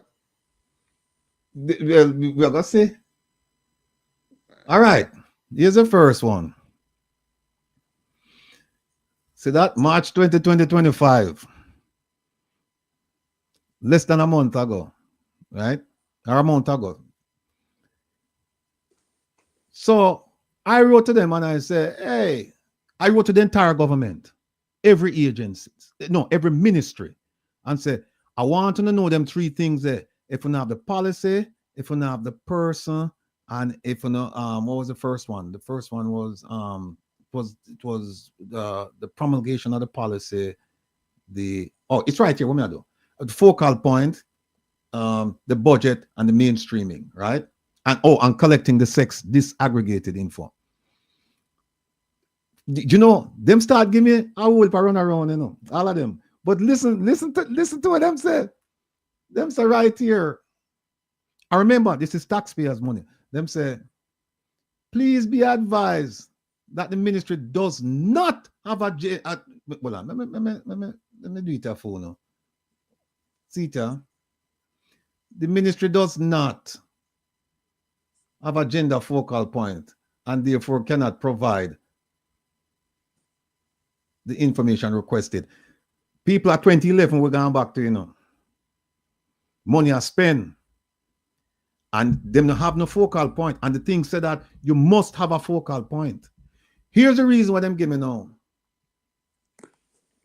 Because them don't have no money, because them don't have no body, don't have no gender focal point. What they must say, they must say it right here. They must say, so we don't have no money and we don't have no program. They never said that. But they might as well say it, because here's what she says. What them say next. The ministry is still in its early stages and has not yet established all the necessary positions and structures. This is a ministry that came into effect, what, 2022, I think. Yeah, Ministry of Legal and Constitutional Affairs. Yeah, 2022. So 3 years, they don't have the focal point. No, hear what she said. It's still in its early stages. Notwithstanding, the ministry remains committed to adhering to the requirements of the national policy for gender equality. How the hell can you remain adhere to the requirements when you don't even have the people, you don't have the policy, you don't have anything? How? And by the way, when you tell me that the ministry is still in its early stages, that's nonsense, because if there's one ministry that should be in compliance, is you, the new ministry.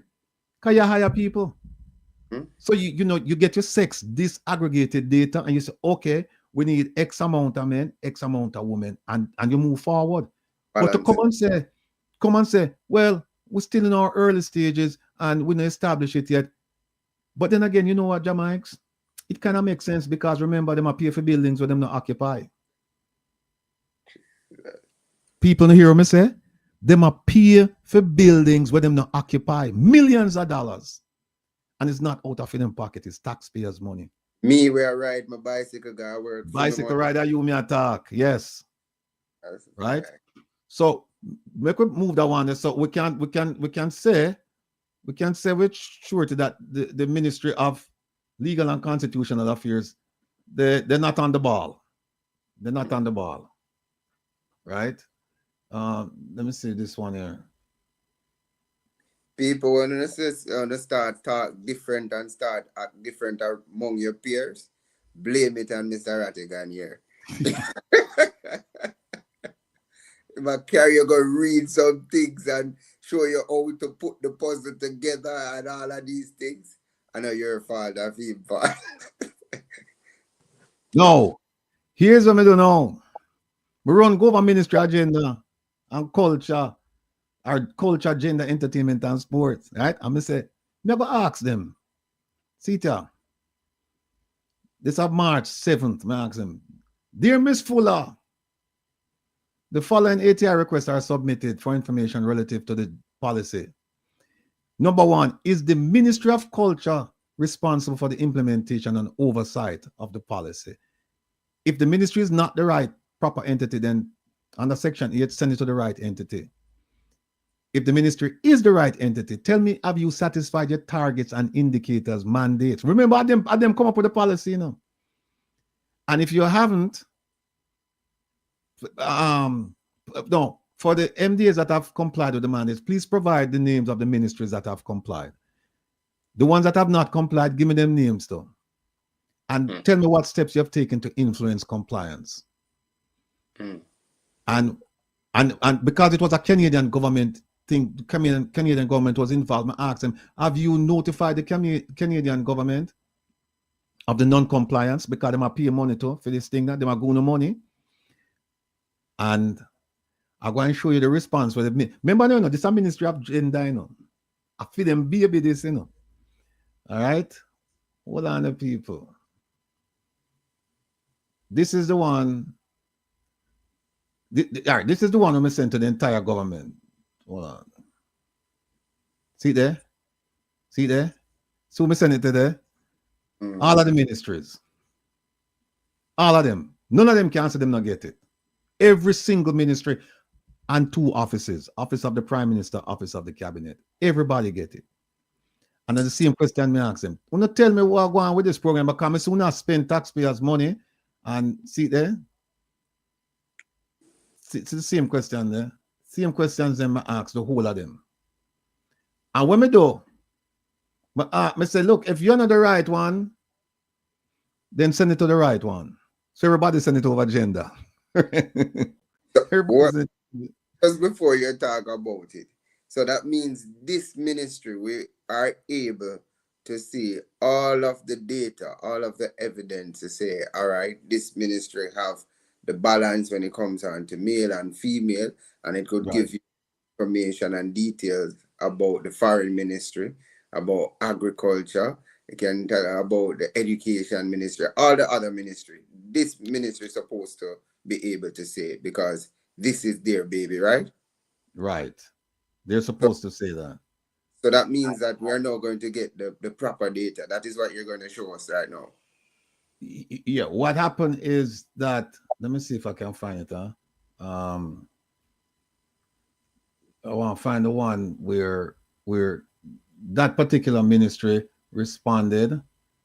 Hold because on. these are professional people who we in 2023 that they asked for 200 and 300% increase and they got it, you know. And then they're now moving from about 8 million per year to now 22.8. So so that means that this is a professional ministry and we're gonna get proper details then. You will not going to get no proper details.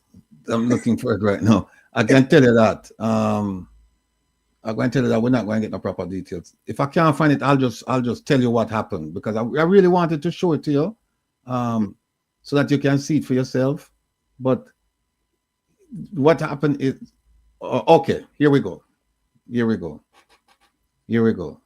This is coming from the Ministry of Culture, Gender, Entertainment, Sport, right? Babsy, you're on show. Let's see. Sita.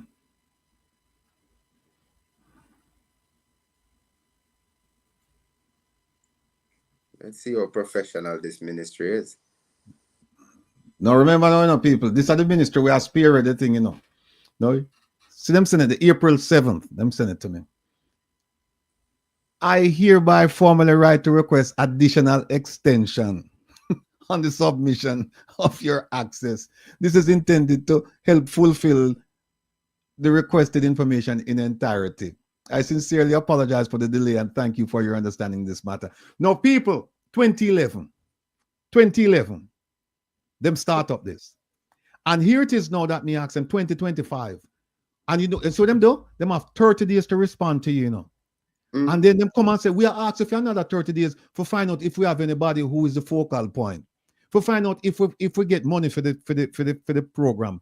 For find out if we do the sex disaggregation data collection thing. All of the stuff, them need another 30 days to go find that out. No, man. Them need another 30 days. I want supermarket your contact and ask them if they have something. See, Juliet, director. No, man. You cannot make up them things, brethren. You can't make it up. Them spearhead the thing in 2011, and 2025, them tell us, oh, we have to go look. And even though the law says 30 days, the law also says 60 days. So we'll take another 30 days to go find out what really happened, because we're not quite sure. Right? So, people, if that happened, if that happened right so, and that is the agency that is supposed to be spearheading it, then what do you think happened? But we have something better than that, Jamaics. That is just the intro. I know my shot, man. That is just the intro. Let me ask a question. To all of the family members them around here. Of the 15 or whatever the number is, ministries.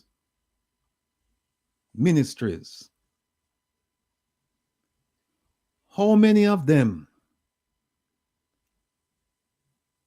have one permanent secretary?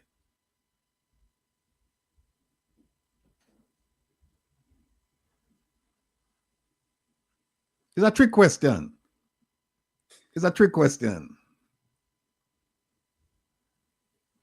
Let me see.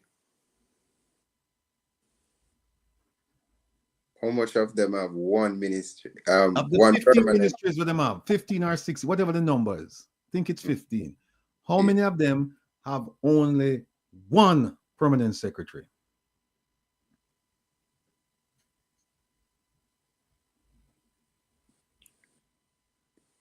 Take a guess, man. I'm going to say a wild guess and say all of them have one permanent ministry. One permanent secretary.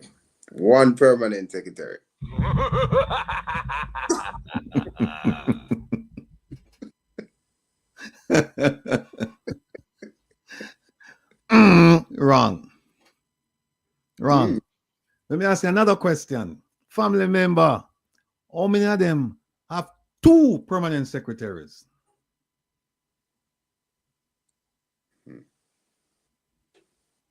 Remember now, taxpayers' money we are talking about, This is not like you just freely put somebody somewhere and pay them.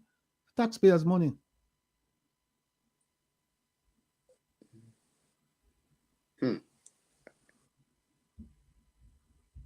See, this is all about civics.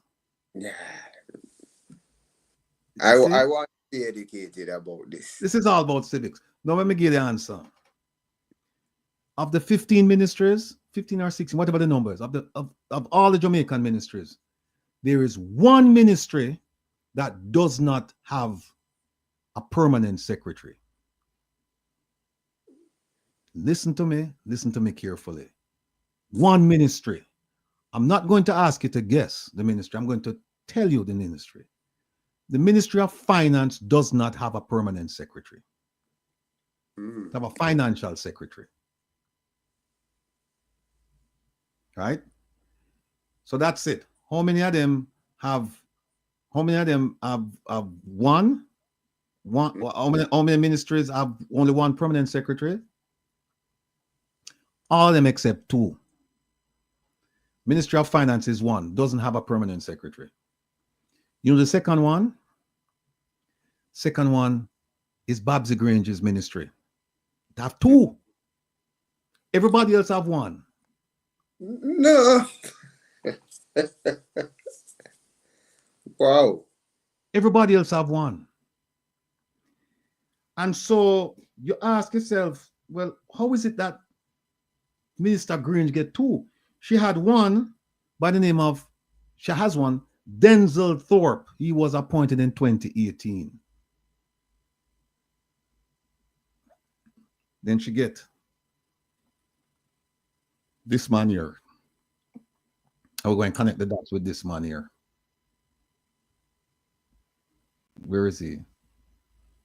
So come now work now, go on. Hold on a second, Papa. Hold on a second. I say I have something up here with the ambassador too. We're not finished with she yet, you know. We have to deal with she. Hold on. Here we go. And remember me telling about this man, yeah? This man is not Denzel Thorpe, the permanent secretary who was assigned or appointed in 2018. This man is Dean Roy Bernard. And how you think Dean Roy Bernard get a job there? Dean Roy Bernard got that job because he did this. He did this. There it is. Him sued the Public Service Commission, sued the Attorney General, and sued the Jamaica Civil Service. And I've been through this. I've read the lawsuit. It's almost 70 pages. Sita, read the lawsuit. Me in my bed, but me not dead. You know, now go and read. Right? Let's get back to Dean Roy here now. And we're going to connect some dots with Dean Roy. And we're going to understand what going on. Now, ask yourself the question. If the Ministry of Gender, if it has two permanent secretaries, why is it they need an additional 30 days to just tell you if they have the program? Remember now, it's not a big agency. It's not like Ministry of Health or National Security or Education. It's a smaller agent. It's a smaller ministry. But they have two. They have two permanent secretaries, and them can't tell you if them have somebody who's in charge of the program, if them do the data collection, and if they have the program. Them can't tell you that. Sad. They can't tell you that. No. How did Mr. Dean Roy Bernard get over there? How? See, because Jamaican people, sometimes we need to focus on what our elected officials are doing so that we can hold them accountable. It's not enough to say, hold them accountable, because the question then is, how do you hold them accountable? You cannot hold them accountable if you don't have the information. Mm-hmm. You just can't. Now, let me read you Mr. Dean Roy Bernard. Well, first of all, let me tell you about Mr. Dean Roy Bernard, how him end up over there. Remember I said to you earlier, Mr. Dean Roy Bernard was the permanent secretary over at the Ministry of Education. He was there. Mm-hmm. Who else was there at the same time? Minister Ruel Reid. Mm-hmm. What them did at the same time? Right? Now, here is his CV. And tell me what you think. It says, Dean Roy Bernard currently serves as the permanent secretary, which is with responsibility for entertainment, culture, and special projects. And that gender thing was supposed to be a special project. So apparently him in charge of it, or should be in charge, or know about it in the Ministry of Culture, Gender, Entertainment, and Sport. Mr. Bernard is formerly the permanent secretary and CEO of the Ministry of Education, Youth, and Information, where he was appointed in 2016. Me not lie to no people. I'm not lying. It says the Ministry of Education is the largest ministry in the government with close to 40,000 employees, over 1,000 schools, blah, blah, blah, blah. And it says, as permanent secretary, Mr. Bernard had administrative responsibility for an annual budget in excess of 100 billion or 700 million US dollars. You know what them call the permanent secretaries? You know what them call them? There's another term them call them. Them call them accounting officers. Them run the ministry day to day. Them are the day-to-day manager, and them brief the ministers. Them run it. And you're supposed to be free from political bias. That's why them call them permanent. Them stay there as long as they want, unless them are going to remove them for cause. Unless them commit some crime or something. Them did it. Right? Now remember, this man in charge of the money, you know. This man in charge of the year, say, he had an administrative responsibility for an annual budget in excess of 700 million US dollars. Now listen to this man credentials. Listen, I'm going to read it over. Them say he led the change from grade 6 achievement. He was instrumental in upskilling the program for teachers, blah, blah, blah. He's also, listen to this. Mr. Bernard was also responsible for the implementation of the ministry's risk management framework. Risk management framework. And the rebranding of the ministry's performance management appraisal program. So him are the man who in charge of the money. Him and the risk management. Him supposed to know. He might have knew or him should have known what's going on.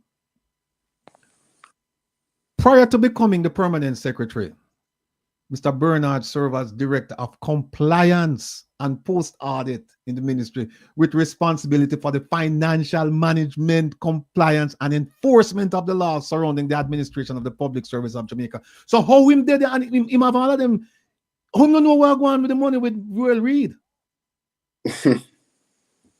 This is one of them who fly under the radar. Nobody not talk about him with this, you know. They might talk about him with the over the 100+ million we got to the Jamaica Tertiary Commission, but nobody talk about what happened with him and Ruel Reid. Him are the man who managed the money. Wow. It gets better. Remember him saying no, him is responsible for financial management, compliance. Then look on the next sentence. Mr. Bernard chaired the audit committee. Wow. For the Ministry of Industry between 2011 and 2016. And so what happened is that he was over at the Ministry of Industry as the chairman of the audit committee. So he knew about auditing before he come over to the thing there. But here's what something wrong with this write-up here. Because them say between 2011 and 2016, he was over at the Ministry of Industry. And them say prior to becoming permanent secretary, he was director of compliance in the Ministry of Education. So it would suggest that he would have worked two places. In the Ministry of Industry and at the same time in the Ministry of Education. As people have said, what could go so? I saw it go. Right? Then listen to this. He was also a head lecturer at the Justice Training Institute. He's a former deputy director of the Regional Intelligence Fusion Center. Now, here's a man who the Prime Minister should have said, listen, I'm going to make you my national security advisor. Him know about Fusion Center. It said he was a deputy director for the Regional Intelligence Fusion Center for CARICOM. And then put the man put the man in charge of money over in a So the man where should that they over the Ministry of National Security? Him know about Fusion Center. My God. And then put him over in a thing there. You know, Minister Kamina Johnson Smith, this gentleman, Minister Tufton, Minister Horace Chang, Minister Juliet Cuthbert Flynn, and the list goes on and on.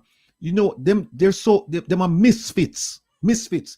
You know what I think about them? Think about them? Me think about somebody who go on formal function and a black tuxedo style and them wear red shoes. It can't work. It can't work. Yeah, a black shoes go with black tuxedo. I think you're being too modest. It is a formal setting and them people turn up in a them bikini.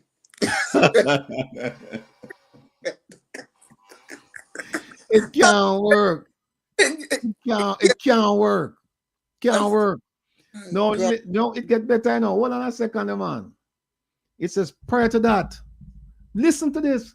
This man should have been in charge of SSL investigation too, you know. Here it says, prior to that, Mr. Bernard served for over 7 years as a manager forensic accounting in the Financial Investigation Division, where he was a pioneer in the establishment of the division and a member of drafting committees on significant pieces of legislation to counter money laundering and terrorism financing in Jamaica. This is the man who should have investigate SSL. We not use the best talent in the right position. See there, but then again, him go over there and then, you know, things happen over there. So, you know, in the Ministry of Education and things happen. Instead of 30 billion and 60 billion. Yeah. Yeah, you know, man. It says he's a qualified attorney with 10 years experience in property conveyance, family law, succession, commercial, and civil litigation. It says Mr. Bernard holds a master's degree in constitutional law from Georgia State, and he holds degrees from University of London, and him another degree. Oh, isn't it? Mr. Bernard also holds a Bachelor of Science degree in accounting and management studies from UA. And Jamaica, to top it off, Mr. Bernard is a qualified, certified public accountant.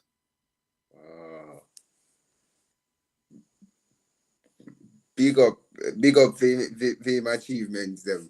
But Mr. Bernard is a firm believer in fairness and equity, professional standards, and the rule of law. But money does not fly out of which part him did the money does not fly like it go out of style.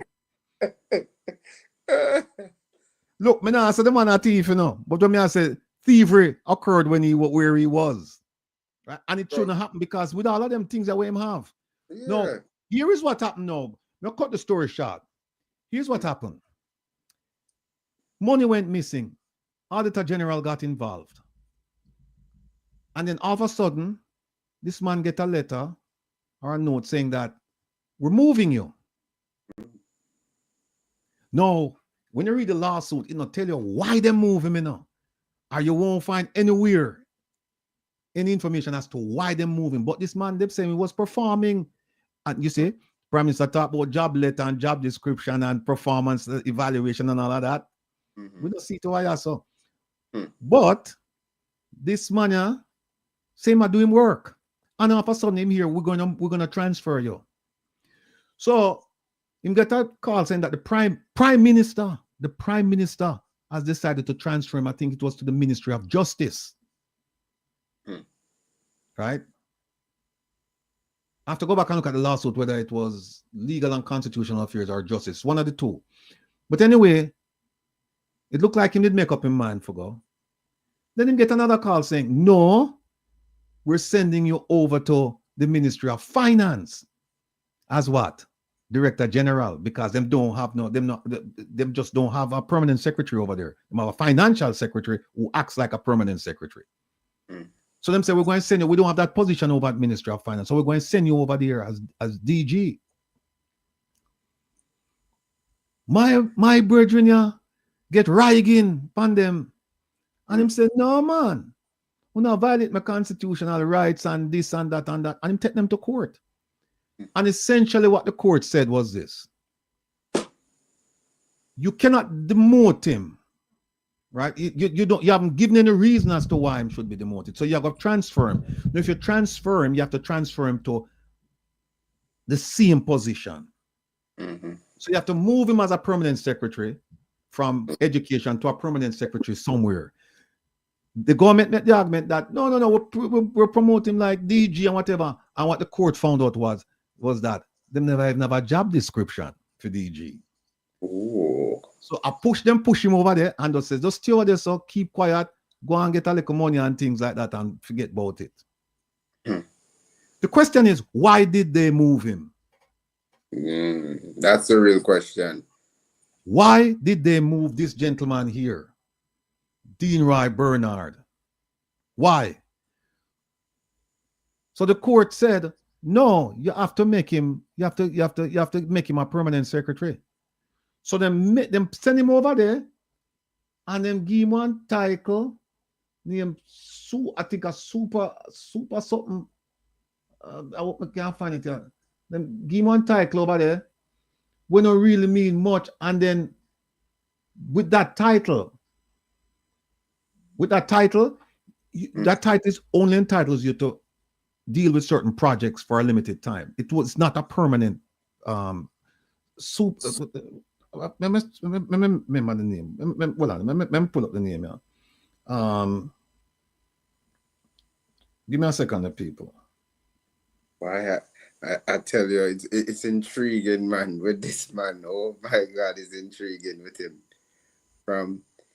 From somebody who seems believe in honesty and fairness and transparency, and yet still money missing from his spine. See them call him, yeah? Them call him supernumerary permanent secretary. SUPERNUMERARY. What it simply means, it's big title. It's like plenipotentiary when them did get Rocky Mead. What this means is simply that you get this position and it's like for a certain project, for a certain time. Not supposed to be permanent. But in there for a while now. And she have two. And instead of them change the law and say, all right, you know what happened? Make way, change the law and create a permanent position, a permanent secretary position and Ministry of Finance, and then give him that and then still keep the financial secretary. No. Too difficult for them. So this gentleman now is over there. Now, this gentleman, I am still waiting to hear from them about the gender thing because them have an extra body over there now can help. And yet still them come and say, Mr. Rattigan, your thing is calling for too much research, sir. We have to get another 30 days to determine if we, the people who spearheaded this program, if we have a program. We are spending money, Mr. Rattigan. Yes, we are spending money, but we don't know if we have a program. People, just think through what I'm telling you. Know? That's why I don't need to sign the Magnitsky Act, you know. So, 1 second. So this come like you go up on as a owner for your property, you go up on the construction site, and when you look, no work now go on. Simple as that, no work now go on. Because if you're going to ask about data where they're supposed to have something that they're supposed to be seeing on a daily basis, and they cannot come up with it, and they have an extra body, no work now go on. I can see the man will ride the bicycle forever go feel oppressed because money now reach him, no work now go on, him now see no result. This is crazy. Month-long activities for International Women's Day, which is part of the gender thing, right? Sorry, I know. And you ask yourself the question. I ask them, tell me about the program. I want to start the program. Them can't tell me. See, March 6, 2025. Month-long activities, I must spend money. Mr. Bicycle Rider, a year of money this I spend. And you don't even know about it. Think about it, people. This is just one program, you know. How many more programs you have? Phantom programs, where them put it in a writing, but it was never established in reality. And people are spend money, and I do this, and I do that, and I... Crazy. See, somebody said them don't want him to be questioned.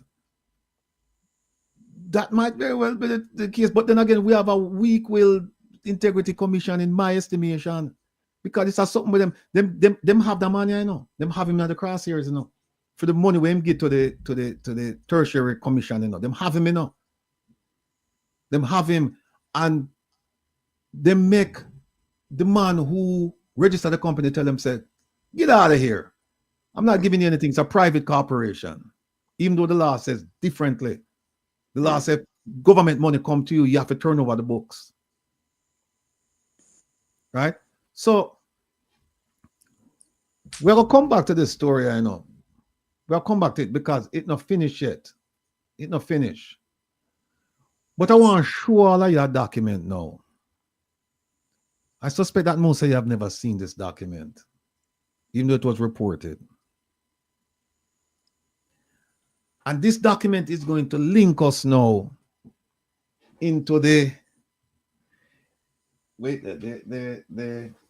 title we have was Jamaica's slow and painful experience regarding the US's stance on friends, allies, and interests. We're talking about the Marco Rubio trip. You remember Marco Rubio came to Jamaica. And we're going to play some of the video. We're going to play some of it, but I just want kind of like speed up the thing.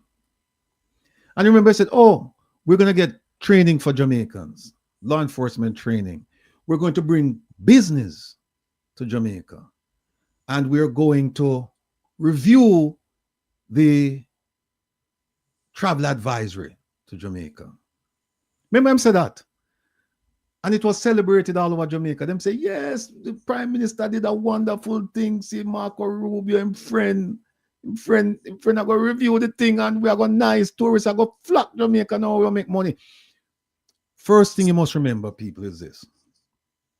You see, the travel advisory, the American travel advisory, was not meant for you. It was not meant for you. Don't get excited and don't get it twisted. The American travel advisory was made for Americans and friends of America, like the Canadians, and what, so they would follow based on what the American travel advisory said. They would piggyback on it. The American travel advisory is simply saying to Americans, and by extension, friends of America, it's saying, in Jamaica's case, it's a 3. We wouldn't advise you to go to Jamaica. But if you want to go, go. God forbid you should get into any problems down there. Medical or otherwise. Especially medical. They don't have good medical services. It's going to cost you $25,000 to $50,000 to airlift you out of Jamaica to a hospital in Florida. And we, the US government, are not paying for it. So if you want to go to Jamaica, you go. Remember that speech Marco Rubio said? Business, training, travel advisory. Now, one of the things, and that makes this will take a little bit to explain, and we can't talk now, Jamaica. We need to look on the script. Can't talk. I know how that sausage is made. That foreign affairs, that diplomatic sausage. I know how it's made. I know the ingredients. Because I've sat there and watched it being made. Participated in it being made. Now, when any Secretary of State, when they come to a country, let's talk about Jamaica. When they come to Jamaica, don't ever think, and that's why I said to you that we have rank amateurs running the Ministry of Foreign Affairs. And by the way, people say Ministry of Foreign Affairs, they forget that there's a second element to it, foreign trade. People forget that. They don't bring no foreign trade come to Jamaica. Anything come there, as I said before, it's in spite of, not because of. It's in spite of their incompetence. People come there because Jamaica sell itself. There you go. Right? So when we look at Marco Rubio traveling, or any let's take Marco Rubio traveling to Jamaica. Marco Rubio doesn't get off of the plane and just speak for himself. There is an agency the Department of State. People call it State Department. That's his agency. Powerful agency. There is a desk there that covers Jamaica. They have a section that cover the Caribbean, and they have a section. So anything Marco Rubio wants to know while in Washington, he's going to go to that desk. If he wants to, then we brief it up to him. Brief up to him. In addition to which, the U.S. government have 2 public spaces. And if you notice, that's a public because they may have more, but undeclared. They have 2. They have one in St. James, one in Kingston. Yes. And I don't want you to ever believe that they're there just to give out money and give out visas. At the end of the day, it's a collection agency. That whole thing right there, they collect. And you know who they collect from? People in Jamaica give the information. And it's verified. Plus you have electronic means and other ways of getting information. What they collect, it's no secret. That's why the CIA can put out something called a CIA handbook, and they have a section on Jamaica, and they can tell us things about Jamaica where you will live in Jamaica all your life and you never even know. Oh, true. Right? So, them collect. What happens? They have something called heads of agencies. I was the head of an agency when I was overseas. I was head of the FBI in that office. Now, when you're overseas, you have 2 bosses. You have your parent organization. Like I had to respond to Washington, D.C., but my boss was also the ambassador. If the ambassador didn't want me, I'm gone. If the ambassador said, I don't like you, you're gone. Your parent agency can't help you. They'll send somebody to replace you. But once the ambassador says, I don't want you here because of what you're doing, you're gone. So the heads of agencies, ATF, DEA, FBI, agriculture, all of them, they get together. When a visit like this is, they get together every week. But when a visit like this is happening, high profile thing, yes, everybody sharpen up. And so when Marco Rubio would show up, everybody would give him a briefing on Jamaica from their perspective. So the agriculture person would give him a briefing on the state of agriculture in Jamaica. Law enforcement, the FBI would give him something on what FBI is doing, what's going on with crime. DEA, same thing. ATF, same thing. Regional security officer, same thing. Regional medical officer, same thing. And the list goes on and on. So I'm acutely aware of everything that's going on. So you see all of the corruption in Jamaica, just take it from me that Marco knows about it. They're weird.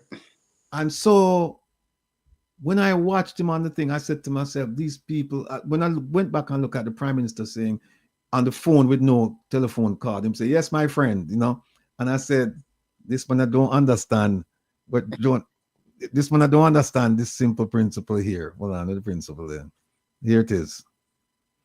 To be an enemy of America can be dangerous, but to be a friend is fatal. They don't understand the principle then. And they certainly don't understand this one. America has no permanent friends or enemies, only interests. Them don't understand that. Because when them jump up on a carry-on, I said, look at these fools. Them don't understand when a diplomat talk. Them don't understand, even though Minister Kamina Johnson-Smith has been there for 9 years. Them still don't understand the nuances of these diplomats.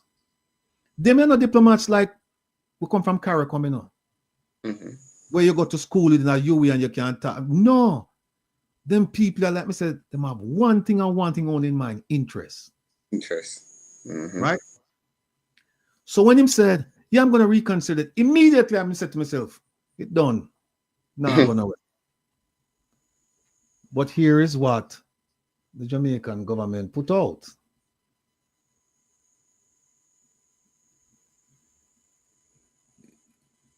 Here's what them put out. Tourism officials elated at news of travel advisory review by US. See? Elated. Them never even said, make a watch and see what happened. They were elated. I guess now they're deflated. Sita, they're elated. Will be reviewing its travel advisory for Jamaica. And all of them, look at this. This, they note, could not have come at a better time, and most importantly, could lead to a positive shift in the perception of Jamaica as a travel destination. And it says Secretary Rubio highlighted Jamaica has made remarkable strides in crime reduction, noting that the country boasts some of the best crime statistics in the Caribbean. What them don't understand, you know, is that, you see, like how me are telling about the death investigation pool, Marco Rubio know about it too. So look, you tell him about the numbers gone on and thing. He already know the people in the embassy already tell him. So don't follow that. And then what them also forget is that the 3 was also based on health, medical factors. We conveniently don't pay attention to that. And them never realize that him never said that, you know. He never talked about that. He just said, "Oh, your crime's going down and the numbers are there, and we're gonna reevaluate it. We're gonna reevaluate it." So I'm gonna reevaluate it. No, remember I told you that the travel advisory is not for Jamaicans. Them not care what happened to you. Here it is right here. It says, this assessment, the assessment about the general crime numbers decreasing, aligns with the sentiments expressed by Dr. Holness, our Prime Minister, who emphasized at the press conference that crimes against visitors are virtually non-existent, currently standing at below 1%. You know, see where I'm interested there, people? You know, see where I'm interested there? It's not Uno, I know we. It's tourists coming to Jamaica. So we could kill off our brothers and sisters. It no matter, as long as you don't kill a tourist, the Prime Minister is fine. Everything is good. Another day. Yeah. So it says here that Chairman of the Destination Assurance Council, John Ball, said the news could not have come at a better time for tourism stakeholders, right? It is uplifting to hear that our efforts to reduce crime are being recognized at such a high level, especially by Secretary Rubio. Mr. Biles, don't talk about things you don't know, sir. You've never been at an agency head meeting. Don't talk about things you don't know. Leave that to people who have been there. Leave that to people who have been there. No. I showing us something now. Enough things we have here, I know. Thanks to Kevin for giving the time for really do a thing. Look at this. Caribbean tourism in crisis. Jamaica. You see it? U.S. travel advisors threatening economic collapse because we don't know why. Jamaica still there 1-3. Jamaica is still at a 3. Where's the win? Yes. No. I want to show you something now. Show you something else. Oh, so Bobo said, so right, do they care about corruption and human rights violations against Jamaicans? Here's the thing, Bobo. There is a law. We don't know if it will be enforced, except that we don't believe it will be enforced if we don't raise the issue. Raise the issue. Nothing may happen. But I tell you one thing, what's likely to happen. If you don't raise the issue, nothing is going to happen. But think about this. If you play football, you ever think you're going to score if you never take a shot at goal yet? Tell me. And Alex the Great, we don't have any time for you around here, so let's get rid of Alex the Great. All right. You know what confuses me though, Uncle? Crime is down, right? They say crime is down, lowest it has ever been. And there's international reports that 55% of Jamaicans go into their beds without a proper nutritious meal. And that wasn't the priority from Mr. Rubio. It was more to help out with the already good security system. Why food security wasn't a priority if he so Right. wants to give aid? Because I'm Right. thinking about it. That wouldn't be the priority because you already have our shoes. Me no need to give you more shoes. Exactly. Exactly. I say Candy Max said maybe the thing won't work with a Donald Trump administration. Candy Max, don't forget, it's not just the US, it's Canada, the UK, and the EU, right? And if there's one time I would want to file a Magnitsky in America, it's no. It's no, because we see what them do with it. We see what them just don't do with them. We see what them just don't do with them. I remember he is between a rock and a hard place, so I believe he's quite uncomfortable at the moment. Yeah, because what happened is that they know all about any shenanigans that he's gone on with. They know about it.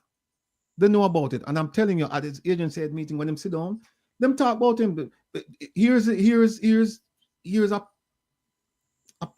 idea of how the conversation would flow. Okay, Mr. Secretary. He would have said, okay, guys, tell me what's going on here. What are the issues? Okay, the country is led by Mr. Holness, blah, blah, blah. I'm saying, yeah, I met him in DC. Yeah. What's the story with him? Well, sir, we have a report saying that he's done this, he's done that, and everything has been confirmed, and blah, blah, blah. So that Marco Rubio know who am I going to go deal with. So don't think Marco Rubio go out there and him thinks that the Prime Minister clean as a whistle. Him know whom I deal with.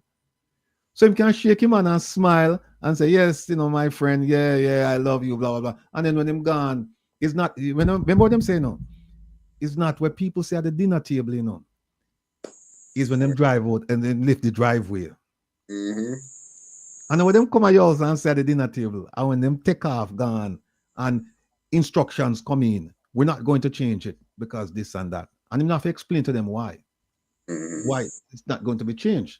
So I have something here I want to show them.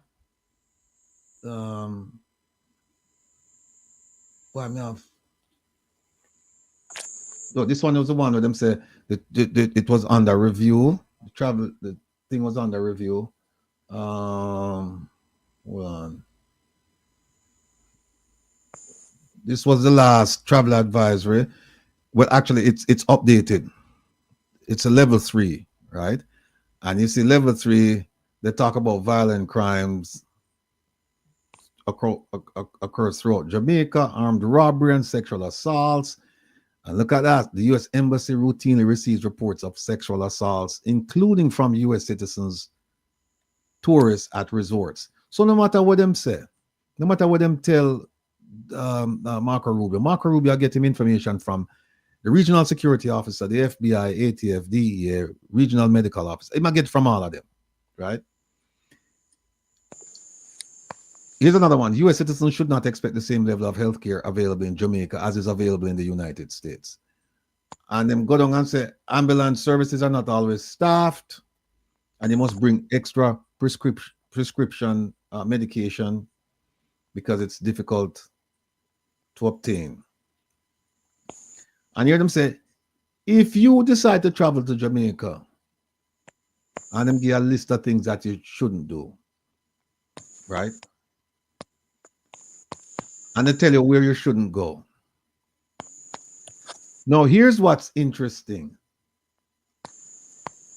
Is that it? Okay, I found it. This is what they're telling you.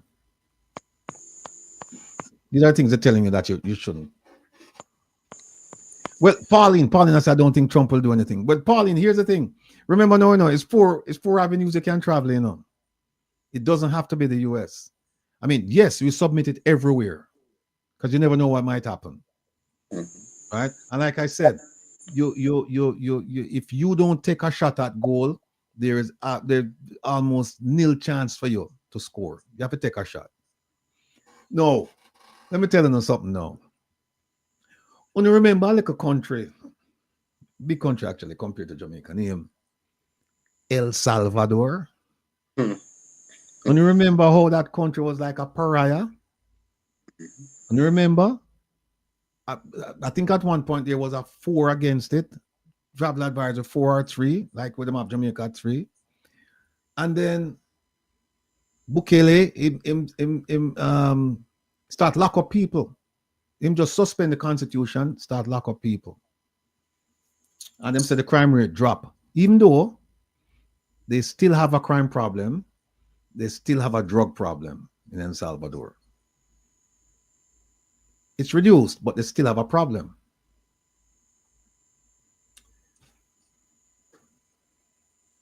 Take a look at this. No, first I'm going to go back and show you the Jamaica one so that I'm not make up things. All right, here's the Jamaica one. This is the one that's still in effect. Even though it says July 25th. Look at that. Jamaica, look at the top. Level 3. And what does level 3 say? Reconsider travel. And look at what it says below. Reconsider travel to Jamaica due to crime. Exercise increased caution regarding medical services. Right? But it's a level 3. So they're saying, reconsider, when you really shouldn't go. Or if you don't insist, fine. Because a 4 is reserved for countries like North Korea, Iran, I think Syria and a few other places. Where them said, we're telling you don't go. Right? So that's level 3. Now the country we just talked about, El Salvador. Look at El Salvador. It's a level 1. It's the lowest they can give. Now look at what it says. Updated due to change in travel advisory level to reflect changes in crime. How come Jamaica not say that and Jamaica I say that them crime rate gone down? And one the best, and it have one of the best crime, the best reduction in crime in the Caribbean. And it no show this language updated due to change in travel advisory level to reflect changes in crime. Yeah. This is a 1, people. It's the lowest you can get. This, you know who get a 1? Sweden, Denmark. Them places that were crime, the crime rate is nothing compared to Jamaica and El Salvador. Right? Northern Europe is a 1. And them take El Salvador and make a 1. Now, you only need to understand this to understand why it's a 1. America has no permanent friends or enemies, only interests. El Salvador are taking Americans, are people from America. America send people, Remember that. This just happened in April. This month, they changed it to a 1. You will only understand that if you understand this one. To be an enemy of America can be dangerous, but to be a friend is fatal. Can only understand that. See there, America has no permanent friends or enemies, only interests. There is an interest now in El Salvador. El Salvador says, send me all of the people me want to deport. I have a maximum security facility here for them. I will take them and you pay me. And America says, yes, indeed. And we will also help with your tourism and things that will make you a 1. But that little country, Jamaica, we are trying to fool with them bogus statistics. That them think we are idiot. We're going to keep them at a 3. And we're going to strangle and choke them. And you know why? Let me find it why. Let me find why. Hold on. Where is it? Kevin, give me some music for play it, but boy, I'm just on a roll. Okay. You have to leave. Yes. Yeah, man. Go and go do your thing, man. Me continue, man. I'm going to run, but I want to say thank you for a wonderful day, man. There's a lot that I've learned, and I wrote down a few stuff. I hope others have written down things as well, because, you know, it's not just listening to the information, it's about digesting it and bring on the information. Teach somebody about something where you learn about. Even for me, let me take home the 16 ministry, and to know that in the ministry of youth and culture and gender, right, there's 2 permanent secretaries. Yeah. Yeah, so I've learned that today, and there's more information that I'll have a look at. I want to say have a wonderful day or night, and thank you again for thanking you for being here, and we'll continue to pray your strength. And, you know, people, make sure that you continue to like and to share, sign the petition. Also, we look forward to getting your support and the reconnection, and push other bloggers as well to be a part of problem solving. Thank you. I feel with business. We have to talk about it. Blessings. Yes, Brendan. Take care of yourself. All right, cool. So, okay, hold on a second. Okay, all right, cool. So now I know. I'll tune myself. All right. Now, so El Salvador is a 1. Jamaica is a 3. Make that make sense. It cannot make sense. It just simply cannot make sense. And let me find the thing I was telling you about. Oh, here we go. What's going to happen next week when Marco Rubio reach? Marco Rubio going to mention 2 C's to him. 3 C's. 3 C's. Marco Rubio is going to say, Mr. Wholeness, China, as president, China. Economic colonization. Continue, sir. Second one, Cuba. 3rd one, and probably the biggest one, corruption.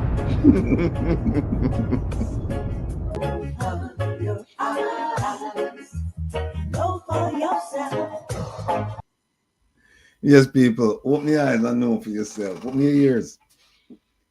China, Cuba, corruption. How would that work? And there's some other things involved. China, because we're going to show it. We're going to show some things. Jamaica was warned during the first Trump administration to reduce its dependency on China, to be leery of the relationship with China, because China wasn't cultivating a relationship. And in fact, these countries don't. They don't cultivate a relationship out of beneficence, being kind.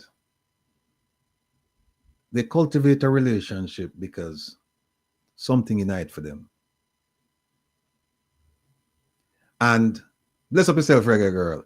And so they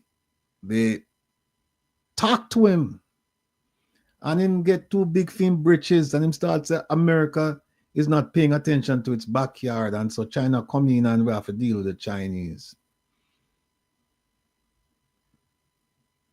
The Trump administration was swept out of power. Biden administration came in, and they seem to be less forceful in terms of having Jamaica curtail the relationship. So Jamaica just continue. And now we're knee deep. Well, we're up to our necks with this relationship. And we can't find out, we can neither V nor Va. We can't do anything. That was one. Second one, Cuba. The Cuban export labor program. Big problems. And we had an incompetent ambassador who Didn't see the writing on the wall. Going back to 2019. Never see it. Couldn't prepare for it. But that is typical Jamaican politicians and some of these high-level cronies. They can't see the forest from the trees. And so they just go along doing what they're doing, no foresight, nothing to help the Jamaican people. So that's what took place with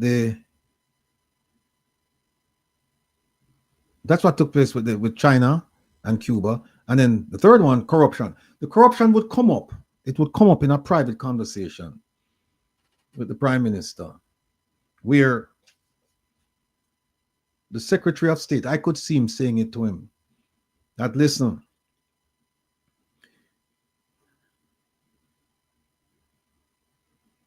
you are tarnished with corruption. You're tarnished. And so we want you to do the following things. We want you to do the following things. And if you don't,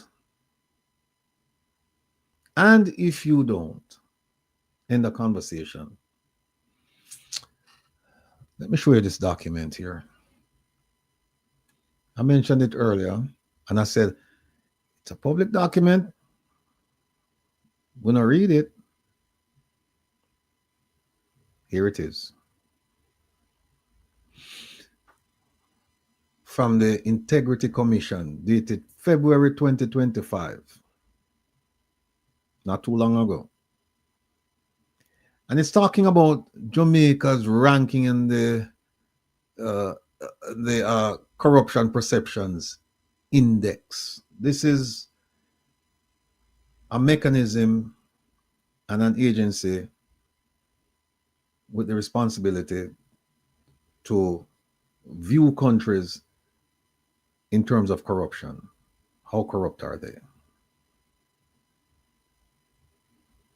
Look at what it says right here. Number one, Jamaica's position on Transparency International's Corruption Perception Index has fallen 4 places for 2024. This is the latest report. Fell 4 places. So it went from 44 to 40. It should have gone lower. It should have gone down in the 30s, to be honest with you. Should have gone down lower. Look at this. A CPI score, and that's the Corruption Perception Index, right? CPI score of below 50 means that a country has a serious corruption problem. Jamaica is 40. Dropped from 44 to 40 for last year. It says, and I wouldn't be fair if I didn't put this in. It says Jamaica has been firmly planted in this category for 23 years. Remember, I said Jamaica is a corrupt country. 23 years with a below 50 since them start take the measurements them. And look at what below 50 means. It says, big it up.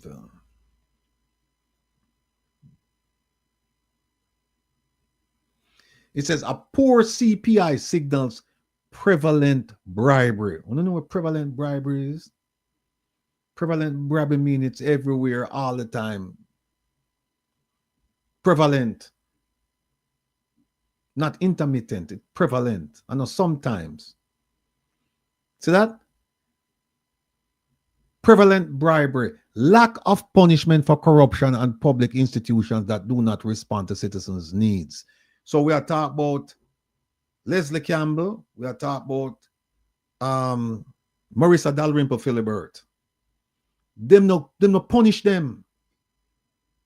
They weren't punished for the things that they did. Right? And all of us who talk about Jamaica as a thriving democracy and the Prime Minister go out there and talk this garbage. Read the next paragraph. It says,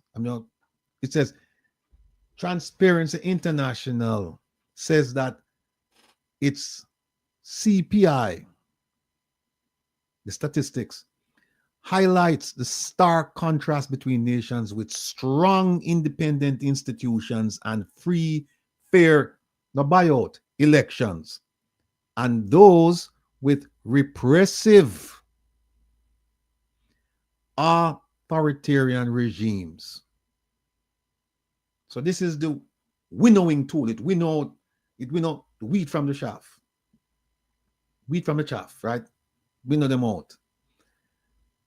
And it then explains that full democracies, like when we are talking about democracy and the rule of law and all that, full democracies have a CPI average of 73. Remember, Jamaica 40. 73. While flawed democracies average 47. Jamaica a 40. And non-democratic regimes, them average 33. Jamaica is 40. Look at the concluding statement. According to TI, Transparency International, this therefore puts Jamaica in the category of a flawed democracy.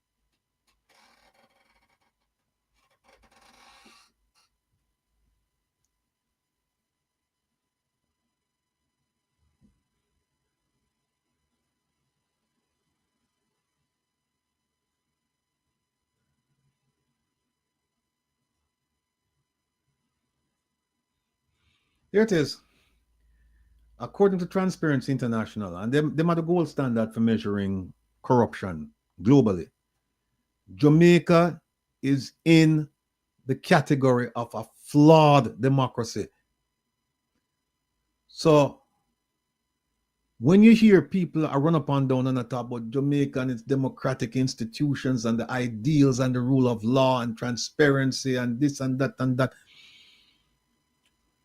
refer them to this report. Because if there's one impediment to the development of Jamaica, it is corruption. So you think now Marco Rubio going to come now and see the crime rate where them are, the bogus thing where them are tell him, know about the medical situation, and know said Jamaica is a flawed democracy because of corruption, and him going to bring business come to Jamaica? Come on. Come on. Do better than that, man. Do better than that. Only thing say, Marco Rubio go come and see all of this thing are going.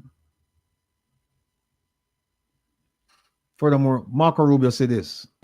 I sure you up, man. I sure you up tough, then. Okay. Carnival Regional Hospital, this in a brother. 1 week up straight now, brother, them people playing a rasta, don't not even bed, you know. Everybody have to sit down in a wheelchair. Put in a wheelchair. Sit down in a chair. Watch your brother. Where health system gone to Jamaica. Not even a bed. The people then can't down there, man. Tell me if you totally I start miss this, man. I saw me there, you know. Watch me now. Tough time, you need to go on better. Sorry. Yeah, man, you need to do better on this. Healthcare system need to fix, man. In a Carnival Regional Hospital, man. The people are not even a bed for lay down upon. 1 week and had. Watch out. Watch yourself, man. I say. Cheer, you don't know better. Cheer. See there? No, tell no lie. Where is Carnival Regional Hospital? It's on the North Coast. Where the tourists them go? North Coast. One of the things that Marco Rubio not see this.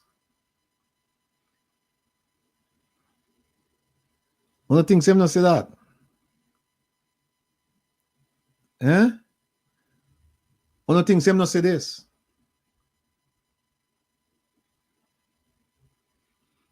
No?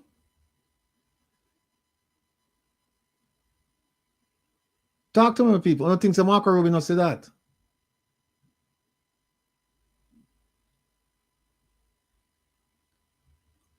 I don't think Marco Rubio are idiot. I don't think Marco Rubio not say that neither.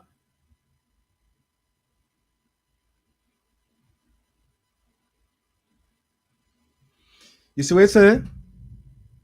Reconsider to travel to Jamaica due to crime. And then it says, exercise increased caution regarding medical services. I don't think Marco Rubio don't know about them things, huh? Tell me. You're right, Dorrit. Him see it long time. Him see it long time. So, people, everything I've shown you, everything I've shown you tonight, and we talk about, I've presented the evidence. I don't even need to make any commentary. I presented the evidence to you. This is not just me a talk for the sake of talking and a cast aspersions on the government and want to take down the government and this and that. No, I want the government to act responsibly. Any government in Jamaica, any government, I want the government to act in a transparent manner, in a fair manner, in an equitable manner, in a just manner, honest manner. That's what me want.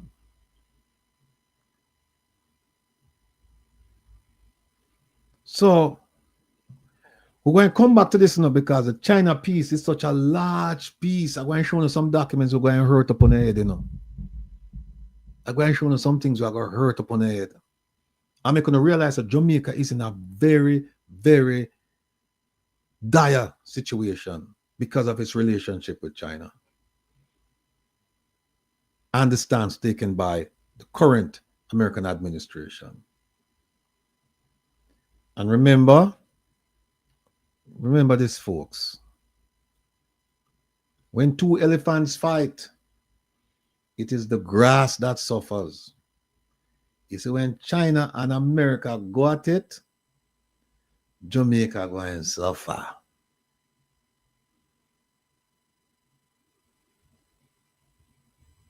Jamaica is going to suffer. So we can stay there, call people friends. Say, our friend. I said, slap down when I get. No business coming to Jamaica. But I'm going to show you something else. Who remembers this? Let me see, John. I want to touch the Cuban labor export thing yet. I want to touch that yet, but I want to show you. All right. And remember this? Jamaica passed its place. Remember this?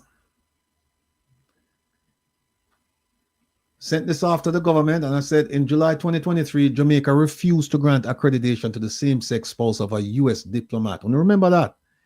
In retaliation, the U.S. government promptly advised that the official assignment of several Jamaican representatives in the U.S. would not be extended. Nevertheless, the Jamaican officials subject to this retaliatory action remain in the U.S. So what that mean? Them said to America, we're not giving accreditation to no same-sex couple coming to work in Jamaica because it's against our law. America said, well, guess what? All of the people we have in America, they have to go home. And guess what? All of them were here until Ambassador Audrey Marks left. I think it was last month. It was 2023. Now, I know when the U.S. government decides to take action, it's swift and sure. Or as you say in Jamaica, quick and fast. That's it. And especially Jamaica. What is Jamaica to the U.S.? We punch above our weight, when it comes to sports. Punch above our weight.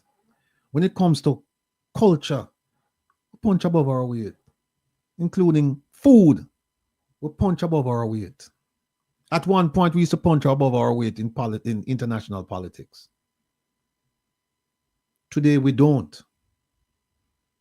We're not respected in the international community for a number of reasons caused by the ineptness and the inefficiency and the downright stupidity of this government, the things that it has done.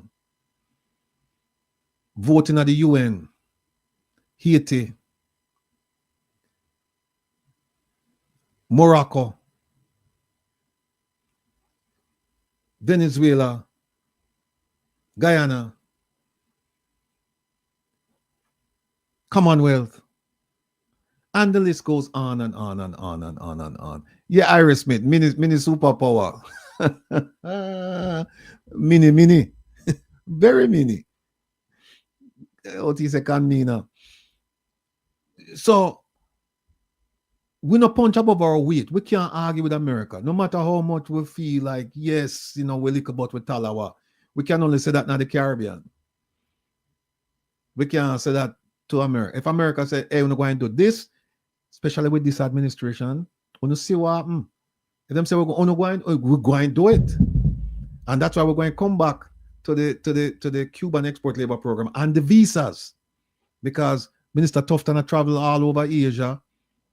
By the way, Minister Tufton, if you want to solve the problem in Jamaica with the doctors and things, since you sent home the Cuban doctors, and Minister Kamina Johnson-Smith come up with some nonsense to talk about the program ended last year. So if the program ended last year, how come them still have Cubans in Jamaica if the program done last year? That make any sense? But we have a link. In fact, me have a whole heap of international links. So the conversation came up the other day, and hold on, and a dear contact of mine, man who called my brother,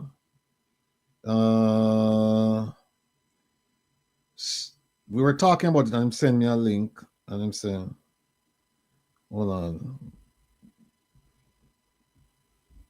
I wasn't okay. Say, good evening, Brother Will. I trust you're very well. If we want to move to supply Jamaica with those professionals, doctors and nurses, we will need to have complete clarity of the requirements. And him start giving me the requirements. They are ready to supply Jamaica. Now I name the country, but they're ready. So this a minister, Minister Tufton will get up and start spend taxpayers' money gone all over the globe. I try. Him never have to do that. Him can just call me. Say, Rattigan, make it work. I will make it work. Any food item Jamaica need, food, wanna call me. Call me. And me have the links. Call me. Regardless of the quantity, we get you the fair price. But them not gonna do it. But anyway, regarding the same-sex spouse, we say, did Jamaica grant accreditation to the same-sex spouse? And if yes, when was it granted? And if yes, why was it granted? And them not answer me yet. That was March 25th. So them have until this week, the end of this week, for answer me. And I suspect them all come back and say to me, say them need another 30 days, which is fine.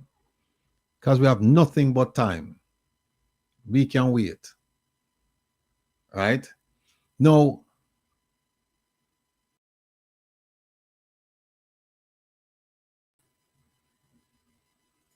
Okay. No. But just want to big up Kevin. Kevin are doing like a thing, and Kevin give me the extra. What's this? Almost 9. We're probably I got till no problem. Me tell him some might finish at 9, but me have one thing more to show them. But me keep saying one thing. Take a look at this. I'm showing you something else. And it'll probably take, we're going to talk about it. We'll do it in stages. So we have an hour and 18 minutes. All right. This election, yes, Oti, you're right.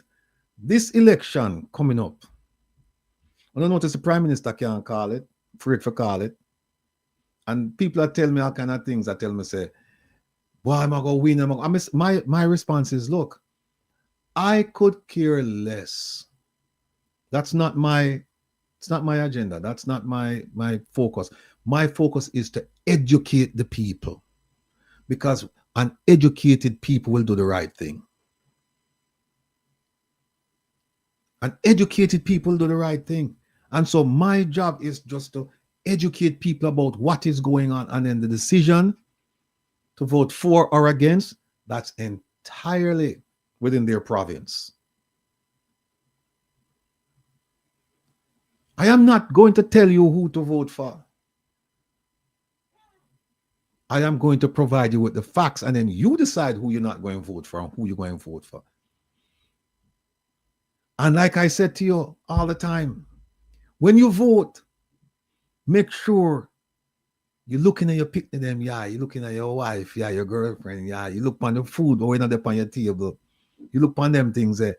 And ask yourself the question, I was promised prosperity 9 years ago. Have I received it? Have I received it? And if you truly believe you have received that prosperity, then do what you have to do. And if you truly believe you haven't received that prosperity, then you do what you have to do. It's that simple. But my job is to let you become critical thinkers, to let you become observers of everything that's going on around you for the last 9 years. Because this election is not about promises. This election should never be about promises. This election should be about performance. It should be about, what have you done for me? How many of you watching this can truly say, you know, I was in the poor class, and over the 9 years, I made it to the middle class? How many of you can actually say that? I suspect not many. If any, not many. So why are we still running around so we are diehard labor right, we are diehard PNP, we are diehard this, we are diehard that? How about being diehard for your family and your community? That sounds like a better deal to me. Because remember what we said, every election cycle, they will come around to you, all political stripes, they'll come around and they'll say, here is our manifesto. And we want you to read it and see the beautiful promises we have made to you, and we will fulfill them. And I say to you, the 63 communities in Jamaica want to get together individually and come up with their own manifesto and say to them, say to the incumbent, the person who's the MP, and the person who's the challenger, this is what we want for our community. And we want both of you to, you shouldn't have anything where people are run from debates. Don't run from your record. You should be proud of your record. Have the debate. So incumbent and challenger, both of them supposed to come to you as a community and sit down in a town hall setting and tell you how they plan to make your community a better community based on what you have submitted to them. They shouldn't be giving you anything. You are the employer. We ever hear an employer tell a boss what I'm going to do? No one else saw it work. And the boss tell the employer what him hire him for do. So what happens is that you will now have to say to them, and this is a game changer, here is the manifesto, this is what we want. And then you sit down and you listen to them, and then you ask your questions. But remember, when you ask your questions, it's not a level playing field. Why? The incumbent has been there. The incumbent has been there. So you're going to judge that person upon their performance. You're going to judge them upon their performance. And another thing that we're excited about speaking to educate our people is that, and it should be enshrined in the Constitution, An MP must live in the area that he represents. An MP must live in the area that he or she represents. If that were the case, Minister Juliet Cuthbert Flynn wouldn't be telling a reporter that her constituents should go complain to Water Commission because they have problems with water. She would be the first one to do it because she would be affected. See, when you're not affected, you really have no interest. When you're not affected by electricity, cut off, water shortage, the roads, jobs, housing, health, all of these things, when you're not affected by them, then you really don't have a strong interest. People will call you and say, hey, go talk to the councillor. But when you live in that neighborhood and you're affected by the shortcomings of government, you will raise your voice. And you will raise your voice not only for yourself, but for your people. But at least you will have to raise your voice because you're going to be affected and you don't want to be affected. But when you live at Beverly Hills and you have a generator and you have this and you have that, and you represent people on a towel, and things cut off down there, you don't care. You just said, talk to the, first of all, the people don't have your phone number. They said, talk to the councillor. Jamaican people, is this where we come to? Yes. And that's over there. But is this where we're destined? No. Is this where we want to stay? No. So I suggest two things. Suggested two things. Politicians must live where they represent people. If that's a game changer. And people must give politicians their manifesto, not the other way around. Not the other way around. And these are simple ideas that everybody can subscribe to. Because when your community has suffered, if you think about it, when I say people, if you just think about it, you have to come to the realization that, yeah, it makes sense. If the politician was my next door neighbor, all of them things are going on, so wouldn't have gone. And yes, if we had given the politician our manifesto and said, we are employers, you are the employees, and so this is what we expect, and if you can't do it, then step aside, would be done. You definitely see the change, Missy.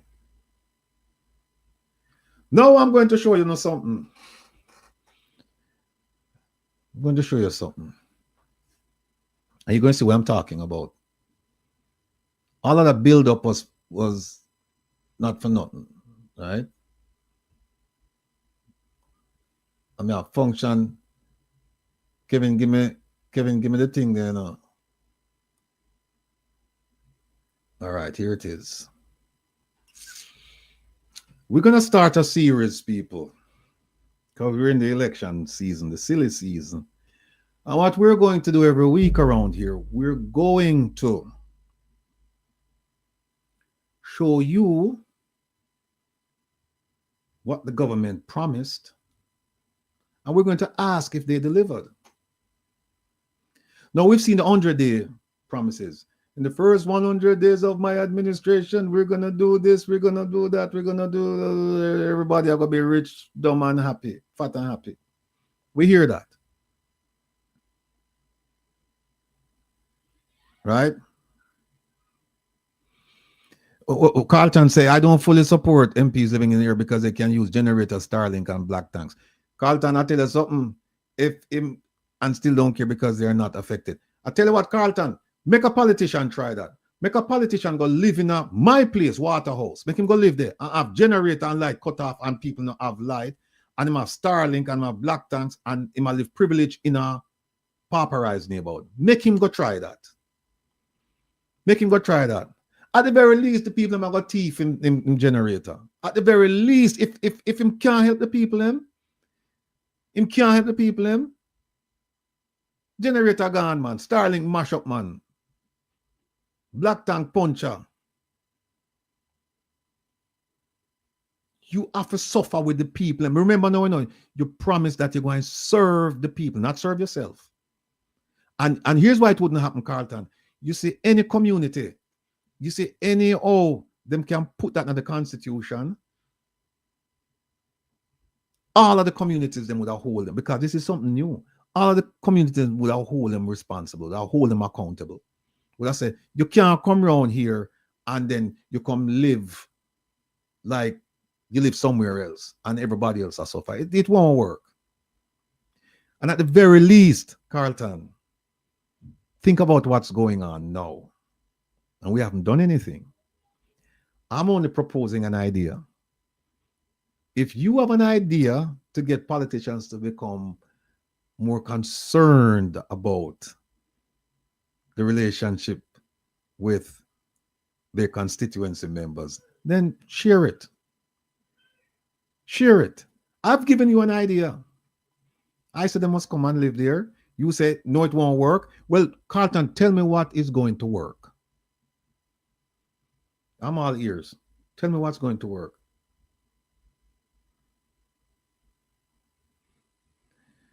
Carlton, I can tell you what is not working. This.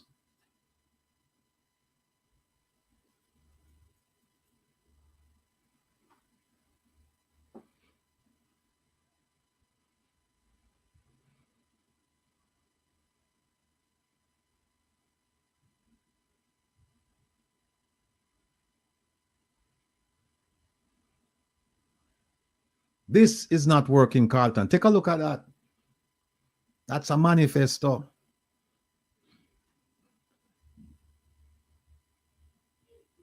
Let me look up the word manifesto. You know what I mean, but I want to give the dictionary version of it.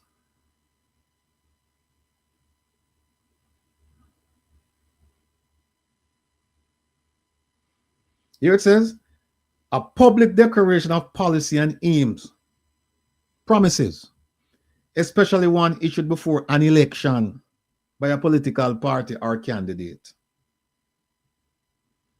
Yes?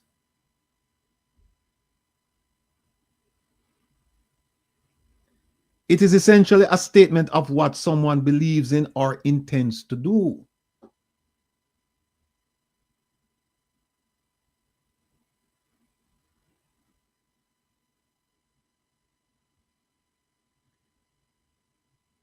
It's essentially a statement of what someone believes in or intends to do. I repeat. So,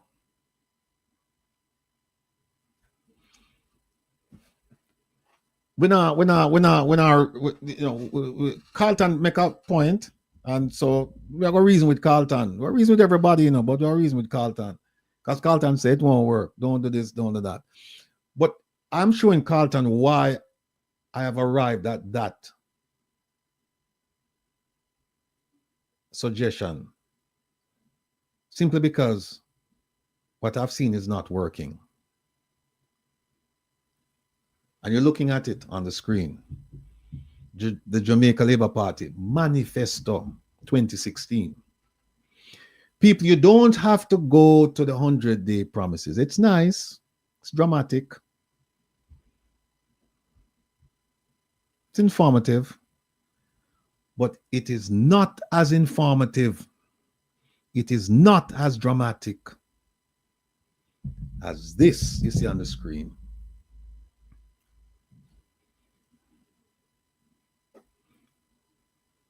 And now we're going to go through it.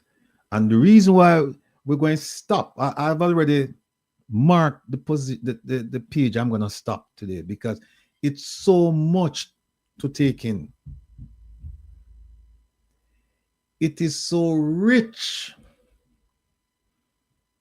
with promises that are unfulfilled to this day.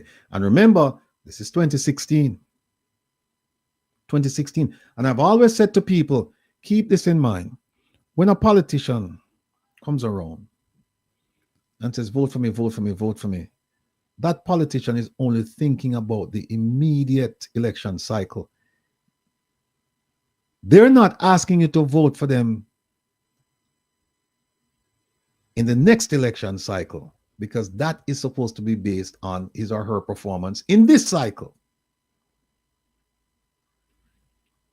I've said it many times to people that when Andrew Holness ran in 2016, he ran on a platform to do a whole range of things within 5 years. Within 5 years. He did not run in 2016 to say, I'm going to do all of these things in 20 years.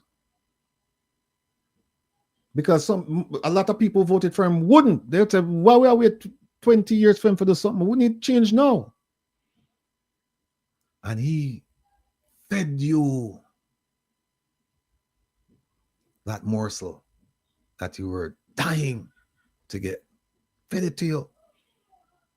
Prosperity. No.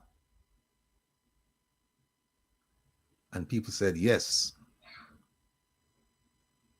We want prosperity and we want it now. As I've said, most of you, or better yet, I dare say that very few of you can actually tell me that you went from poor class to middle class in the last 9 years. We're not even talking about 5 years. Let's proceed. See that? The manifesto of 2016, what is it in aid of? A partnership for prosperity. And you see the arrow, we're going up. We're not going sideways, we're not going down, we're going up. All right? No, people, what I'm showing you, I never write this. I mean, I don't even have to say it, but I'm just emphasizing the point that we're holding the government accountable to its promises. And there is absolutely nothing wrong with that. And people who find that reprehensible need to check themselves.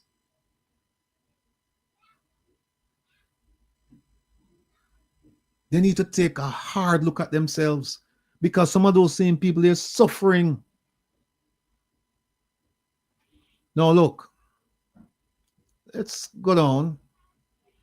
This document is going to take more than one session. So we have 1 hour, we have 59 minutes, and we're going to try and finish up 59 minutes. And we have some other things up there too. But let's start with what the Prime Minister said. Message from the leader, right? Hold him to his words, people.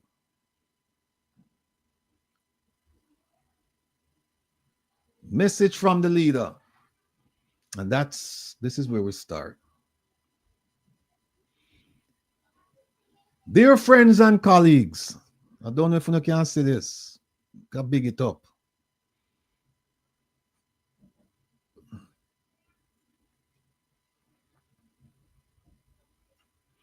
Dear friends and colleagues, you know, say, my people. That is the first thing I found wrong with this.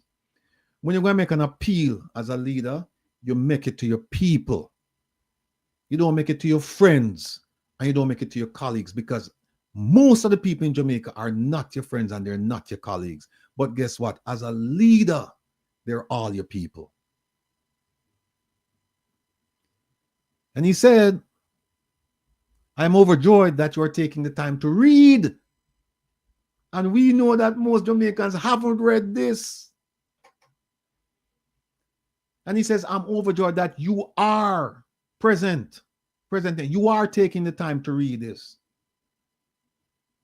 for how to respond to these days of change and challenge. Him no read it. So that's why I'm come out and then him just speak it. But if you took the time to read what's written, people, read it correctly, read it incisively, read it critically, and ask questions, you will understand. Or and right, him say him not make promises, he make commitments. Well, guess what? He said that after this. He said that after 2016, this was early 2016, this was 2015, 2016. Right?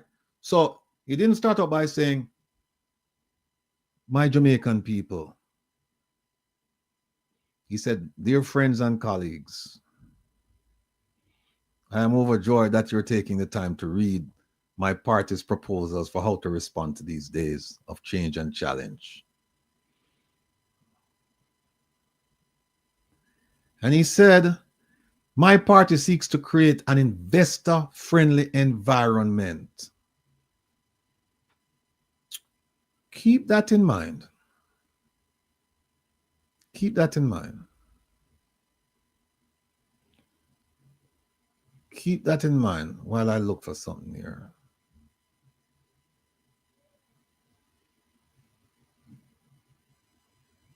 I don't know how I make it get to it. Hold on.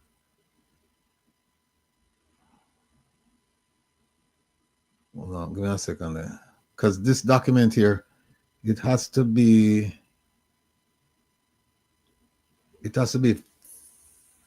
front and center of everything that we do going forward. This document. Remember this document I just shown you? Jamaica's position on the Corruption Perceptions Index. 40, where a score of 50 means you have serious corruption problems. Remember that? Yes? No? Maybe? Well, how can you come out and say that you are going to have a robust economy and the economy full up of corruption? I don't understand that. Maybe I'm missing something. Let me find back the manifesto. But keep this document in mind. And you can look for it. Actually, let me show you where you can find. Just go to the Integrity Commission's website and just look for that. The February 11, 2025, the summary overview of Transparency International's 2024 Corruption Perception Index. I need you to go and look at that for yourselves, people. Okay. So now you see the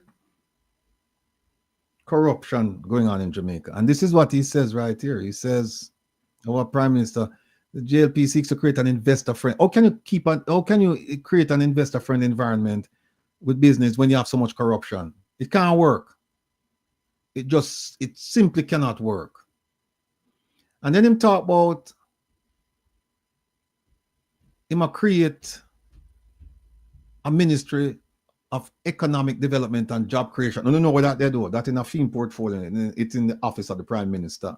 So anything going on with business, him know. But look at what he said. He said, the Jamaica Labour Party is very clear in its focus and delivery objectives for the next 5 years. See it right so. For the next 5 years. So everything we're going to talk about now was supposed to have been done between 2016 and 2021.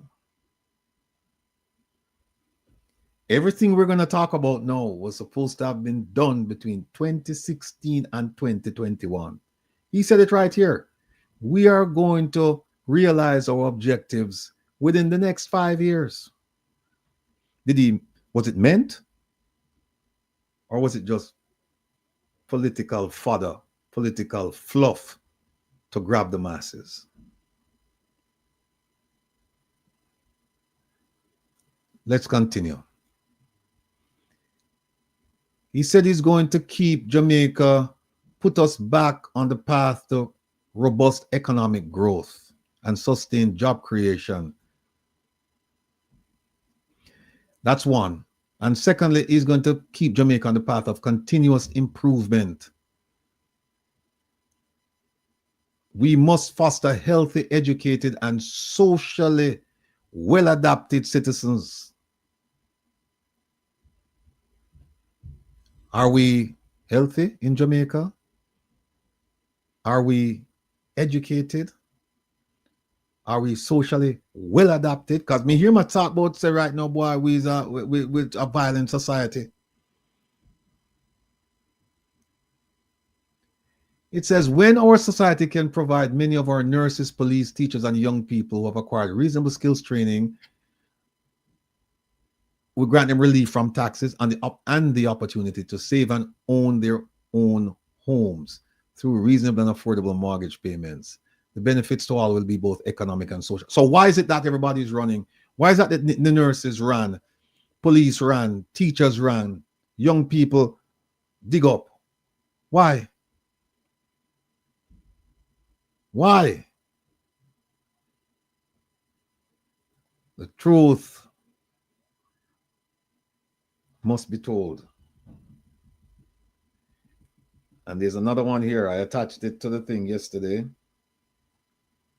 from a jazz artist. It said,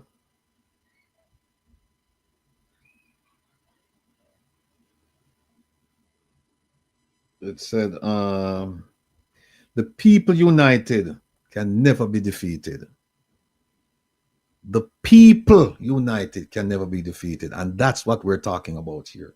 I just say the source that I was telling you about him just reached out to me and asked about the show. Just say I'll link you later.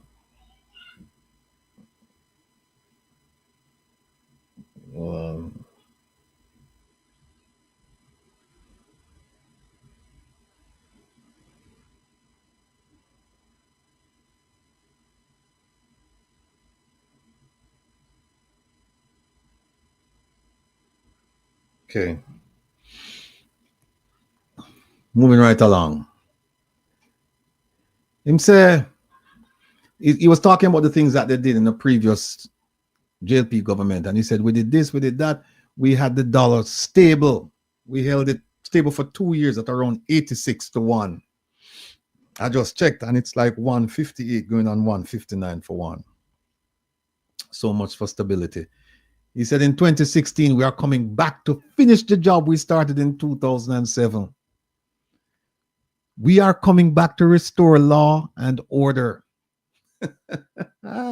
We're coming back to pull the shell-shocked urban areas back to life, like place behind me.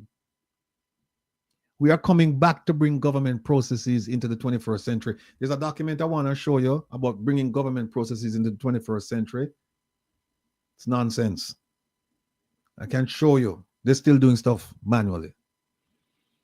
He said the JLP is united, strong, and ready to give Jamaica good government, good government, good government, and a chance for real progress. So join us in a partnership for prosperity and change things for the better. Please choose prosperity. 2016. You know what he said about 3 weeks ago in Florida? Here he says, choose prosperity. 3 weeks ago, he said, choose what is best for Jamaica. And that's what I'm telling you, people. Choose what is best for Jamaica. Even the Prime Minister has come to the realization that the prosperity message is not working. Choose what is best for Jamaica. And what's best for Jamaica? What is best for you, your family, your community? Not necessarily what's best for a political party. Right? That is what he said. And that's an exact quote. Choose what is best for Jamaica. Choose Jamaica. We're supposed to beat him over the head with this and say, but you say, choose progress, choose prosperity. And no, you tell us, choose whatever is best for Jamaica. Whatever you think is best, choose it. Because the prosperity thing not working. Right? We could go through some of the things that we talk about. We will reform government and establish a Ministry of Economic Growth and Job Creation. And remember the 4 in 5 or 5 in 4 or whatever it is, that nonsense them talk about in terms of GDP and the economy. never work out. Says this ministry will cultivate public-private partnerships to bring economic opportunities to life in the shortest possible time. Did not work out. It will ensure the coordination of resources to minimize red tape and maximize efficiencies. Did not work. Now, keep in mind, we're talking about 2016 to 2021. That's the period. That's the period we're working with. But I also want you to consider this is 2025 and these things haven't been done. And remember what I said. This election is a referendum on performance, not promises. Let me move on. Let me see if anything else. Okay. No. So the big one, yeah. See a big one, yeah. He said, and most of you know that this is not true, we will fix Jamaica's water infrastructure. He said they're going to fix it by 2021. We will make strategic capital investments in water. Jamaica is not short of water. This government does not know how to manage it. He's saying the PNP doesn't know how to manage it. We know how to manage it. The investment that we will make in water will reduce the impact of drought on the economy and will boost agriculture and housing economy and housing construction. This is what he is told, what he told the Jamaican people in 2016. And here we are, 2025, and the Jamaica's water infrastructure has not been fixed, despite Jamaica being blessed with abundant rainfalls. Enough rainfall at Jamaica. It's a problem of management. And he said, we are going to fix this problem here in 5 years. OT said E. coli. Yeah, I heard that story. Right? So tell me now, people, all of you out there know who talking about this Prime Minister and the government. I'm asking you now, is the water problem fixed? Is the water problem fixed? If you tell me that Jamaica's water problem has been fixed, you are a liar of the highest order. You remember the incident out in Negril? You remember the incident all over the island with water shortage, drought, this, that, and them use tanks, what them use for transport, I think human feces, them use a tank there for transport water, and then certain people get certain concessions regarding this, and even tourists started protesting about water. We didn't want to talk about the desalination plants. We'll get to that, Not tonight, we'll get to it. But there is one right there, people, that we know it hasn't been fixed. Now, here's another one, another scheme that they come up with. We will create a special council of investment ambassadors. If you remember, they come up with a whole bunch, the Indian man, the man from India who come there and screw up the COVID database thing, him get one, Him get a special ambassadorship out of it, When him get one to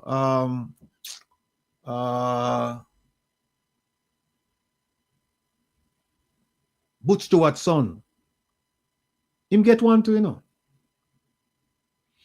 And you see what it said, Jamaica must improve its international profile as an investment destination and not merely as they make a typo right or so. You see, if you don't read it now, see it, make a typo, an emerging market to which money can be lent.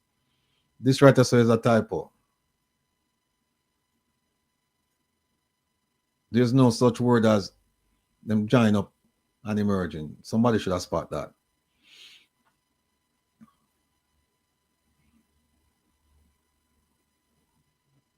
We can move on. We will reform NHD. Them reform NHD. The Jamaica Housing Agency. I'm friend. That's the day, two housing entities. I'm friend Norman Brown used to run them, or maybe still run them. They might expand affordable housing construction and reduce interest rates on mortgages. That happened. Here's another one. We will invest in improving skills to attract higher value investments. How you going to do that? Economic growth must mean jobs for people. How you going to do that when you have a deepening corruption problem? You do it because Secretary of State Marco Rubio said we'll bring investments to Jamaica. You just like I'm telling him I go review. And he was right. He said I will review it. Never said I will change it. I will review it. Here's another one. We will advance Jamaica as a digital society. An important step on this path is to digitize government records and put more business processes online. I can tell you that this is not true. This hasn't been fully satisfied. And you know it. And look what I'm saying about it. Them say we will start, them will redevelop Kingston Waterfront, which I believe they start, but I know they've started, and the Market District, and the hugely exciting Vernon Field corridor. I don't know if them do anything about that. If anybody know about the Vernon Field corridor being developed, then please let me know.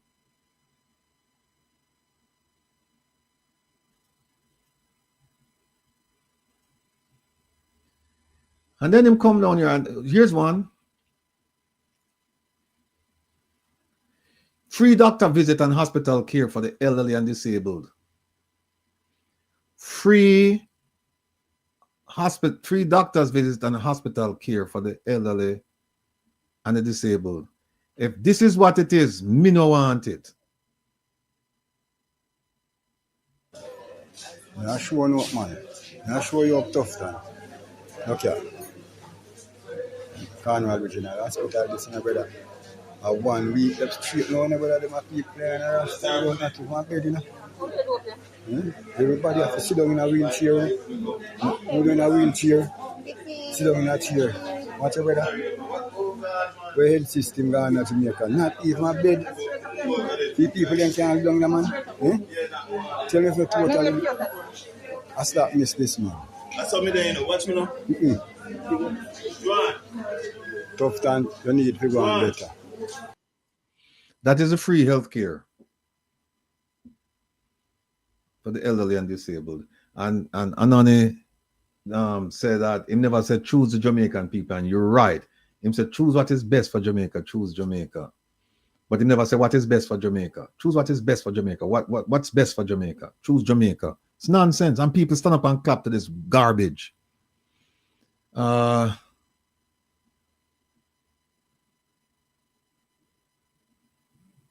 All of this is foolishness where you see right saying no. Access to affordable housing. Access to affordable housing for all. All means all, not some. How many of you have access to affordable housing? How many of you? Look at this one, a hospital for Portmore, 2016. This was said. 2025 today. Where the hospital there, Portmore, or the public hospital there? Where?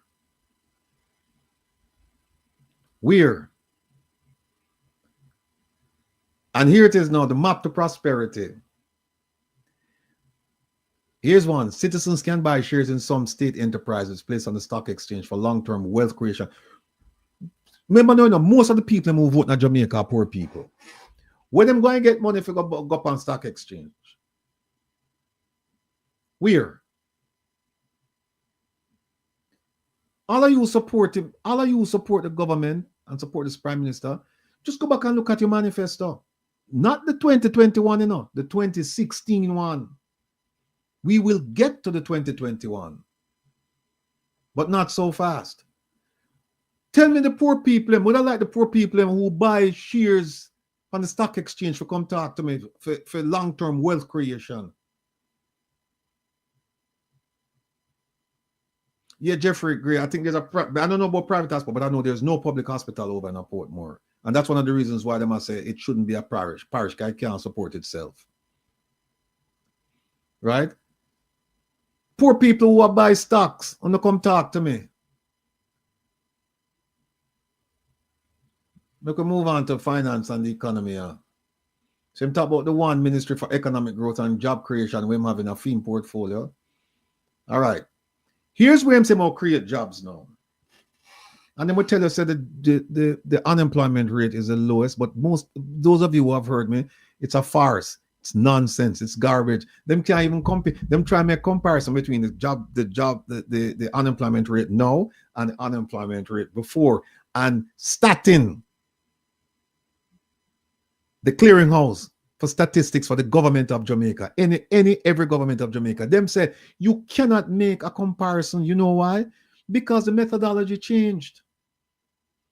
The methodology changed, so you can't compare now to then and say this is the lowest it's ever been. No, because it's a different methodology you use.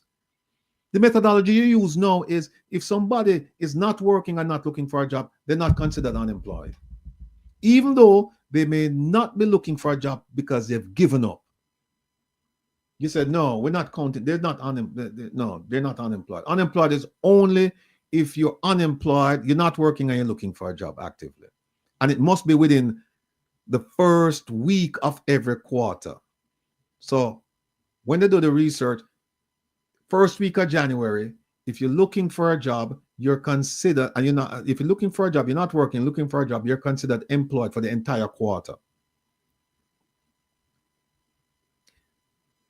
Even though after the first week, you give up. But you're considered employed. You're considered, if you're not looking for a job and you're unemployed, you're not considered unemployed. See if that makes sense. You're not looking for a job and you're unemployed, but they say you're not unemployed. So here's what they did say: we're going to create jobs. We will use economic clusters to encourage synergies. A whole bunch of big words and phrases no mean nothing. Cost savings and heightened efficiencies in the search for new jobs. By the way, you understand why I'm saying he might write this to him friends and colleagues. He not write this for the most of Jamaica, because most of Jamaica are going to read this and them don't understand where must I write this. So listen to this sentence. We will use economic clusters to encourage synergies, cost savings, and heightened efficiencies in the search for new jobs and new economic approaches. Most of the people when we know at Jamaica, them are not done spot. Them are not done spot, but them don't understand this. Them don't understand this. One such unit will be formed from what is now a triad of problem entities, with missed targets and rampant poor performances. And here, the triad now, the holy grail of bringing back, of infusing life into the job market. Water, energy, housing. Him said these three, they're interconnected. There's an interconnected growth triangle, and we're going to improve service delivery and create thousands of new jobs. Guess what? No, the thousands of new jobs that I'm talking about is in what? Service industry, hotel. I serve people. In a technical industry. Please, my people, don't make them fool enough. Again. Don't make them fool enough again.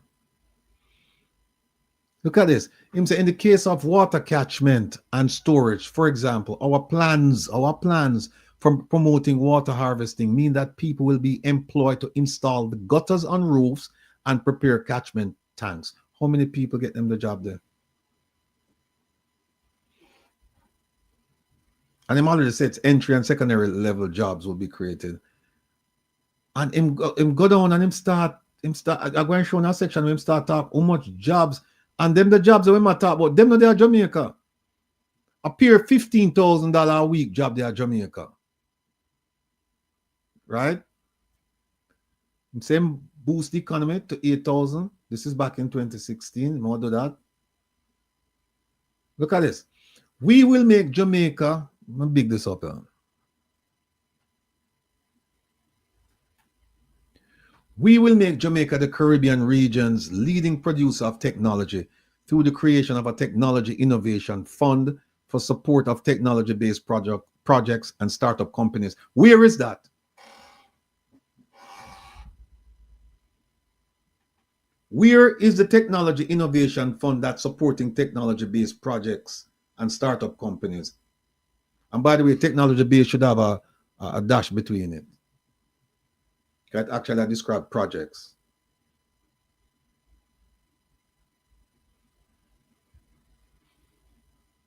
I'm the patois expert, but I know a little bit about English.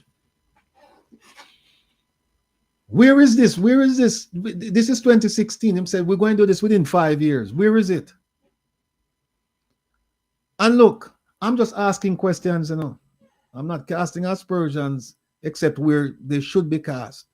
But like this, I'm asking, where is this Technology Innovation Fund that is supporting? You must not only show me that you have a innovation fund, but you must show me that it's supporting these projects and companies. And you must also show me that Jamaica is the region's leading producer of technology. Where is that? I'll move on. When somebody find out, or him find out, them can't make me know. Just like how them can make me know about the gender issue. Here's a gross triangle that him talk about. You know, housing, construction, water, and energy.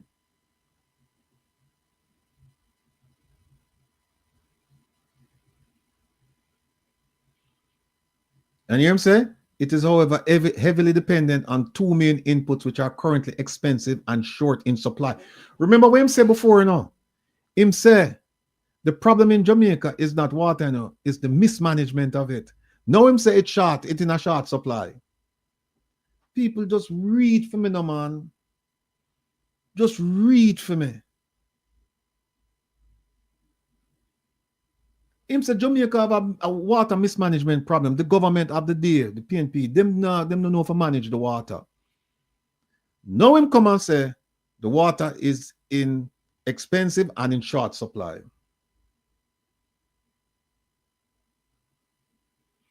And solving the water problem and the energy problem will also lead to more jobs. Tell me, how have they solved the energy problem? We know they haven't solved the water problem. To create jobs, we therefore propose to address them as interconnected activities. We're going to create jobs in supplying water and energy sustainably. Them like already know sustainably. And the improved conditions and costs will lead to an increase in housing construction and development, and thus more jobs. The cost of water catchment and energy saving facilities will be rolled up with the mortgage and not borne upfront by the homeowner. Tell me if that happened, people. All I want to buy a new house.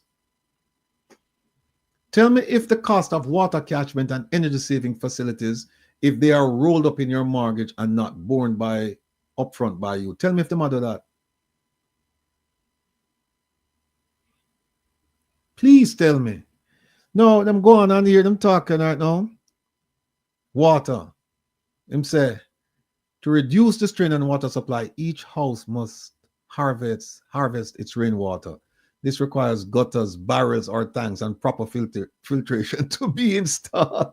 I said them must solve the water problem. So they must solve the water problem. Rainwater going to solve the water problem. As we say in Jamaica, pipe water we want to solve the problem. Him said, no, catch the water off your rooftop, man. And filter it and get some gutters and barrels and tanks. People know them taking off for kunomono. And look what I'm saying, training and employing people to do these installations could. Most of us don't see the word could. We say would. We don't say could. We say WOULD, that it is going to create over 5,000 jobs in the first year of implementation, growing to 10,000 after 5 years. That's what I'm saying. And him said by the third year, homeowners would have seen significant reduction in their consumption from the main supply, would spend less to purchase water. Well, wait a minute. They would see, but if you catch water, then you would not forget to the main supply. So I said that would be reduced. But so you'd spend less on water and the central supplies will be able to reach many more homes, farms, and businesses as a result. Mr. Prime Minister, is that happening? Is it happening, sir? And if it's happening, when did it start to happen? And where is it happening? The greatest impact, and who's responsible for doing it, and how many jobs? A myriad of questions. Myriad of questions. Him talk about solar energy. We're lucky to have sunlight. And him say, if we do it right, we can create another 5,000 jobs. Solar panels and solar water heaters. Right? That's what the man says.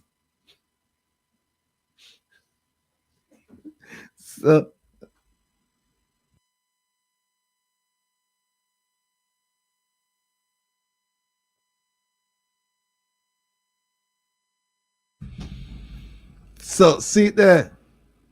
Then him say alternative energy sources. If you install solar panels, we're going to train people and we'll get up to 2,500 people working in that sector.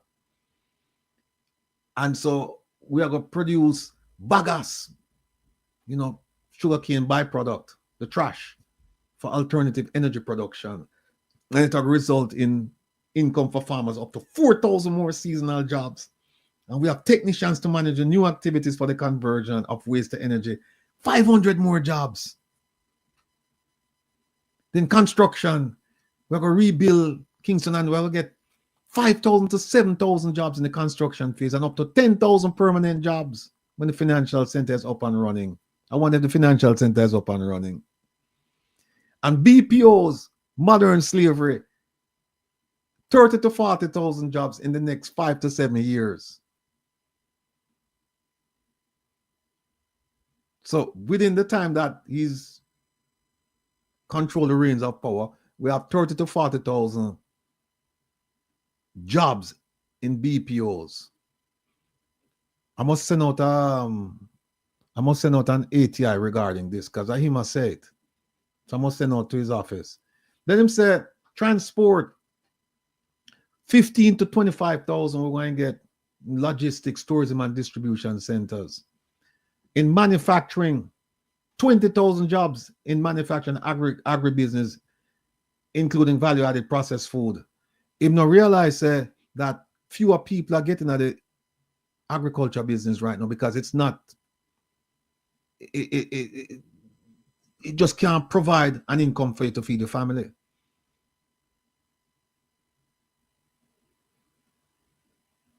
It's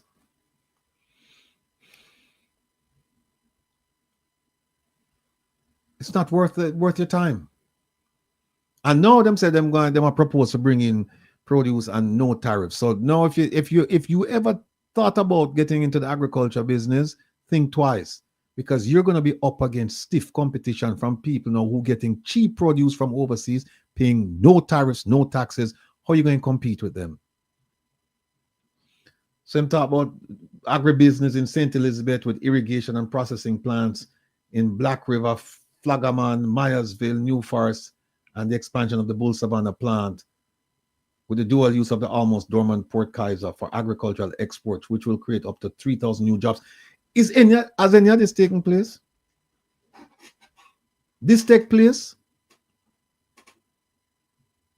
Hotels and tourism, 30,000 jobs. Yeah, that's more like it. Small business expansion and miscellaneous services, 20,000 jobs.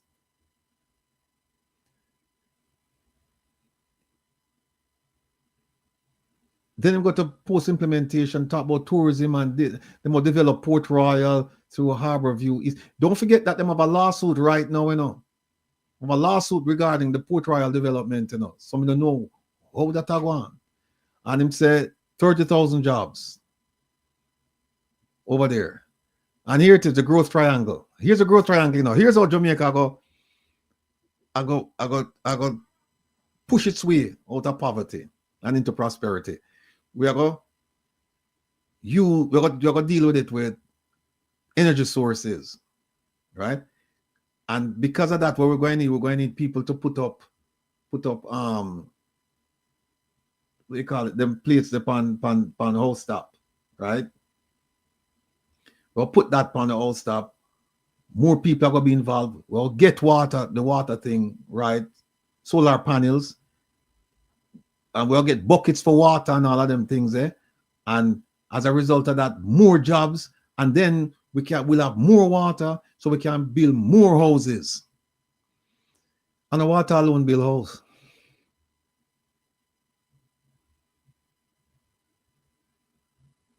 Even me know that, and a board house when they live in.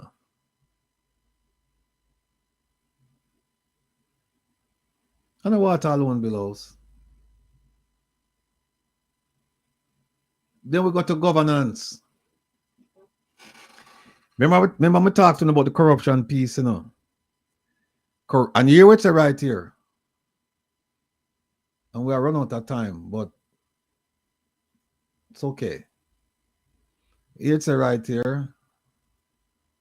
Corruption impedes economic growth, undermines the rule of law, and tears down the fabric of society. I keep reminding you, my family, go to the corruption index, go to the report put out by the Integrity Commission, and you will see that Jamaica has fallen 4 places. Jamaica is now 40. Not rank 40, it's slipped, 4 places, it's 40. And what that means is anything under 50 is grossly corrupt. Jamaica fell. But we're going to build a beautiful society with everyone prospering alongside corruption. And here it is that the Prime Minister has made it abundantly clear that corruption impedes economic growth. Look at the next sentence. The Jamaica Labour Party is committed to transforming our society by 2030. That is not going to happen. In fact, I ask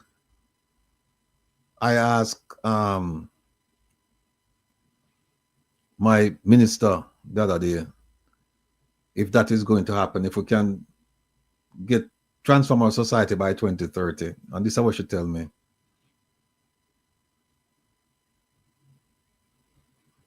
She not tell me nothing.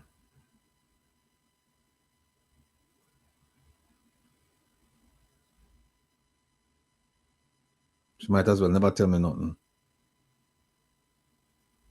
I don't know the thing when I play. No, come up yet.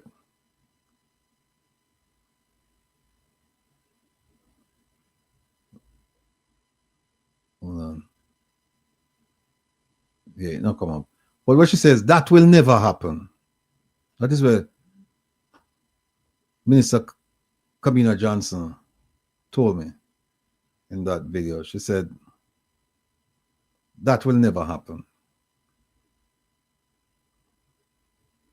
We will not transform our society by 2030. And look at what he said. He said, this can only be achieved if the rights of the citizens are guaranteed and corruption tackled in an uncompromising manner. Now you see why the Magnitsky Act is so essential. Him saying corruption is going to impede our growth and we have to tackle it in an uncompromising manner. And what did he do? Him take the Integrity Commission go court and try strike out provisions from that act and the Corruption Prevention Act.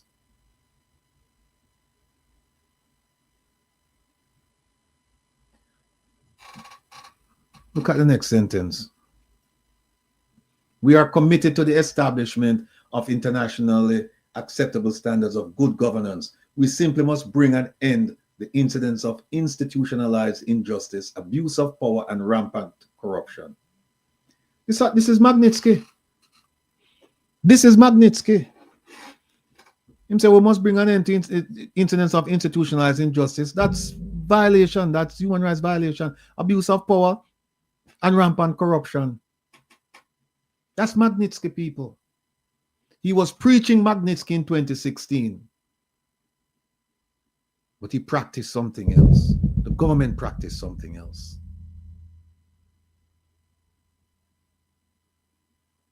Under Jamaica Labour Party government, the rights of every citizen will be protected. What about those who were swept up in the illegal and unconstitutional states of emergency? Were those people's rights protected? We will operate an efficient and accessible justice and law enforcement system. Is that the case? No. Look at this. Greater transparency. We will introduce mandatory disclosure of integrity reports. So I'm saying, what we're going to do, we're going to pass a law. Remember, the Integrity Commission Act did not come into being till 2017, and it became effective as an entity in 2018. This is 2016 in talking now. And him say, we are going to introduce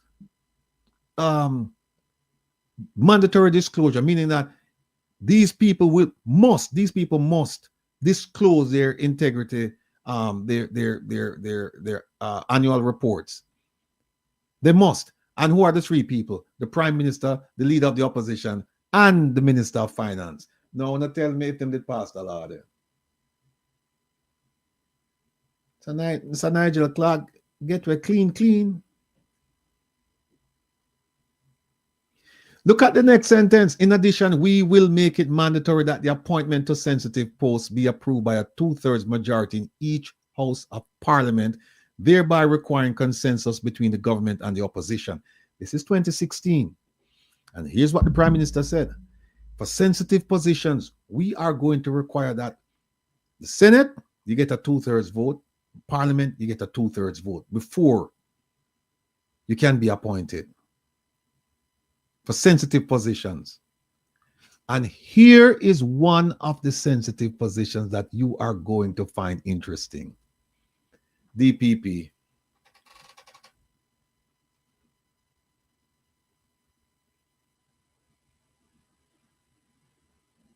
DPP. Did that happen?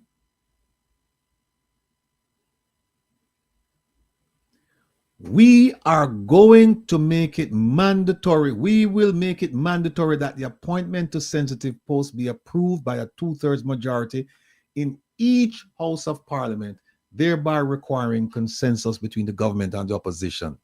In plain speak, before you can get one of them sensitive positions, 2/3 of the people in a parliament, both houses, must vote for you.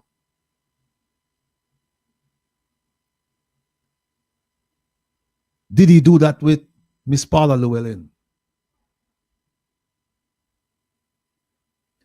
No. Instead, him go court.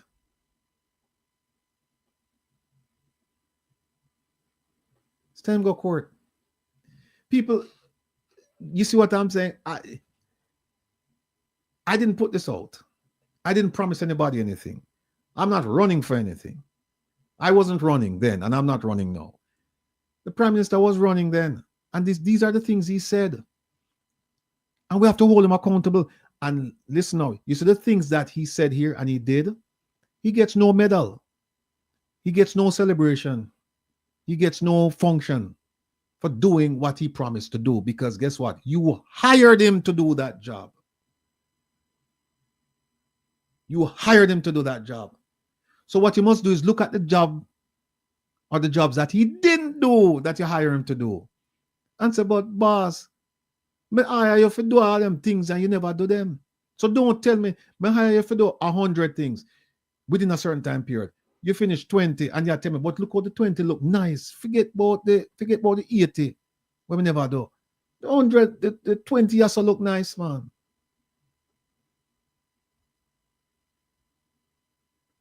People, keep these things in mind.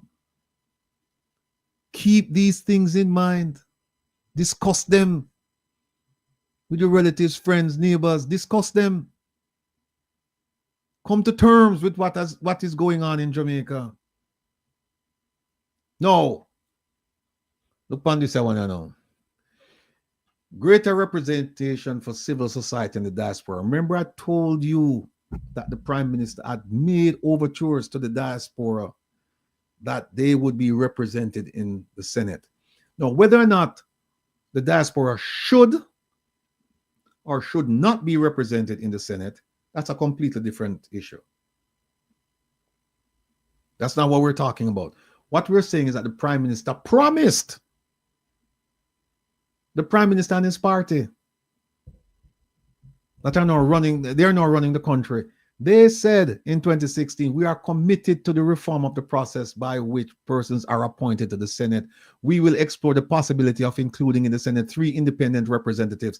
2016, 2025, tell me how much of them want to explore and what's the story? What was the exploration?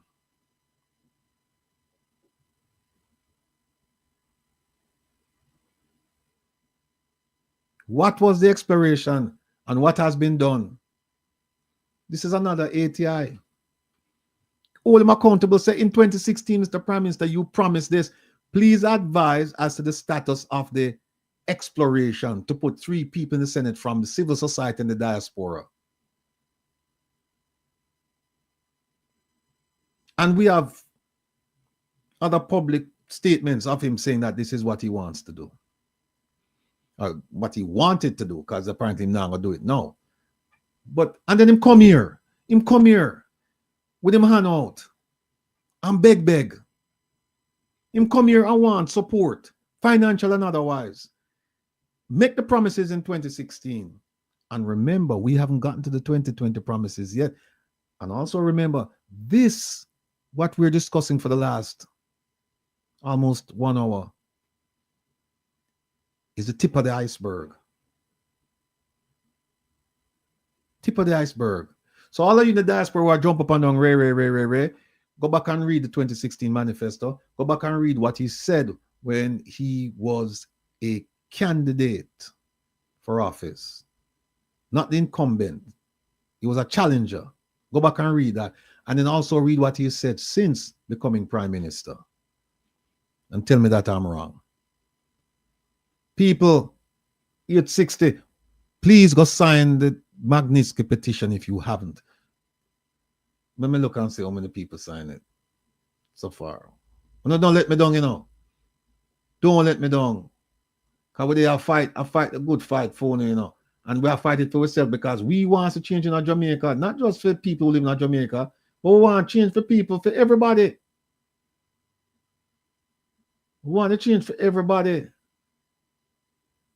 You know, me go look for it after. Let me just continue with this.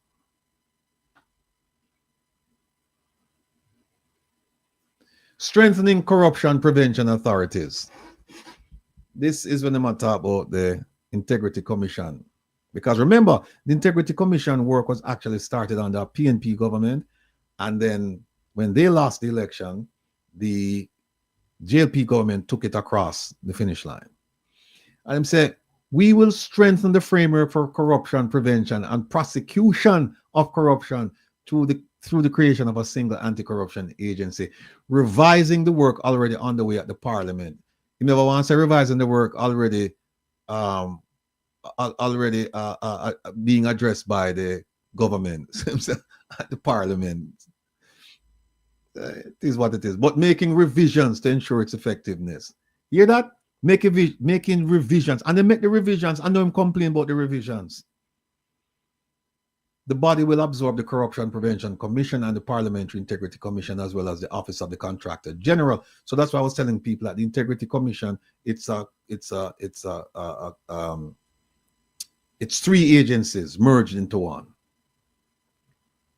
Right? Look at what I'm saying. No more cover-ups. No more cover-ups.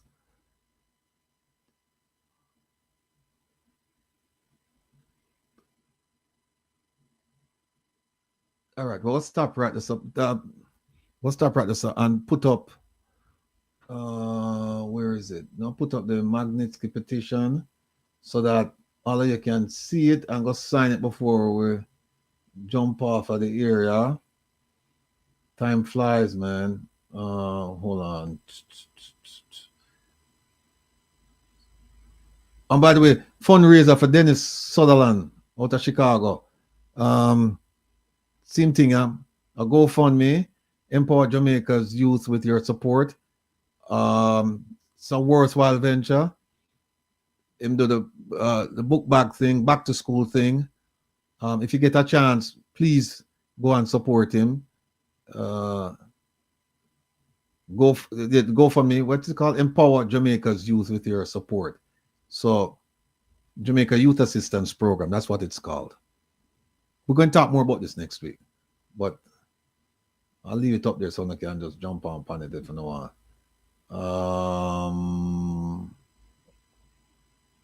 Producer Jonah Oti, me can't find the Magnitsky. It is somewhere down here, so hold on. Doom. While I do that, I just want to big up mama, big up daddy, and big up all of the mothers and the daddy them, you know. See ya.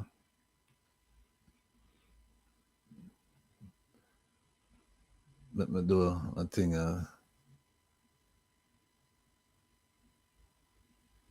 Come on, people, man. We only have 6 minutes. We only have 6 minutes and we have 829 devices. And sign the thing, man. Sign the thing if you don't want to hold government accountable, you know. And on it, you said the Kroll report paid for with taxpayers' dollars stolen by JLP. Actually, I want to tell you that the UK government subsidized the payment of that report. They put some money there. And what happened, we had people in England trying to get the report and them come out and say, why them can't give you the report? But we're trying to get that report. We're trying. We'll find a politician in England, we'll get the report. One way or the other. We're going to either in Jamaica or the UK. We're going to get the report. Just be patient. So here it is, people. The petition. Right there. Just go to change.org. And like I said, change.org, some of you sent money to them, and I mean, send the money to us, One Jamaica Legal Defense Foundation, instead. But what they did was they announced it on other platforms. And we have people who we believe to be non-Jamaicans, people who are willing to stand up for truth, rights, justice, transparency in the face of kleptocracy, gross human rights violations, and corruption. And they've signed the petition. And they have nothing to do with Jamaica except that they believe in what we're doing. So Jamaicans, especially those living in Jamaica, sign the thing, man. Sign the thing. Because we can't send it out with 1,156 signature. That not look good. Sign the thing. Carlton, big up yourself. Big up yourself.